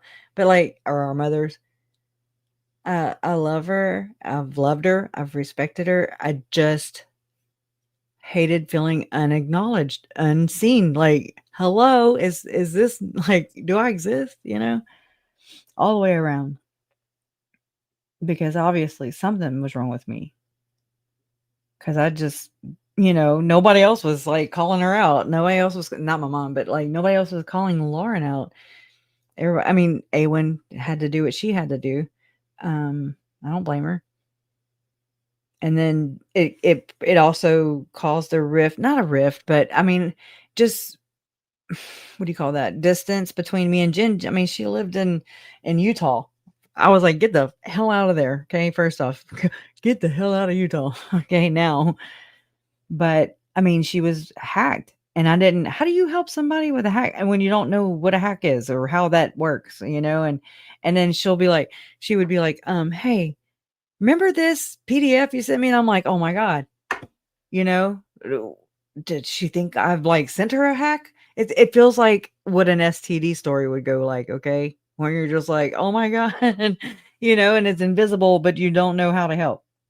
Don't know where the hell it came from. Anyways, I'm just bad analogy, but it just was frustrating because because at some point in time, there were times whenever we wondered if it was actually the controlled opposition people, handlers. But yet, whenever Lauren claimed to be hacked, it was around the same time that Jen got hacked. So whatever. And I remember Lauren's brother was like, really, was he a hacker or was he a computer guy? I mean, he did something like that. He was her website or something. I don't know. I need to look back in my notes because I used to write instead of having Canva. I didn't have Canva yet, and I didn't have What do you mean? Huh? What? You got to be more specific with that, and then I can try and not cut myself off. I don't know. I'm kind of talking about two different things at once. I'm talking about mom, and then I'm kind of crossing over into the hidden true crime hoax. Yeah.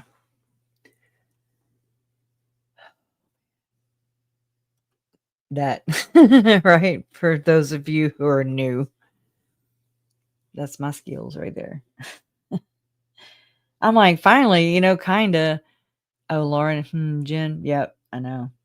It's just one of those things that make you go, They named names and everything. People's reaction, disappointing. Nobody seemed to care or believe it. Wait, with what? Oh, her being hacked or her face got hacked? Whose face got hacked? Are you being sorry? Like, I don't know if you're being funny or what. Whose face got hacked? Now, I remember being like in Idaho for Lori's trial, so 2023. And that's when we all went to that Airbnb or whatever. That it was a house kind of away from the city. And so the documentary crew was there. Like I was entertaining the Matthias's child, I'll just say that. And then like Lauren was like, I don't know what she was doing. Like, I think she did some kind of interview. Maybe she was on camera down in the basement. I don't really know. I didn't really pay too much attention, but mom made a gumbo and I was away from home for almost, 6 weeks. I was away from all my comfort and my mommy even. And so and her food. So I went there, and then that's whenever I have a picture of Lauren eating, it's kind of sarcastically because eating my mom's potato salad because it was the topic one night in a hidden true crime chat whenever it was me, my mom, and then Summer showed up, Summer Shiflett, and they were kind of being nice, and I was like, oh hell no. And anyway, so Summer said she mentioned that she had always heard about my mom's potato salad. Anyway, so it was just kind of like that, like a haha. I'm sorry. Me too. Love always. I swear. I was talking about the Southern Baptist CSA scandal. What? The story broke and nobody seemed to care. Well, I don't even know what that is. I care. I just Mormons are movers and shakers, man. They're like, I'm like, oh my God, they're exhausting. It gets maybe my brain hurts from that. I think. Yes, definitely. Love always. I have the same opinion, belief, and it's. I know I wasn't interacting with Lori when she was having these issues before pre-homicide. But I mean, it so reeks of the same thing. She's not plugged in, like she's not connected. She's a carcass right now, and I'm just like, I'm worried about her. I'm worried about Lauren. Lauren, I'm worried about you. Girl, don't call me though. Don't call my mama either. Stay away from my family. And quit trying to play baseball and give me strikes and shit. Okay? Find you a new hobby. Okay? Girl, start crocheting. Ewan will teach you. I bet she would. Because it sounds like she's even worried about you. That's the thing. I think we have empathy, but I don't think that's reciprocated at all. And that's scary. It's scary. It just makes me think like this must have been what it'll look like for, to interact with Lori, or just to watch them go through that, like you can see a whole transition. When I saw Lori walk in that courtroom in March of 2020, I was like, who in the F is that? Like, I don't even recognize this woman. Who is that? That don't look like her. Like she was different. I don't know how to explain it besides a carcass. I was like, they're the zombies. Like she's the zombie right there. That person, whomever is inside that body, at the controls. I don't know. It's weird. But it makes me wonder, because Lauren she's from the same ward as Tom Harrison. So is oh my God. If I could keep one fucking thought together, it'd be great. Dick and Brenda Miles, Lauren, hidden true crime, for F's sake. Oh my God. Hidden true crime was there. Hidden Productions. I wondered if it was ADHD medicine a long time ago. That's what it kind of, because again, I kept up wondering, and that kind of is one of those that time of a woman's life, like I was diagnosed with adult ADHD, in my 30s, but never abused it. I don't abuse that shit. No, I told y'all I have abused medicine, but it wasn't that. Anyways, you know what I mean? I just wondered if maybe that was a thing, I don't know. We just consider things, right? When things don't look right and we try to figure it out. Red rum would change people. And Lori's eyes were black. They were blue, the brightest blue, right? And then her first mugshot, they were flipping black. I was like, oh my God. And there's this picture, a screenshot that I got from when Dateline was trying to chase them down in Hawaii. And anyways, they're gross, but wearing the skirt, and she's got like a tank. Lori's got a tank top on. And anyways, the way Chad like looked at the camera at that particular time, it's like the lens messed up, and I'm like, oh my God, you can see his demon, man. Oh my God, that's so creepy. And he's looking dead at it, dead at the camera, through the camera, into my eyeballs. And I'm like, oh, and I hurry and flip it over. Just kidding. I don't know.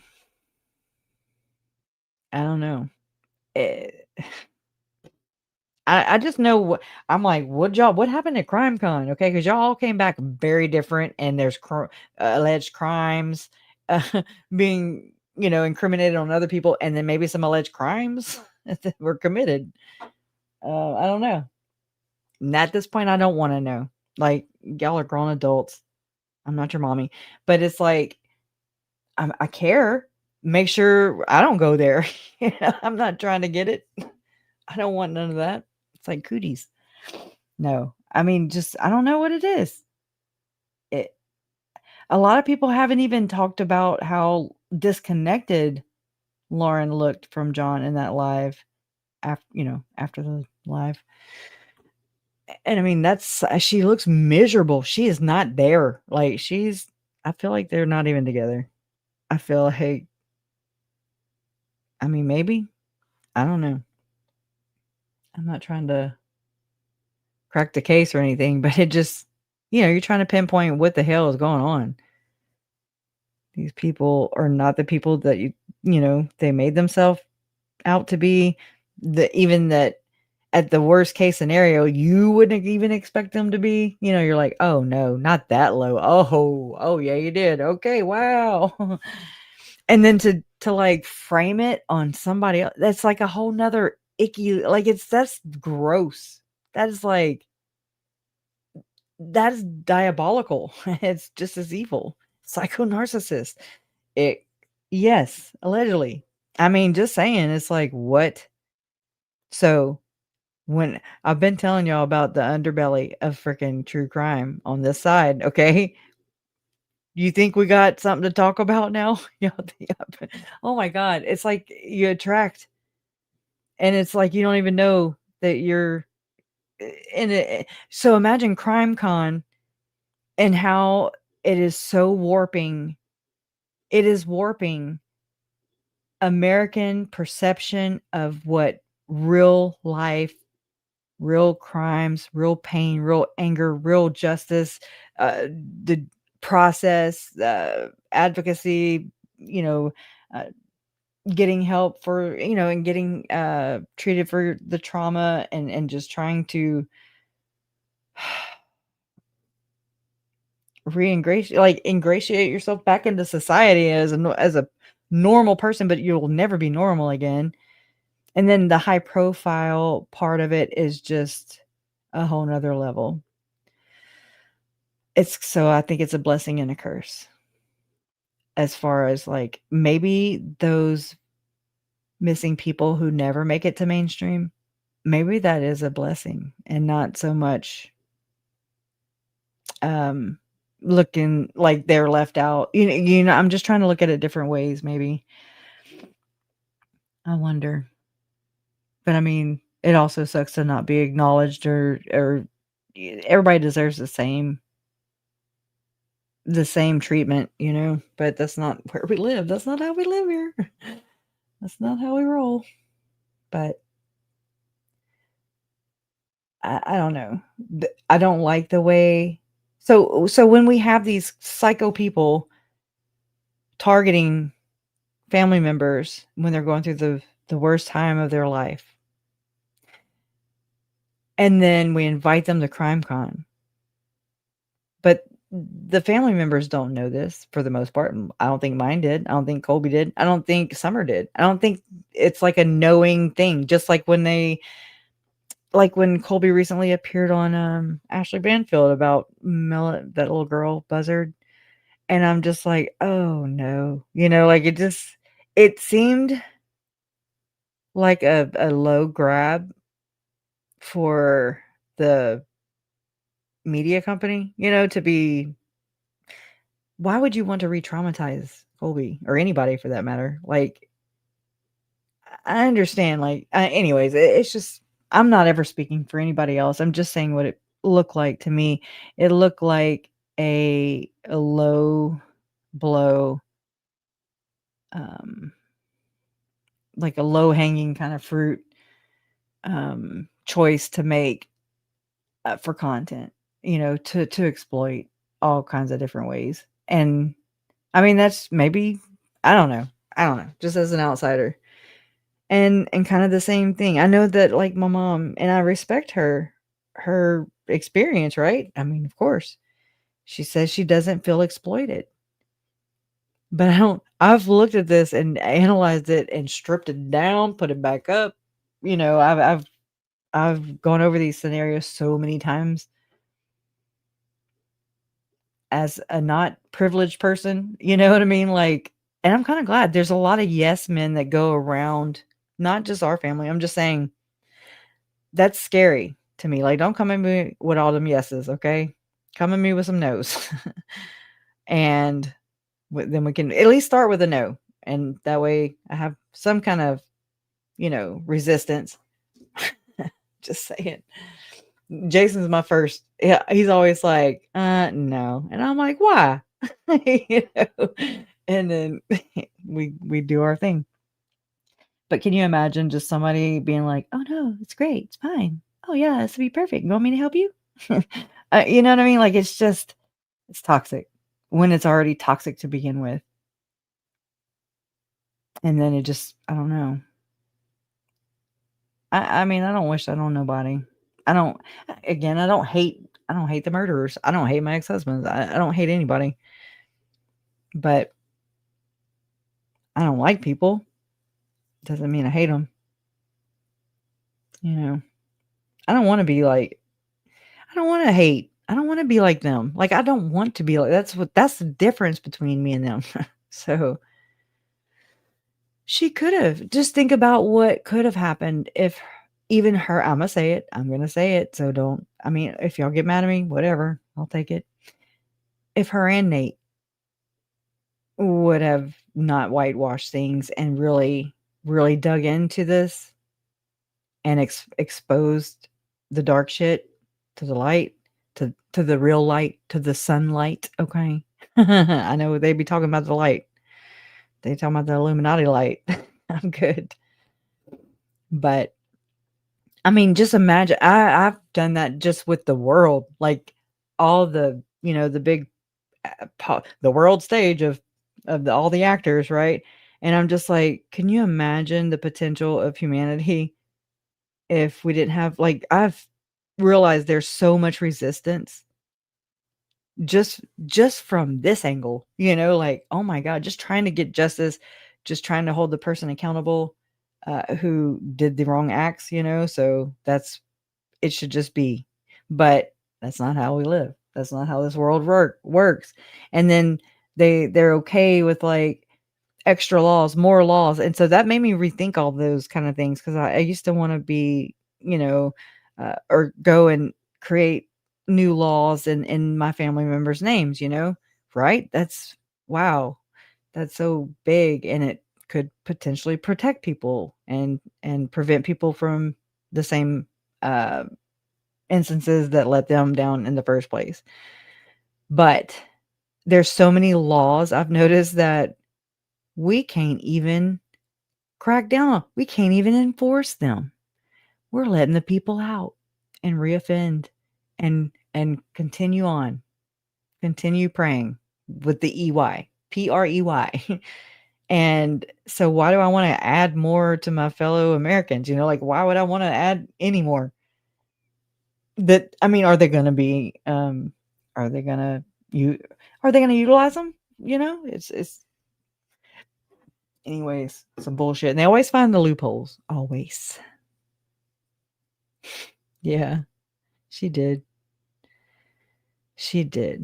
I know I overwhelmed her sometimes with the information in my head. Like, I didn't want to overwhelm, but sometimes there were some, like, at one point, like, I did not know how to actually say it or explain it.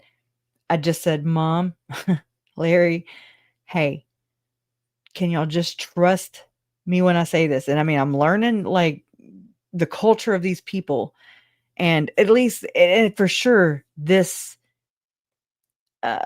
fringe mindset, I don't know what else to call it, but I'm like, so can you just trust me if I say, hey, no, that is not good. That's not a good idea. Can you just trust me that I'm not trying to, sabotage you or anything? I'm just trying to help and protect and warn you that this is likely what might be going on, or their intention, Anyways, and so they were like, yeah, And I was like, that way I don't have to explain anything to you. Just if I ever have to do that. Okay. But yeah, I got to a point where I was like, okay, well, I'm not their parent. They're my parents. So whatever. You can only lead a horse to water. You can't make them drink. And I mean, right? That is a very typical mother-daughter, even father-son relationship. We buck our parents. Well, not all, but I love her, always will, and respect her and appreciate her. I missed her. I missed my mom. And I'm just glad.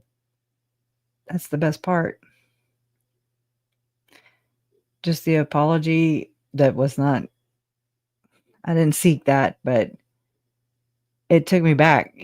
I was like, whoa, what the hell's happening right now? What do you do? Like, I'm sitting there looking at it and I'm going, what? She, like pointing at the phone, like, what is going on right now? I'm just in disbelief, like, whoa. Was not expecting that, basically.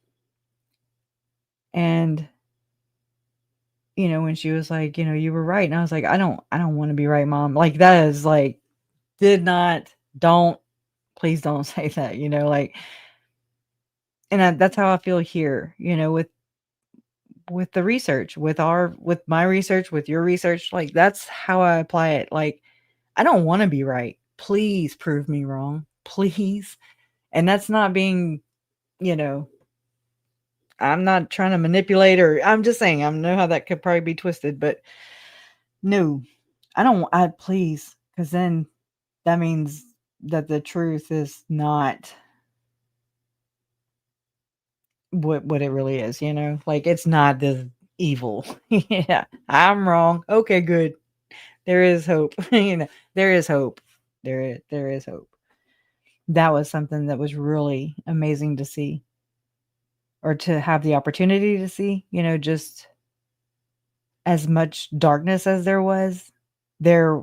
I mean, all of, I'd just say God's army, beautiful, loving, kind-hearted people with genuine protectiveness, concern, sympathy, compassion, just wanting to, just help hug us through that, like, that's amazing. And that says a lot on y'all. It says a lot about you guys. It says a lot about humanity. So it's not all, don't give up is what I'm saying. Plenty to still believe in and know that it's going to come through. Oh, really? Okay. Well, that makes me feel a lot better. Yeah. Right. Okay. So feed them beans. Feed them beans. How'd you get your name anyways? Did you feed them beans? Just kidding. So it's like, I came to the understanding. I was like, okay, so I love my family members. I appreciate them. Turns out I'm not, I appreciate them more than I thought I did. Let's just say that. And I realized that everybody had their own process to do, but we all had the same goal. And I mean, that was pretty profound. Like, okay, I don't have to like the way they do it, and they don't have to like the way I do it. Whatever, but we still trying to get to the same end point. And so I think that's all that matters. It doesn't matter. Well, I mean, it does matter how we go about things, like, I'm just saying. I don't know. I don't have all the answers. I'm about to go lay in my bed because it is getting cold in here, y'all. Well, let's see what the temperatures are, if I can. It's 50 damn degrees. It's cold. Oh, yeah. Frank Vandersloot is the big man behind East Idaho News. Their chopper, incidentally, once the kids were located on the property in the MLM Melaleuca, I know, he denies it. He says it is not an MLM. And so it must be true, right? That's how this works. But look, so the other day I was digging for hidden true crime receipts from that time frame, like the Lori Hellis episodes that they say have been deleted. I've been looking for all the ones I screen recorded. Okay. And it's been very time consuming too. So, before everybody leaves too, y'all, I'm going to schedule for tomorrow mid-morning sometime, I think, or morning. I don't know. I'll let y'all know when it's scheduled, but we're going to do that with, Miss Fancy Pants or Stephanie. We'll just call her Stephanie. Starting tomorrow. It'll be like, I think we're planning like 4 episodes, and she's going to spill it, and I'm here to listen and just try to, I don't know, just join the, conversation and just kind of carry it forward and ask questions, to her from you guys. And I don't know, I'm not Mormon Stories podcast and I'm not Hidden True Crime, but we are right here. And this is real. And I'm grateful that she even trusts me and our platform, our community to even, she's been part of it for years. And I was like, what? Like I'm honored. You can pick anybody else. And I'm so glad and elated that she feels safe here. And I hope other people do. And I know Robbie, he also wants to do this too. So, and then maybe, Bernadette, it would be awesome. I mean, for real, y'all are starting a movement. I'm all about it. And they're like swimwear. Right. That was a bad analogy. But yeah, that's what actually, like, I was already starting to look at Nate Eden or East Idaho News as controlled opposition as far as like narrative control, for sure. Like, that's been kind of apparent to me for a long time. But a lot of people don't want to hear that. And I'm just like, wow, it's okay. I mean, anyway, so whenever Lauren burned her own fucking false kingdom down, and right, we were all witness to it, most of us. And so I was just like, oh my God, it started to like become more and more clear. I was like, oh my God, what if, like, there's that email, and I'm not good with emails. Like, that's not my area at all. Still don't really understand them. I don't understand threads and all that stuff. I'm like, how does this work? How do you know who's sent what to who, when, who was, why, anyways, I've got questions. Let's just say that. And I'm like, well, I'm not accusing. I'm just saying, I'm asking a question. Did Nate own, I mean, did did Lauren actually ask him to send her a copy of Lori Hellis's book? Or, is this been going on? Is this some kind of a heads up here? Kind of like whenever Spring Thibodeau happened in the same ward as where Lori came from in Phoenix.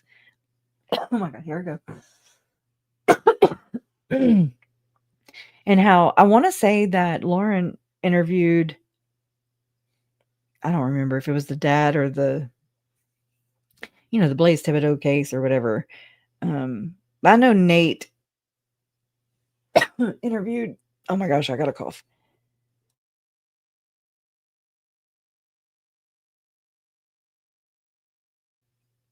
Oh my gosh, it hits me. Yeah, Nate has not said anything. He's very smart. He's smart.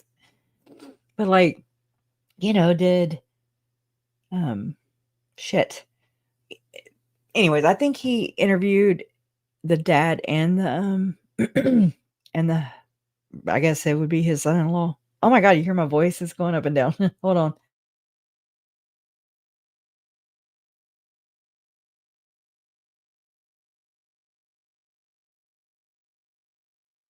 Let's try that again. Yeah, so yeah, he got all the exclusives, but I think, deleted them or privated them after the fact. I'll have to go look, but or one of them went down. I don't know, for whatever reason.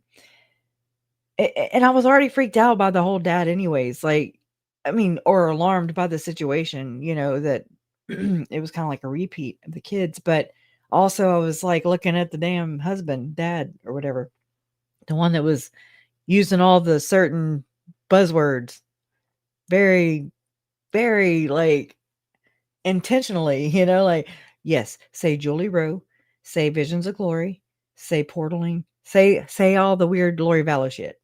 Okay, and Chad Daybell. And it's like, what? I don't know. I need to actually call them and just check on them and see how they're doing. I mean, it just sucks, Nobody deserves to be used or exploited. And if that was his experience, yeah, then that sucks. And you just got to try and do better, Yeah.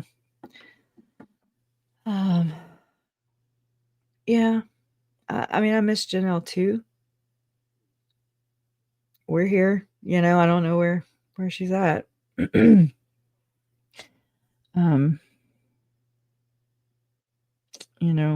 don't know. It's divided a lot of people, unfortunately, which is that's just part of the carnage, It's like part of the totality of everything. I mean, just what a reckless bitch. Sorry, not sorry. What a reckless bitch. Like that. I mean, just to even think you're so self-important, that you're going to sit there and stand on your lies and then just pray to God or whomever, reverse Uno, right? That people are just going to stay in the court of the narrative you put out there, and they just are believing you because you said that, you said whatever, and so they believe you at face value, and they're not thinking past that. They're not thinking, oh, Lauren maybe might have lied. I don't know. I wonder. And communities are divided like this every damn day, and it sucks. But I mean, I've felt my own shame, I was right there. I was trying to give her the benefit. I was trying to believe her. I was, I wanted to believe her. She looked distressed. And I'm sitting there trying to figure it out. Like, what the hell? Okay. But, and it felt really shitty to be duped. I mean, her talking about it, but that just, I wasn't sitting there like locked in or nothing. Who could be for 9 hours? Okay. She wanted me to help her work it out with my sister. Your sister? She wanted me to help her. Work it out with your sister. Are you Christina's sister? Well, you don't have to say anything. I mean, she's a grown woman. She can't work that out. That's kind of different. Does she think she's a victim though? I mean, that's very telling. And I mean, not to judge her for it, but just to be like, oh, okay, this is what we're dealing with, because Lori also is doing the same thing. No one was murdered here. They visit me all the time. It's control. And it's in Ruby, Jody, Lori. I'm seeing it in Lauren. I'm not trying to vilify or say she's a criminal. I'm just saying, like, it's glaring to me. And again, I don't see how Dr. John, so that makes me think like he's either complicit and he's 144,000% backing her because he knows, or he is so damn blind it ain't funny. Okay. Like, how many people do we need to get, some kind of what kind of treatment do they do for people who are leaving a cult type things? Oh, the rabbit hole fund. It does have a bottom. Thank you, Daisy Jade. Love your name, by the way. My cousin's name is Daisy, and her twin sister is Anna, and we're 3 weeks apart. So, anyways, But thank you. Here's to the rabbit hole having a bottom. Allegedly. I'll let you know. Thank you. It's so sweet. You're generous, and I appreciate you for being so kind. Or you're so kind, and I appreciate you for being so generous. I'm going to say things backwards till the day I die. That's just one of the things, but she is, oh, I'm so sorry. If you mean it, like she's gone now. Isn't Lori privileged? Kills her kids. And yes, that's the control thing I'm talking about. So much, but I've also seen this in other Mormon like communities where they're talking again years ahead, like years ago, and then here I come 8 years later, and I'm reading their conversation to try and understand how they perceive said scripture, said whatever topic it is to do with Mormonism. And then I remember I was doing a video. I've never published it. I've never finished editing it. I have tons of those. But I was like reading this blog, and they were talking about who they were going, because like there's ministering angels, there's all kinds of different, of course, hierarchy or like heavens and stuff in the afterlife for a Mormon. And so if you're on this level, on the bottom level, then you can't like minister up, but like the ones above you can minister down, if that makes sense. I probably just butchered the hell out of that, but I don't know. It's the only way I can think to simplify it as much as I can. And so like I realized, I was like, oh my God, it dawned on me. I was like, they're so like, they're planning how they're even going to spend and serve in their next life. Not even living this one fully to themselves, or maybe knowingly, maybe not. You know what I mean? Like that is so intense and like so sad. I mean, like micromanage. That's control to me. That's like obedience. That's, I don't know. I don't even know. I'm gonna have to go back and revisit those feelings too. Jesus. And I remember like going, oh my God, this is wild. It's sad though, Yeah. Are they gonna make us live in Tent City? Yeah. That. Yeah, we get to sleep in the shitty tents while Chad and Lori had the luxurious tents. They had the glamps, what do you call them? A glam. Oh my gosh. I don't remember. Glamp something. Anyways, all right, guys. Yeah. 15-minute cities. And they're happening now. They're happening. So, just saying. Y'all know. I see y'all everywhere. Look. I'll show you. Like, I've been kind of, looking at her stuff at Peggy Hall. Oh my gosh, the Healthy American. By the time I get up there, I'll remember it. Yeah, screw that. All right, I'm going down. Taking the elevator down. And so one of the like psyops, she's calling the psyop. We had just, all this stuff had happened, right? The whole Mormon church shooting. And I was like, no way, that's not a psyop, is it? And I was like, oh my God, it might freaking be. I mean, I didn't know what a psyop was. I don't understand. You don't go in with the level of just understanding the cuckoo-ness, But then once you apply your critical thinking skills, and then you're like, well, okay, okay. It's not just a head first jumping in with your eyes closed, I kind of waded in a little bit, test the waters. And I'm like, what's going on over here? And I mean, it doesn't always have to, it's not always the same thing, but there sure seems to be a lot of these kind of things. Not saying there's not real victims. I'm just saying there's some really weird shit going on right now. And it's scary to the extent of like, I just want to know. That way I can prepare myself and or others. We can learn. I don't know. Try and figure it out.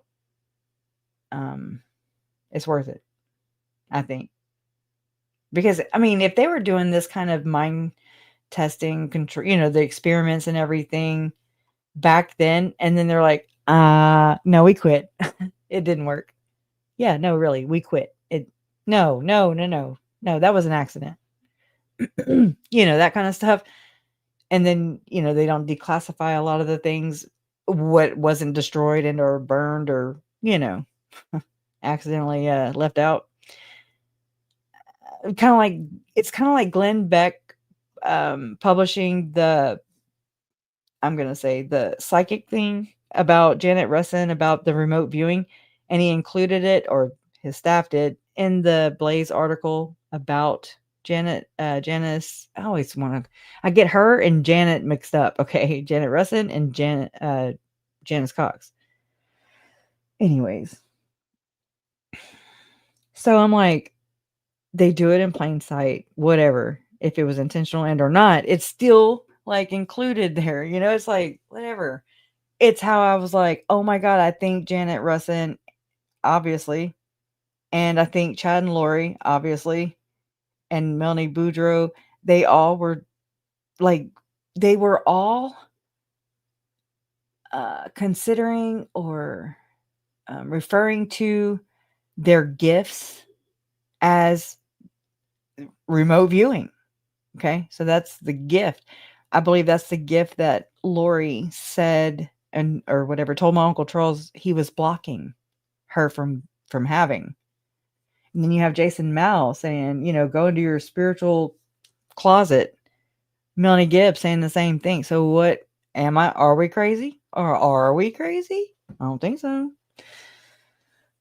It becomes more and more like, oh, whatever.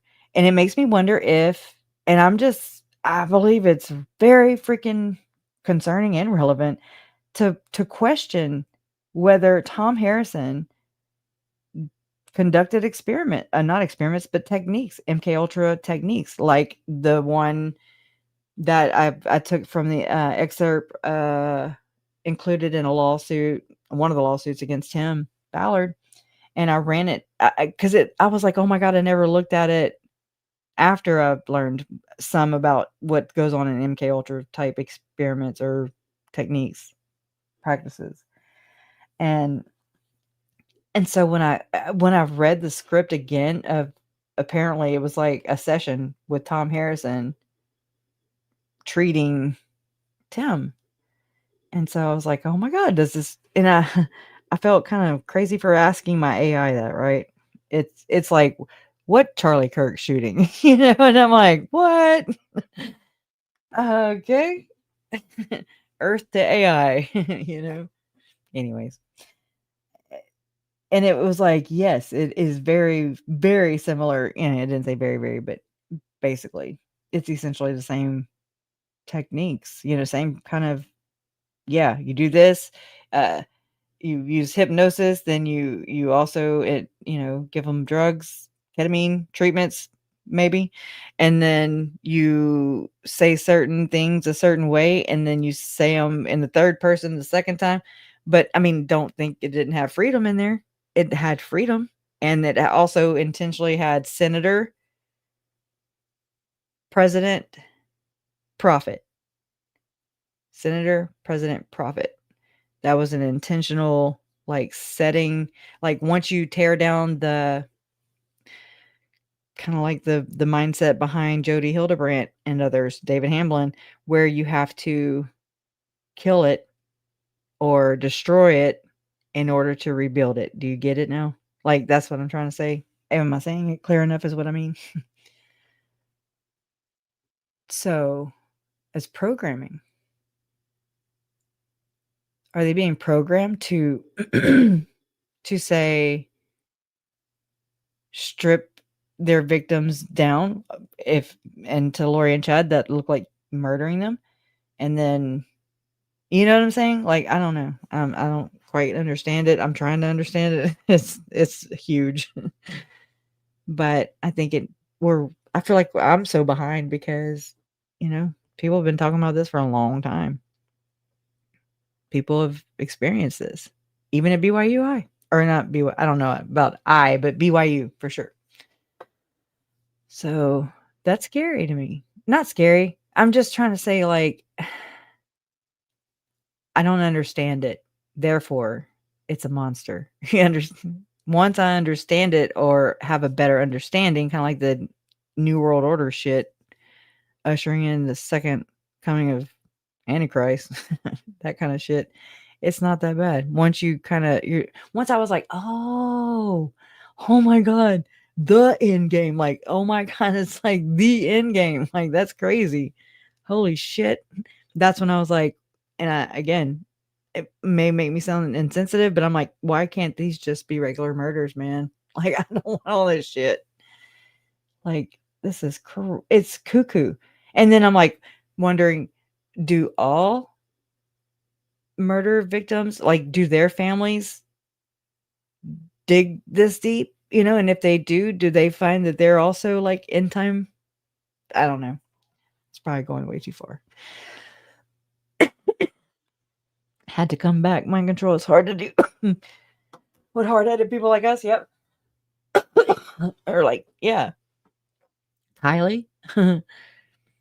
Oh yeah. They call us rebellious. I call it leadership skills, okay, is what I call it. Did I say gay? I said gay? No.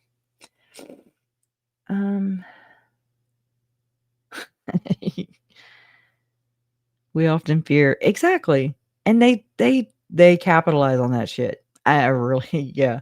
And I think that's why they're like, at least this group that I study, that's what they do. They manipulate and they exploit the Bible, the Book of Mormon, the Constitution, and they weaponize these things, I think, and or talk in like right in front of us and over our heads. It's like the raccoon thing. Just saying, like, that would just be a normal combo. Okay, yeah, you shot a raccoon. Okay, good. Goody gumdrops. But to someone who knows what that means, then I'm not saying Tammy knows. I'm just saying, like, that's how they communicate in plain sight. And we're just not trained or even aware that it happens till later. Was Tony Robbins Tim's handler? Wouldn't that be okay? So I always just suspected it would be Tom. Can you be a therapist and a handler? I don't know how this works. We want to know the roles. We want to know how this works. We want to know how they're labeled in payroll, right? And is he CIA? Is Tim really CIA, or is he just pretending like he was, or being a fraud about it, or is he pretending like he was shunned out of there and he was only a little go boy, a little bellboy, or whatever the hell, a gopher? Tom Money Tony.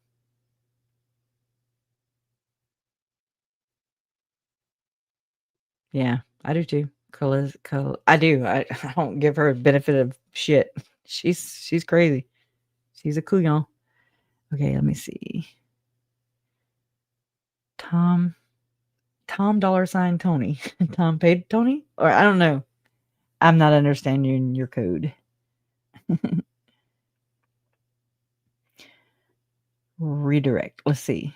Correction, not understand. I don't. What? Yeah. It's like going on a.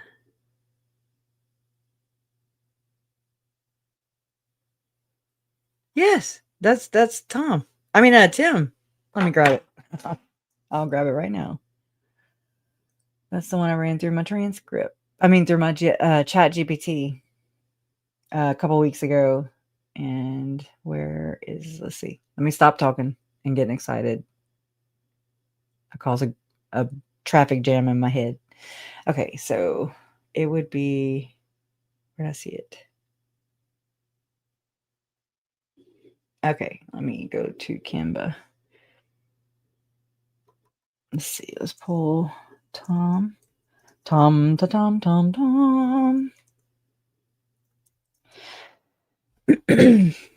not like Beetlejuice or anything. Let's see. I know, like, hold on. I mean, holy crap. I gotta find all my tabs here and find out how to get back over there. Okay. So, I mean, I'm just doing this so y'all can come with me. But now I gotta find my way back over there. Where am I at? Okay.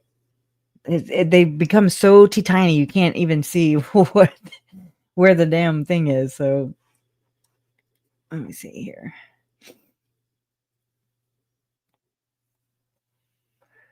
And is he maybe a more government doctor, therapist? I mean, that's been one of my questions. Oh my gosh, come on.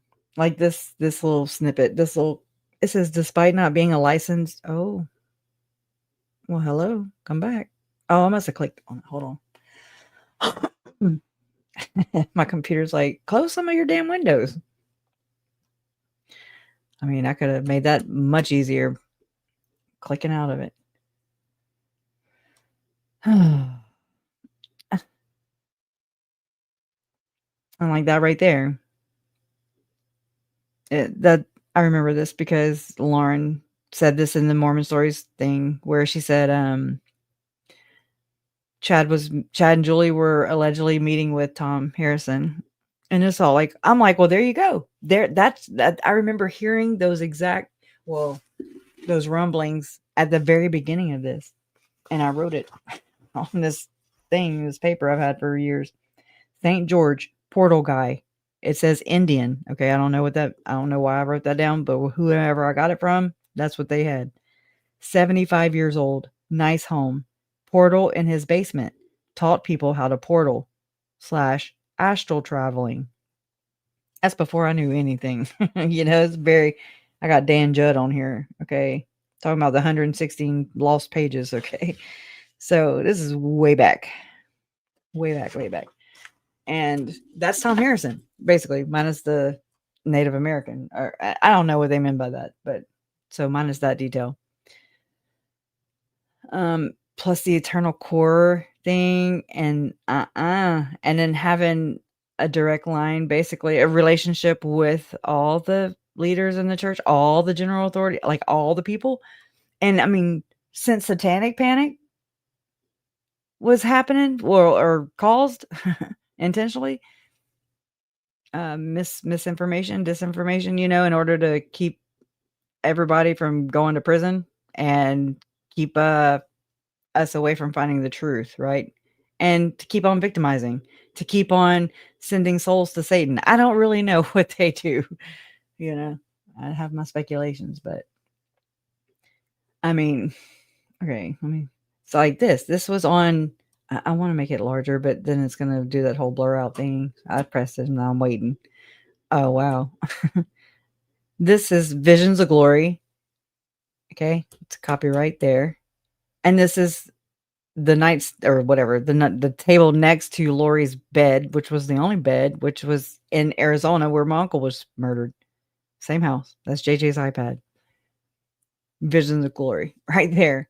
It's like, it's been probably on their person throughout the investigation part of this, like not even just like the cleanup crew or anything from the apartment complex, but like actual, like, what do you call that when you do, when you log it in as evidence or whatever. Anyways. Okay, let me look at my Google Photos real quick because I just want to make it quick, but it's not going to be. Oh, shit.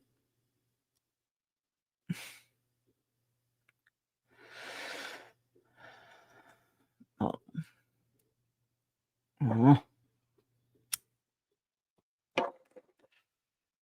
Plus, you have Gordon Bowen like writing emails in behalf of on behalf of the church from the church letterhead, to Vice News saying, "Oh yeah, morally unacceptable." Tim Ballard publicly shaming him.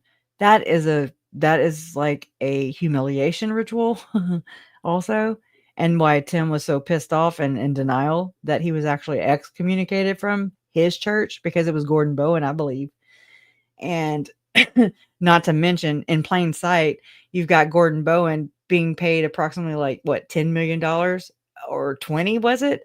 It was either 10 or 20 for that, and then like 10 or 20, I might have them backwards, for this Jesus Icon movie that got quashed. But so you have like Gordon Bowen, he's the one that created the logo for the church, the logo with Jesus on it, and he's the one that's actually accused of being the punisher, alleged punisher of the Hamblin girls, and I can only imagine the rest of that story, if true. And then he's like Gordon's BFFs or good buds with Romney. And then, so what if Lauren is related to Romney? I mean, that makes a big fucking deal, in my opinion. It makes me wonder if Lauren already knew, what's her name? LeBaron. It makes me wonder why I found an article, in Oxygen, I want to say, magazine or whatever, article about Ervil LeBaron. It's like one of the first articles I came across when learning about Mormonism and its many offshoots, right? And I noticed that, there were some women and children that had gotten killed, and they say by cartel or whatever, because they're right there at the Mexico-Texas, border. And yet the Church of Jesus Christ of Latter-day Saints, the mainstream church that excommunicated the LeBarons 30, 40, 50 years earlier, why are they saying public? I mean, I think they should. Okay. It warmed my heart, but it also made me question why they didn't do that for their own members of their own church. Like children of their own, lambs of their church. Okay. That belonged actively to their church. You ain't got to acknowledge the freaking alleged perps. Why not at least acknowledge the actual members of your church? But yet, and maybe, anyways, the mainstream church offered like condolences publicly in that article to the LeBaron families, the ones down there in Mexico. And I was like, when I started realizing things like that's kind of interesting.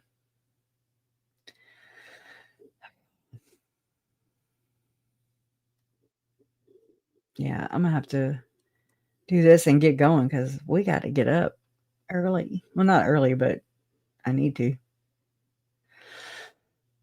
Oh yeah, I wrote this too, like just to remind you about Tony and kind of I mean, it's not written all proper or anything, but you'll get it. I'll use this as an example. So let's say Tony Robbins, who's a friend that backed Tim Ballard financially and let him borrow his jet, allegedly. I'm having to add these kind of things so all this is alleged, okay? A friend who backed Tim Ballard financially and let him borrow his jet to traffic Haitian and Venezuelan women who were already alleged traffic victims in third world countries and bring them back to America with no visas, but obtain temporary visas through Donald J. Trump. When the alleged victims were brought to the White House for a midnight tour, then alleged to have brought them to UVU, where Charlie Kirk would allegedly be killed. The jury is still out on that in the future, and where Tim Ballard allegedly held a private fake graduation ceremony for these trafficked women. So this must have been what I wrote to Mom. All that to tell you that Tony Robbins is able to hypnotize mass audiences who attend his conferences. That's what I believe happened. That's what I believe could have happened to my friends, talking about Joe and Megan. Okay. I say MK for MK Ultra, mind control techniques that the government has been using and never stopped on American people for decades now. Could this be what Tom Harrison did to Chad Daybell just prior? Oh my God. Just prior to killing our family members. And it's the proof of the fact I can't fucking write. It's the proof of the fact that I found and analyzed the transcript. Oh my God. Like it's not in the right damn text. Okay. Basically, I found the transcript and ran it through, and it was like bingo. Okay. It matched. So one should ask, did Tom program Chad? Who maybe then, I mean, I don't know if he had like full on access with Lori and Alex. Like, I don't know how that works. If that even happened, like, how does this go? Was it all the time in the temple? Because think about Spring Thibodeau, same temple, same ward or whatever. So what's going on? Is there anything going on in the temple? Where they're seeing Jesus, maybe? Like, I think now this is my theory about the near-death experiences. Could they be implanted false memories?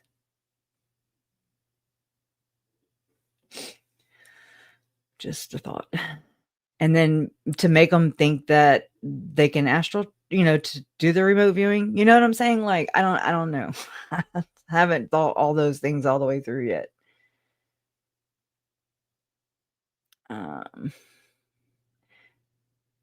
Let's see. But when you hear Lori told Charles she was a god sent to gather the 144,000 to usher them into the new millennium, for the second coming of Jesus Christ, it meant that she was actually working for and likely programmed by Tom or Chad to do her mission that would have been assigned to her via the programming she was receiving. And that's why we kept hearing words like frozen, right? And let it go. And I don't know. I don't have this figured out yet. Working theory.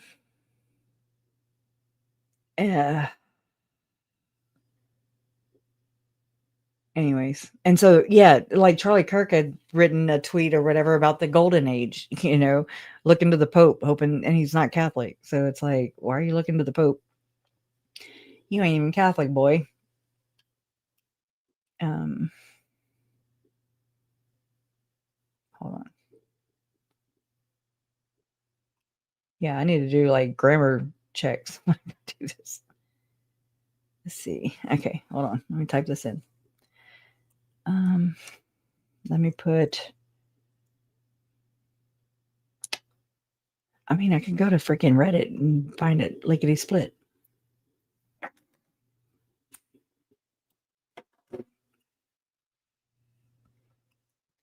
Oh, and I don't expect, like, Donna and mods, like, I don't expect y'all to you ain't got to keep up. I'm about to go to bed too.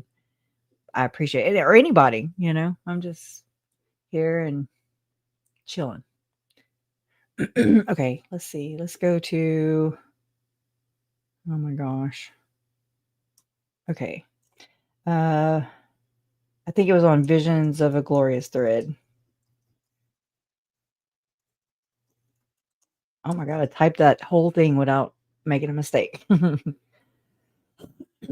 Celebrate the little things. Let's see. Oh yeah, remember how Lauren got the letter from Tom mailed to her, and that he wrote the brethren allegedly? I'm just saying, I'm trying to figure out like how you get all this access to people and things and just supplied with things on demand. When you're an ex-Mormon, usually that's frowned. You know what I'm saying? You know how ex-Mormons are treated. They're apostates. They're going to outer damn darkness. They're dark. And anyways, so that kind of tells me that she most likely is still Mormon. So then it's like, well, what's going on with her and John Dehlin? Or is she using him? Is he using her? Do they both know? Why is there Thrive and then Strive? Why is John Dehlin's nonprofit or whatever called Thrive? And then why is I want to say John and Lauren, I mean, maybe, well, I don't know this for sure, but it's been revealed where it shows that it could possibly be John and Lauren's or hidden productions or whatever the hell they're going by. It's called I Strive or something. Oh, all kinds of weird things. But all right, let me scroll down. What? Oh, okay. Well, click me there. All right. Let me scroll.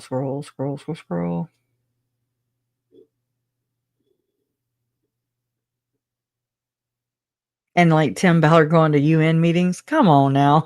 That's United Nations. We're not allowed. That's actually Zion. No, I don't know. I don't know for sure. There you go. Vision of Glory.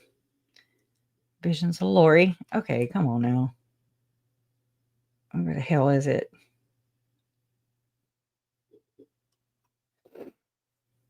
I'm about to just give up. I'm tired. And I'm cold. It's freaking getting cold in here. They don't make a song called that. Okay, hold on.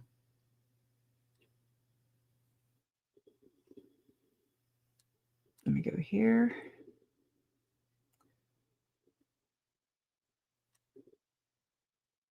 When your computer sounds like it's making coffee. Okay. Let me do mind control. Type that in. Okay. I'm just going to the transcript that I analyzed or whatever.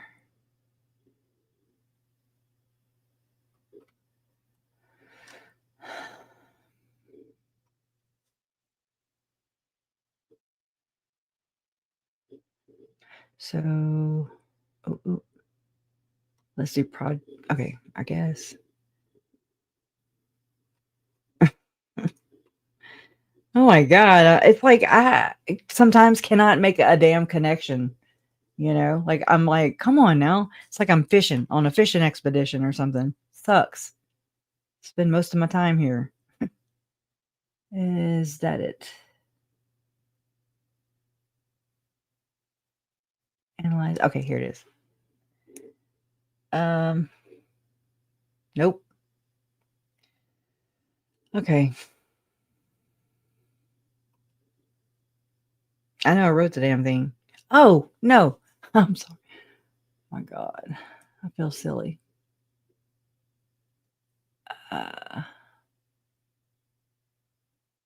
There. It sucks that Google has like identical looking icons for all their products. Really sucks. Okay. Now, MK. Let's see. I needed to look at my chat GPT. My bad. Okay. So October 19th, November 7th. I'm gonna go with October 19th. So, the little thing won't read it. Okay.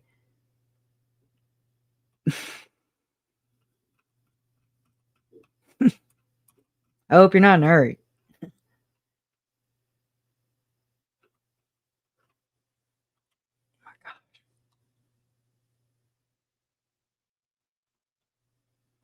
Oh my God.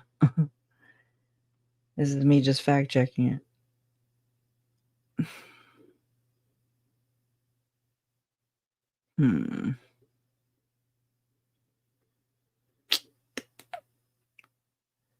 And there's different ones, so I'm having to kind of go through them. Oh, I asked like summarize key points that would help me explain other possible connections like Charlie Kirk's blah, blah, blah. And it says, based on the article you provided, here's a summary of key points that can help explain the deep connections between the LDS church community and government intelligence agencies, which could be relevant to figures like Tim Ballard and institutions like UVU, which is where Tom Harrison worked till 2007. I mean, and Phil Lyman lives behind it. Can't make it up. So the central idea is that while there's no official policy to recruit Latter-day Saints, a unique combination of practical skills, cultural values, and lifestyle choices makes them exceptionally strong and successful candidates, creating a de facto recruitment pipeline. They're ideal candidates for passing background checks. I'm just going to hit the point. Strict drug and alcohol policies. No, but they are smooth killers. Okay. I'm just saying, as long as you're living clean. That's a joke. All right. Missionary service. This is very valuable. And Tom actually works for the missionary program. Like, determining whether or not a missionary is fit for a mission, their mission. Missionary service provides invaluable skills. The LDS missionary program functions as an unparalleled training ground for intelligence work.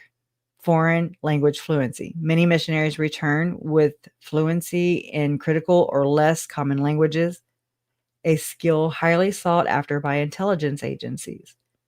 And then, having lived abroad for 2 years, former missionaries possess a deep understanding of foreign cultures and can blend in more effectively than other candidates. This provides a huge asset for intelligence gathering. Then it gives them a culture of service and perceived integrity. Perceived integrity, that's interesting. Patriotic duty, trustworthiness. Then they have a historical precedent and cultural perception. The rumor of a connection is long-standing and self-perpetuating. Like J. Edgar Hoover's preference, the former FBI director was known to favor religiously affiliated recruits, including Latter-day Saints, helping to establish the connection early on. The clean-cut conservative image of both FBI agents historically and LDS missionaries create a visual and cultural overlap to the point where missionaries abroad were often mistaken for CIA agents. And then public figures like former CIA officer Evan McMullen and famous FBI agent Samuel Cowley, who hunted John Dillinger. Don't be hunting people. John Dillinger, have made the connection visible and reinforced the narrative. And it says how this applies to Ballard, Kirk, and UVU. These points establish that a powerful informal network of LDS members exists within federal agencies. It's not a conspiracy, but a natural outcome of a specific demographic being uniquely suited for the job. That sounds so sugar-coated right there. This helps explain how someone like Tim Ballard, a former government agent, alleged, could leverage these existing cultural, and I don't know what I fed it, so I don't know what it's answering.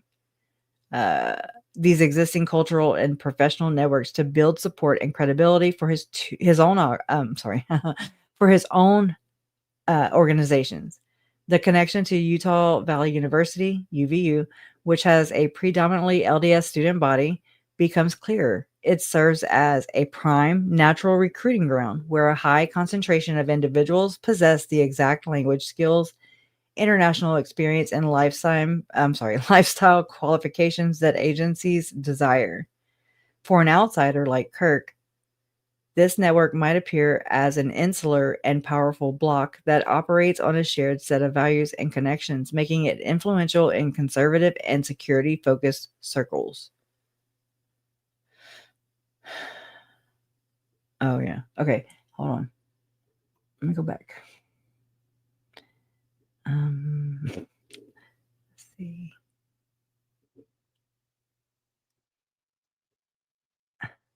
Oh, yep, got it.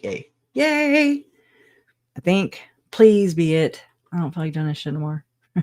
Ready to go. I'm ready to go warm up. Let's see. Okay. And so I was like, hypothetical question to my AI, because it usually can be a dick. What are we to make of this transcript from a lawsuit filed against Tim Ballard that reveals a possible alleged psychological relationship or session or experiment that resembles an MK Ultra programming technique that could potentially be training Tim Ballard to become a future prophet and president and to usher in the second coming of Christ? And I'm like totally hypothetical. No allegations are being made by anyone at all, right? It's bad when you gotta justify shit. It just dawned on me that this transcript resembles something similar to that alleged covert method / project, in my opinion. Additionally, Ballard, and so this is quoted and I added to it. Additionally, Ballard would get ketamine treatments and have a scribe come in with him while he would talk to the dead prophet Nephi and issue forth prophecies about Ballard's greatness and future as a United States Senator, President of the United States, and ultimately the prophet of Ballard's church to usher in the second coming of Jesus Christ. And so the transcript begins here. It says, he feels. Okay, so how does he feel? He is stepping outside of himself. He is himself 100% while in K state. While in K, ultimate truth serum, he can say all he needs to say. God speaks to him. And then it says asking. So this is the Tom, likely, okay, who's conducting the session, I guess. Asking. So he's asking God, Nephi, Tom Harrison, and angels, what do I need to do? Help to prepare himself. Forgive me, Father and Mother. This is the one that made me think of Charlie Kirk. Forgive me. I'm sorry. With this freedom, I bring love and light. With this freedom, he effortlessly gives love and light. In this freedom, I effortlessly see and give the love and light to God's connection to the world. Why did you send me here? I just want to help people. What have I done to these people? That's scary. Father, Mother, please protect me. And then Tom Harrison says, who are you? Catherine, redacted sister. Okay, that's the end of that script. So it says, this is a deeply layered hypothetical question, and analyzing the provided transcript through the lens of psychological programming or coercive, not control, influence is a fascinating intellectual exercise. And it says, let's break down the elements of this text and explore what they might signify within the framework you've proposed. Okay. Based on the hypothetical premise that this transcript describes I'm not even sharing it, technique resembling MK Ultra style programming. Wait, okay. Here is a deep dive into its components. And it says the setting and tools, creating so this is how they're creating a controlled dissociative state. The foundation of this alleged session or transcript is built on specific tools designed to alter consciousness and increase suggestibility. Ketamine treatments. This is the most critical element. Ketamine is a powerful dissociative anesthetic. Medically, it's used for anesthesia and in smaller doses for treatment resistant depression and PTSD. Its psychoactive effects are profound. Dissociation. So that's it creates a sense of detachment from one's body and reality. Stepping outside of himself. Okay. This is a classic goal in depatterning subjects to separate the conscious mind from its established identity and emotional anchors. This reminds me of like Chad talking about being outside of his body and shit, or trying to push somebody's body out there or spirit out of their body. Just, I don't know. Or Tom writing about it in his Visions of Glory book, Yeah. Okay. Neuroplasticity and suggestibility. Ketamine is known to increase neuroplasticity, essentially making the brain more malleable and open to forming new connections and patterns of thought. In a controlled setting, this heightened suggestibility could theoretically be exploited to implant new beliefs, narratives, or even a new identity. So that to me was like, oh my God. Near-death experience, 15, 17, back to 2. Like, what are we doing here? Like, what's going on? What are you doing? What kind of... I just thought about this. Is this where they get the "we've been married before in a past life" idea? Interesting. Okay, so ultimate truth serum. That's in quotes. It says the subject's perception that the drug allows him to speak uninhibited truth is key. So that's key. If a subject believes they are accessing their own deepest, truest self, they will be far more likely to accept the thoughts and revelations that emerge during the session as authentic and divinely inspired, rather than as externally influenced suggestions. So they'll believe they did it all by themselves. Kind of. All right. So the scribe, the presence of a scribe is highly significant. This individual is not merely a passive note taker. This reminds me of like what Janet Russin, didn't she like do all that? I don't know. Anyway, so in a program context, their role could be multifaceted. Oh, here we go. The handler / witness. Lauren, no, I didn't say that. But it says the scribe acts as a guide. Is this Ken Krogh? Or, you know, how they've done the quote unquote blessings for Tim Ballard? Like, huh. Anyways, sorry, I'm thinking while I'm reading it. Okay, so they are a witness who validates the experience, reinforcing its legitimacy for the subject. Huh. That's disgusting. Creating a sacred text. The act of writing down the prophecies and pronouncements transforms them from ephemeral, drug-induced ramblings into a concrete, authoritative record. This transcript can then be used later for reinforcement, or like sending Lori to the damn mental ward. Just saying. Reminding the subject of their divine purpose and the truths they uncovered. Oh my God. It becomes a foundational document for the new persona. That's wild, y'all. And I'm reading it again. I've already read this before when I ran it through. So the content, forging a messianic identity. What we've been saying, God complex, but I don't know what makes them different than. Anyways, all right. So the content, forging a messianic identity. The content of the monologue and dialogue is not random. It appears to follow a structured narrative aimed at deconstructing an old self and constructing a new grandiose one. Interesting. Deconstruction and vulnerability. Quote, forgive me, Father and Mother. Quote, what have I done to these people? Unquote. Father, Mother, please protect me. These phrases suggest a state of profound vulnerability, guilt, and a need for parental / divine protection. This is a common starting point in psychological manipulation.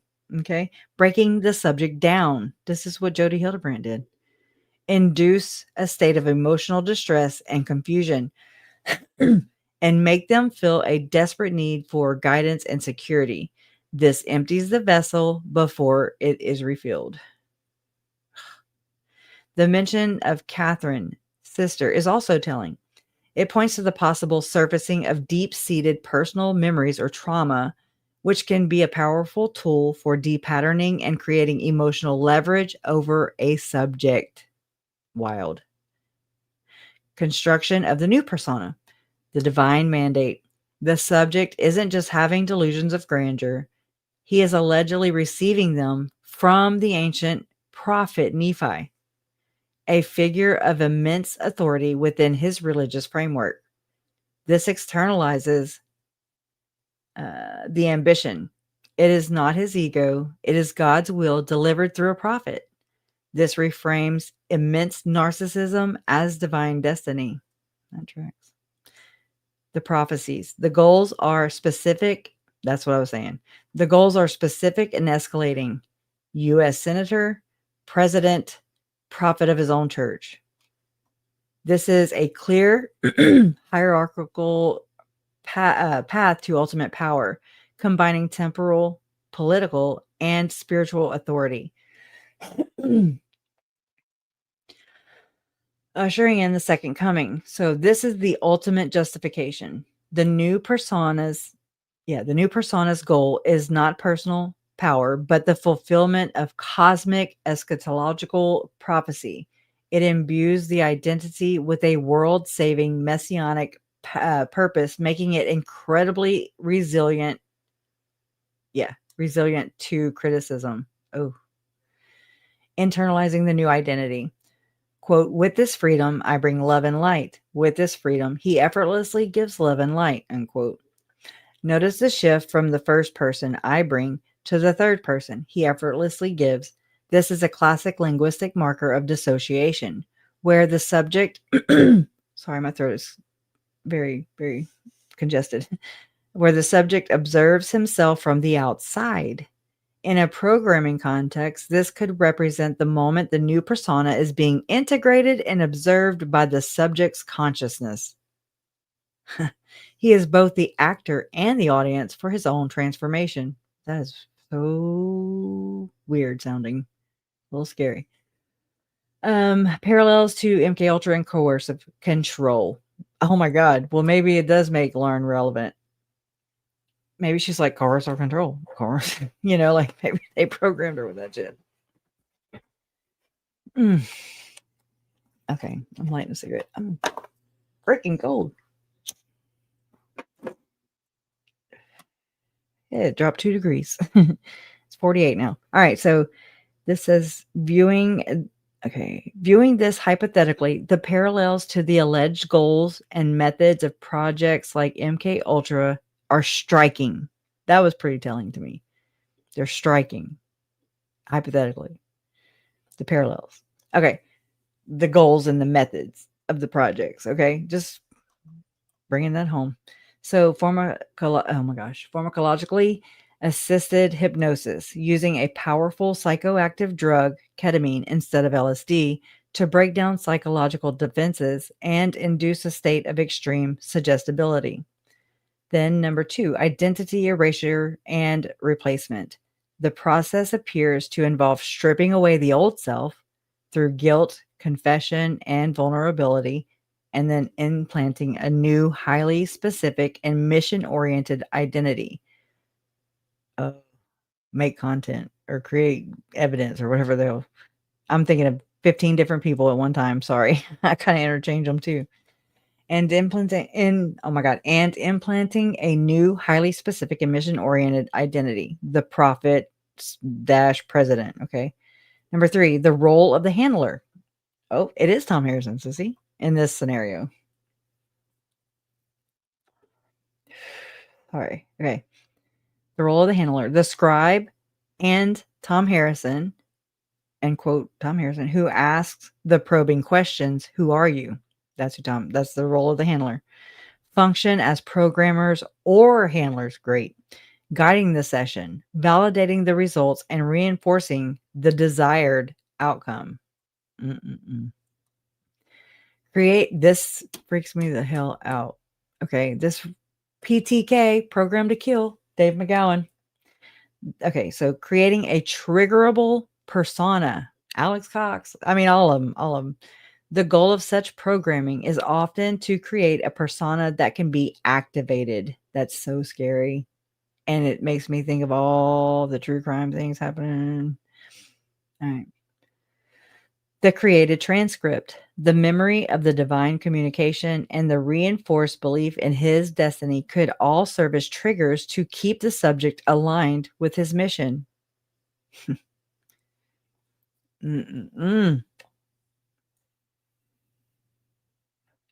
It's so surreal, I don't know. It's definitely a possibility for sure. Conclusion, what to make of it? Hypothetically, if this transcript is an accurate representation of a real event, it does not depict a simple therapy session or a private spiritual experience.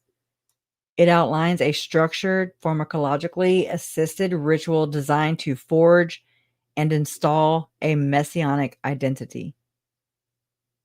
So it combines elements of narcissistic fantasy. Dr. John talked about that with Lori a lot. sound like he has it a little bit with Brad Pitt and others, in my opinion, allegedly. So the design for ultimate political and spiritual power, religious ecstasy, using the language and figures of faith to grant divine authority. Using the language, yeah.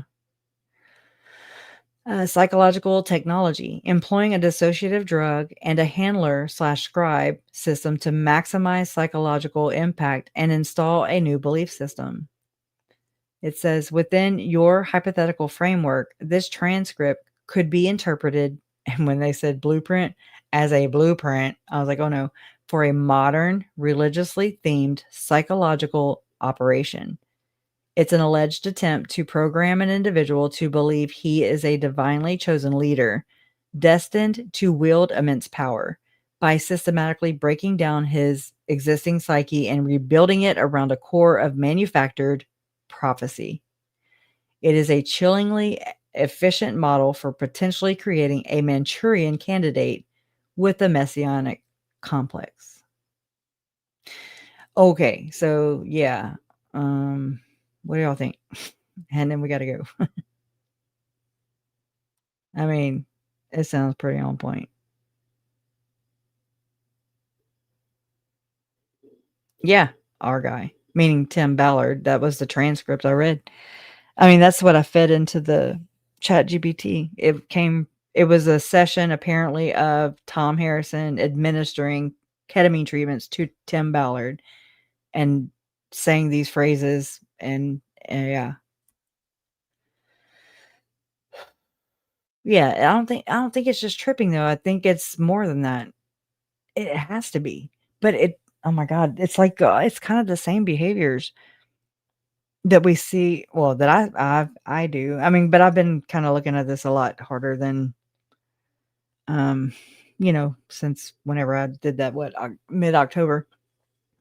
Yeah, I believe that too. They're still responsible. Like I don't know anything around that yet, Like I don't think that means that. I mean, but that could be any of us, That's freaking terrifying. Like all they gotta do is just go bippity boppity boo, or whatever. Call you on the phone and just ring a ding. And I mean, I really concur with your your response there. Who else is it referring to? I mean, it could. Oh, I'm interchanging like what could be happening, like what I thought was happening with Lori. Is this why Chad Daybell was meeting with Tom Harrison? Is this why Julie Rowe was also meeting him? I mean, but also I remember hearing that it was Hector Sosa going too. So I don't know if that's true. I don't even know. I mean, this is just not well. I say, oh my God, I got this information from multiple sources, but more recently confirmed by Lauren herself on Mormon Stories podcast. She said that she had a couple sources that said that Chad Daybell and Julie Rowe were meeting with Tom Harrison all the way in his Salt Lake City office, even though Julie lived in freaking Kansas. And then Chad lived in Idaho, in Rexburg. What did he do? Drive the minivan or the truck? It's like, or did they carpool? Yeah, oh my God. Look, I just about choked on my tongue because telephone tones were used programming people back in the day. So through my Uncle Charles's stuff, which was ultimately him and Lori's stuff, right? There was this one like an older cell phone or whatever, and it had just a bunch of like every minute there was a new phone number being dialed. I'm like, who does this? Like, who has the time to do this? Who would sit there and call different numbers? I mean, I don't know what it means, but that just reminded me of it. So what you said, Huggy Bear. Definitely will be replaying. Look, I'll share the link with you too, and you can like read it yourself too. And scroll.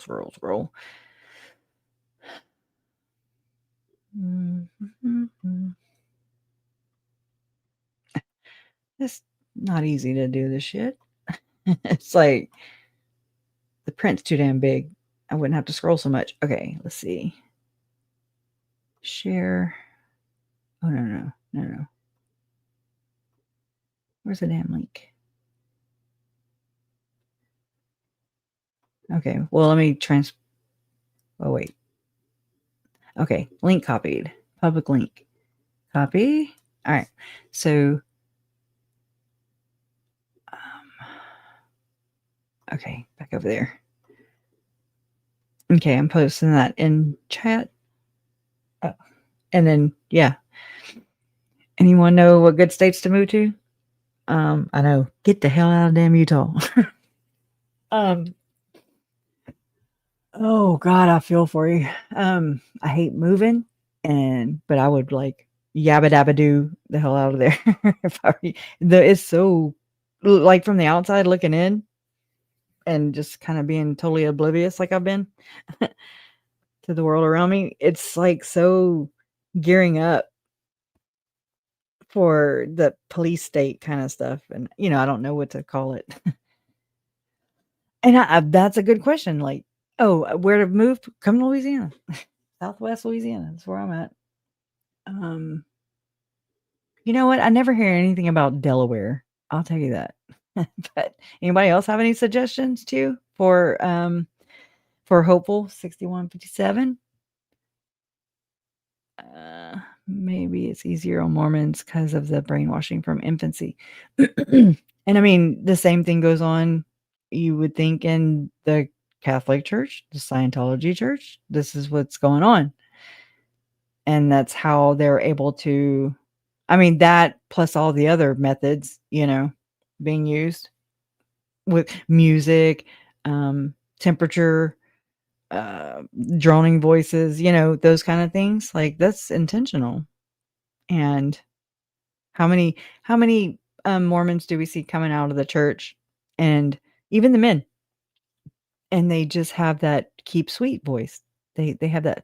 Think about Brandon Boudreaux, like when he's testifying, he's very reserved. It's like a learned, I guess. I don't know. I'm not professional, but it's like, these are the things that I think of. Oh, we said the same thing. Yeah, get the hell out of there. You ain't got to go home, Hopeful, but you can't stay there. Don't stay there, please. No, just be careful and be safe, and and let us know. Let us know where to go. We'll form our own damn commune, okay? And that's scary, Hawkeye. So, like, do you think if they're programmed, they're always? I don't know. That's really freaky deaky.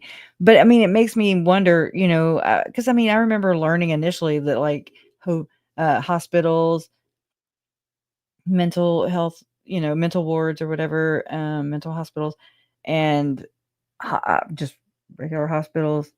Did I just say that twice? Anyways, like universities and schools, public schools, military, and I'm sure I'm leaving something out, but that's like that's where they really do a lot of the programming. I mean, at least that's what, I picked up from people who claim to have experienced these things. So I remember first listening to some of these people, I was like, what the hell are they talking about? Like, there ain't no way.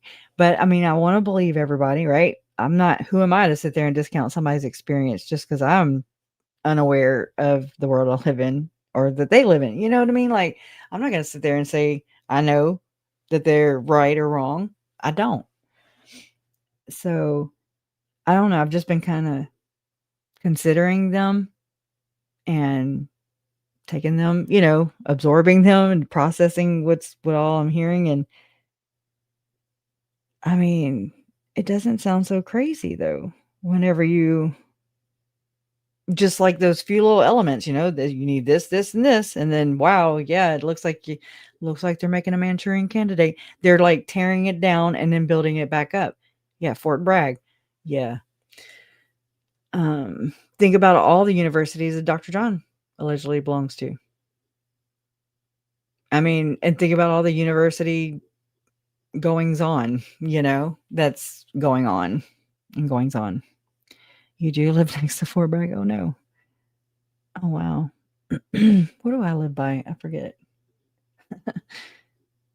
Oh, shit. I can't think of it. Shocker, right? I know. Oh man, should have bet on that one. Oh my God, my best friend, her grandpa and grandparents. Well, her grandparents live there. I can't even think of it. But it's like oh my God. It'll come back to me maybe tomorrow. Anyways, y'all, thank y'all for hanging out with me. Y'all did get the link, huh? Let me put it right here. And let me put it on the screen. So if somebody can't get to the chat and they want to see it, it's there. You have to climb through 6 hours of freaking live stream. I'm starting to act like Lauren, y'all. I can't be doing this. I can't be doing this shit. I need to scale it back. Remember when it was like the goal was like an hour, like most hour and 30. Oh, your son is stationed at Bragg, but he's deployed over. Oh, well, I hope it's better. Well, I don't know. It depends on where they're at. It's like it's the world, y'all. It is, but I bet you. It makes me think of like with the military aspect, thinking of like Tyler Robinson and how he was in the ROTC, right? I haven't really been keeping up with it here lately. But like my son was in the ROTC. But no big deal. But I mean, I don't know to what degree. Like I'm still learning about all this. It's like thank you, Renrox. Thank you. I just feel, yeah, there's a difference in, I guess, hanging out and then just setting a whole false narrative, burning a false kingdom down. Anyways, I want to learn more about like the language that's being used because like that's what I've been picking up on earlier before I came on here. I don't even true crime allegedly. I don't know. I've picked up so many new creators since the false kingdom burning, and so I don't have them quite memorized yet. But they were covering the Delphi interview with Lauren, and I think his name is Jerry Holing. I don't know. I don't care for him. He looks like a prick. Okay, and he's always making his symbols and signs in front of everybody, and that's who Lauren and what's her face, her reporter friend. I don't know, Hendrickson or something. Taking pictures and stuff at CrimeCon, getting the Clue Award, and I'm like, well, you probably can't think that Richard Allen is innocent and receive said Clue Award. I'm just throwing that out there for possible incentives. I don't know. I'm just trying to figure it out too. But I like to be, love raw and not flip. I know I do too, but it's like not everybody appreciates the raw. It's easier for me to talk like this. Well, I mean, not tonight, but just, I don't know. Award. She got a Clue Award for her reporting on the Delphi case. CrimeCon is owned by Glenn Beck, or he's like in there. Okay. How in the F did this happen? It's crazy. And yes, it sends the wrong message. This is what I'm behind. Okay. I'm like, that's why we have people fangirling Gypsy Rose. That's why we have this fandom going on. My daughter took a picture with Gypsy Rose in the Lake Charles Pre-on Lake Mall. Okay. When she was here living. I mean, when Gypsy was, I guess, with Ryan. I don't know. And I'm just like, oh, no. Can you imagine? Like Lori? I mean, just, people are writing them. People, anyways, it's just gross. Lauren actually, okay, hold on. Let me see how I can frame this. I got to look at my phone first to see how I can frame it first. Oh no.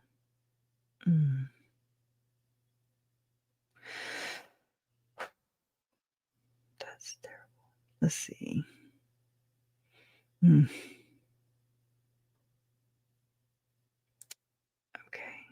I'm just trying to find the right text so I can frame it right and use this as my source.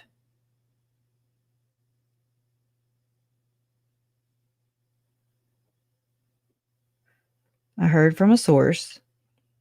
I'm going to say it slow so I don't mess up. I heard from a source that Lauren and a friend who's also Mormon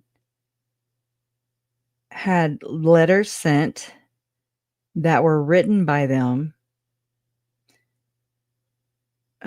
okay, to show validity. And what? Hold on. Let me start back up here then. I'm cutting in. Hold on.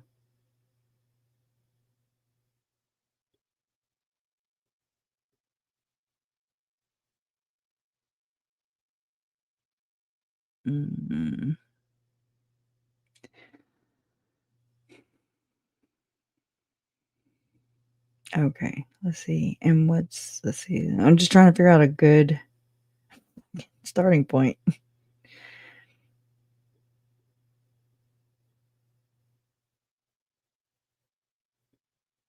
Okay, so source is telling me or told me that I guess I'm just trying to figure out who she is and stuff, like who's who. I'm not going to reveal my source. But let's see. So just to know how I'll just say she, not the source. The source is that's irrelevant. Basically, oh my god, I need to run this through my chat GPT and get it to frame it the right way. Shit. I'm paranoid. Okay, so oh yeah, no, don't want okay, no. That's telling. Hold on.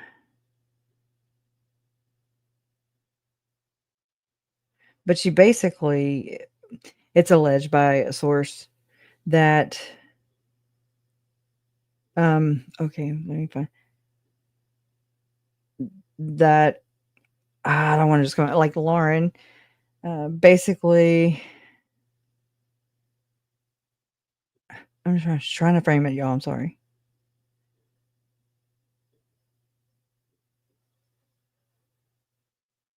Oh, okay. So about how she talks about people behind their backs. And okay, let me get away from that one. Let's see.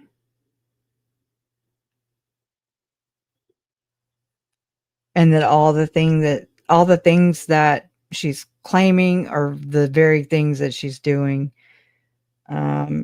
She likes to sabotage or allegedly sabotage things and manipulate things down to the petty things like striking my video. Like that sounds like lawfare. It sounds like I've got 4 lawyers type. Who has 4 lawyers? Somebody that probably weaponizes and uses things to their advantage to fight dirty. Okay, if I had to guess. Okay, now let me move to this next one. I don't want that one might give her the source away. So,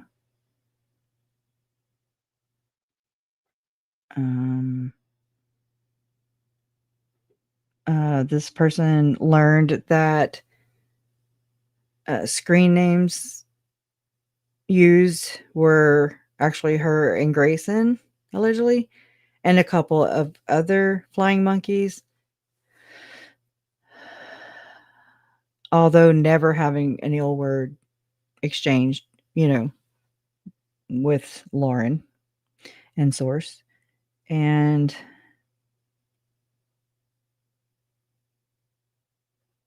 but would send Christmas cards every year.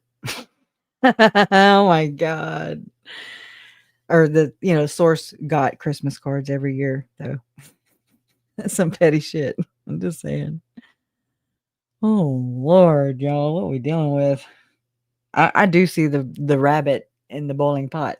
I do right about now. My God, I remember that movie. I was young, but still. Okay, and okay, and I'm sorry, I didn't mean to yell. I got all excited, and that she actively kept other people from getting stuff for Daybell or Vallow, right? Generalizing that. So she actively kept people away from accessing these, just freedom of information. Then can you imagine? Yeah, I believe she is some controlled opposition. Is she incentivized though? That's what I want to know. And are her and Nate on the same team, basically? Do they know? Does he know? Because it feels like he does. And so, like, just consider this, okay? I'm not Mormon, never been Mormon, and I do the research I do. Nate never, although he's said it out loud publicly multiple times that he wants to interview everybody in the family, any family member, all family members. He wants to interview anybody and everybody, okay? But he never did. He's never asked me. He's never batted a second, he's never asked. And then think about how Lauren has interviewed Megan. Nate has not interviewed me or Megan. Okay. So, but he's actively or whatever, publicly LDS. So he's kind of like the active members, the people maybe that are in the church that, not to mention, and I forgot about this shit, and I'm so sorry, but in 2007, Elder Ballard did this whole talk at BYU, Hawaii, and it was about, he basically, not incited, but implored, I'll say, everybody in the church to use the internet. Don't let people talk or narrate, your church's beliefs. But so that's what's going on. I forgot about that shit. Oh my God, that's so important too, especially because Elder Ballard was over the missionary, like that was his thing. That was his jam. It was his job over the missionary, like getting new converts. And look at all the things, like let's just say OUR was created and that Elder Ballard was behind the idea, and Tim Ballard doing that, even pursuing that, giving them a special blessing, even maybe da da da da da. And then actually investing in OUR, and then getting other general authorities to invest. And then, okay, what's going on there? Where's all that money going? Is it going to timballard.com and Slave Stealers LLC, which was actually for profit? Do you understand? So it's like, I'm just trying to figure out who's getting what and who's behind it. That kind of sounded plausible though. All right, so and let me, okay.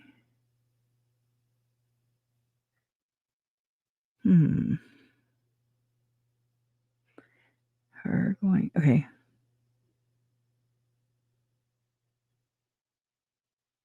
Oof. Okay, let me see if I can say this. Okay, so, or say it right. Her going after Christina was only allegedly because Christina had receipts. I'm adding allegedly's in there, okay? They could bury her among many other people. Oh, wow. When Christina started doing the TikTok, Lauren got very scared because she started mentioning she's the keeper of the screenshot that can burn your false kingdom to the ground. It was never about stalking. It was about silencing her. I don't quite understand. Y'all, I'm gonna have to run this through my chat GPT so I can actually understand the context of it.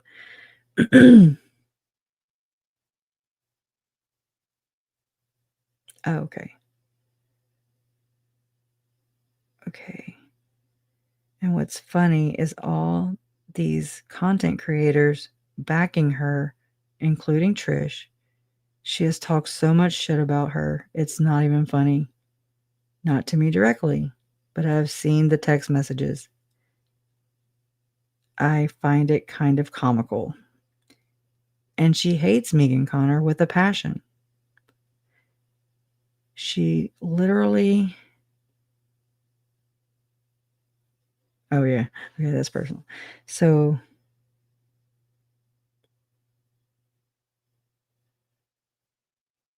So all the stuff about emailing Lori... Oh, yeah. Lori Vallow. Okay. So all this stuff about emailing Lori was all Lauren. So Lauren was actually the one in contact with Lori Vallow. Okay. Every bit of it. The girl doing it was super uncomfortable the whole time. But Lauren said it just can't come back on me. So like on her. It cannot come back on her. That's what Lauren was saying. So yeah, no, definitely won't. Vexatious parrot. I cannot be controlled. No, especially by a church I don't fucking belong to. No, that was kind of mean. but then I'm like, but then really, I mean, was Lauren, like controlling me from afar? If you think about it, by being a bitch. I don't know. Let's see. So let's see. Okay. It's actually 2 people that Lauren allegedly put up to be the buffer between, how it reminds me of how the church creates like shell accounts, that way it's not directly like tied back to them. And it's just, yeah, Ravina, I feel you. But just, they keep a couple degrees between, because they're smart, because I would too, right? I mean, not really, because I wouldn't be doing those sneaky things or saving up money for the second coming of Jesus. So can't say I relate, but this is kind of what's happening in this situation.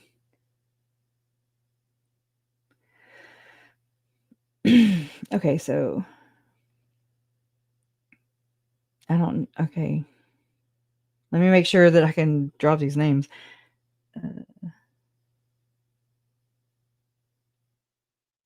So, okay.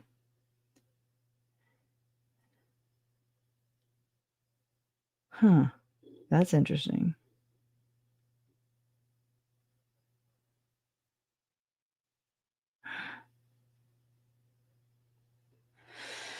Okay. It's just like a bunch of text. Okay. So it's like in little spurts. And I'm just trying to make context out of it, right? I probably should have thought about this before I did this. So all the stuff about emailing Lori was all Lauren, every bit of it. The girl doing it was super uncomfortable the whole time. But Lauren said it just can't come back on her. It's Sarah. I'm not going to drop last names right now because I just need to make sure I cover my bases. It's allegedly Sarah and Lindsay emailing Lori. Lauren and Sarah would write up what Lindsay would send, and that was the extent of Lindsay's involvement, allegedly. So it was Laura and Sarah, and Lindsay was the vessel, since she's not LDS and had no clue what to ask.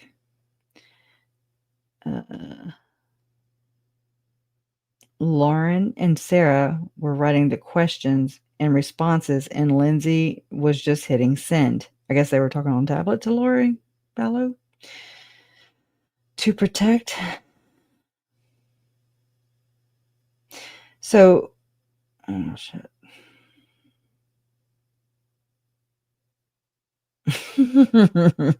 No shit. Okay, so I heard from a source that Lauren and a friend. Now she gives me the rundown. Oh my god. Okay, whatever. I stand on it. I heard from a source that Lauren and a friend, who's also Mormon, had the letters sent that were written by them to show validity that they were Mormon. Okay. Like prove to Lori Vallow that they were like Mormon.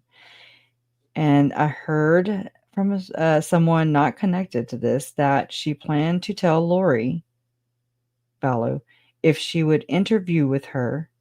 Oh my God.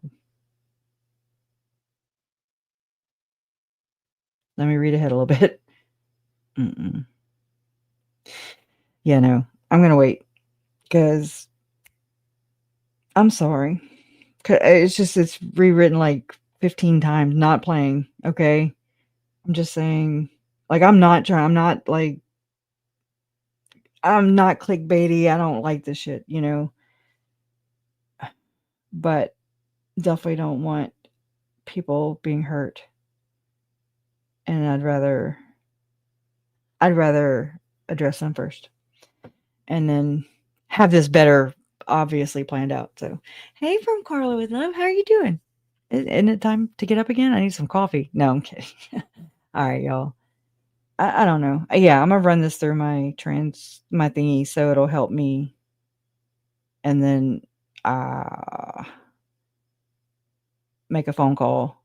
And then I'll maybe tomorrow. I don't know. As soon as I have it done.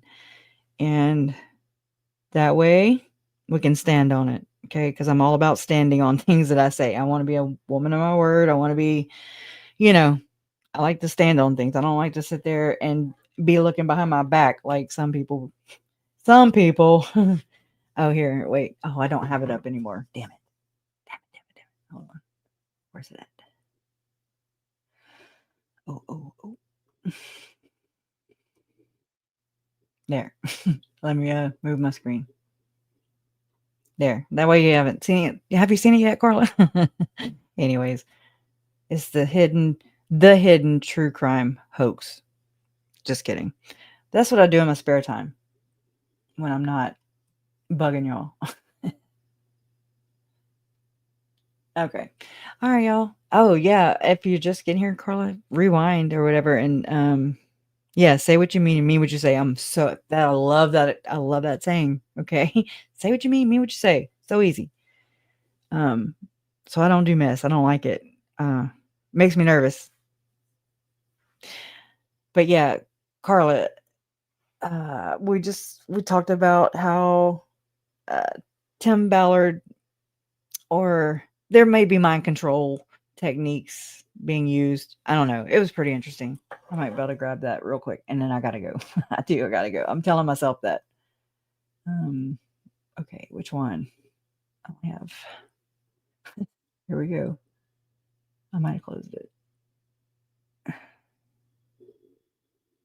Oh, that's right. It was my chat GPT. I forgot. And share conversation. Okay. Let me drop it. Or you can go read it. I'm going to drop it in the chat one more time. It's just to my chat GPT. I use Gemini, Google Gemini or whatever. And it's, I don't know, just reading it out loud just now, even though I've already read it, October 13th, a couple weeks ago. I don't know, just reading it out loud, verbalizing, tasting the words, it's like, whoa, it just hits. And it sounds totally plausible. And it sounds like it could explain a lot of the shenanigans going on around here. And also maybe, help protect us if it is going on. Help protect us from getting got. I ain't about that. I don't want to end up like Julie Rowe and people. But anyways, y'all, thanks for just chilling with me, right? I appreciate it. And thank y'all for being patient with me too. And just the grace and reminding me of some of these things. And you guys are funny. And I don't know, just never had better friends, even though it's virtually, it's the best ever. It's the best support, I think. I would rate it 10 out of 10. So Lauren would probably rate it a 1 star from a bunch of soccer counts. You know it. Anyways, all right, guys, I'll see you in mañana. or tomorrow or today, whenever we're me and Steph, aka Miss Fancy Pants, come on. Well, I don't have a time yet, but it's going to be scheduled soon as I get off here, and it's going to be on labor trafficking in the church. Like, it's going to say something like, I was trafficked by the church, labor trafficked. Anyway, so I hope you join us. And then we're going to do like 3 or I think 4 different episodes, like different days, to break it up, because it's a lot. And each it's going to get heavier. So tomorrow's going to be the lightest one. And so I hope you guys are there to support her on her journey. And she's been a part of this community. She actually is. It's all about an experience too that she wants to share, personally, knowing Tim Ballard. So I mean, I wish I could speak better, but I can't. So not today. So I need to go tonight and give him a valiant effort tomorrow.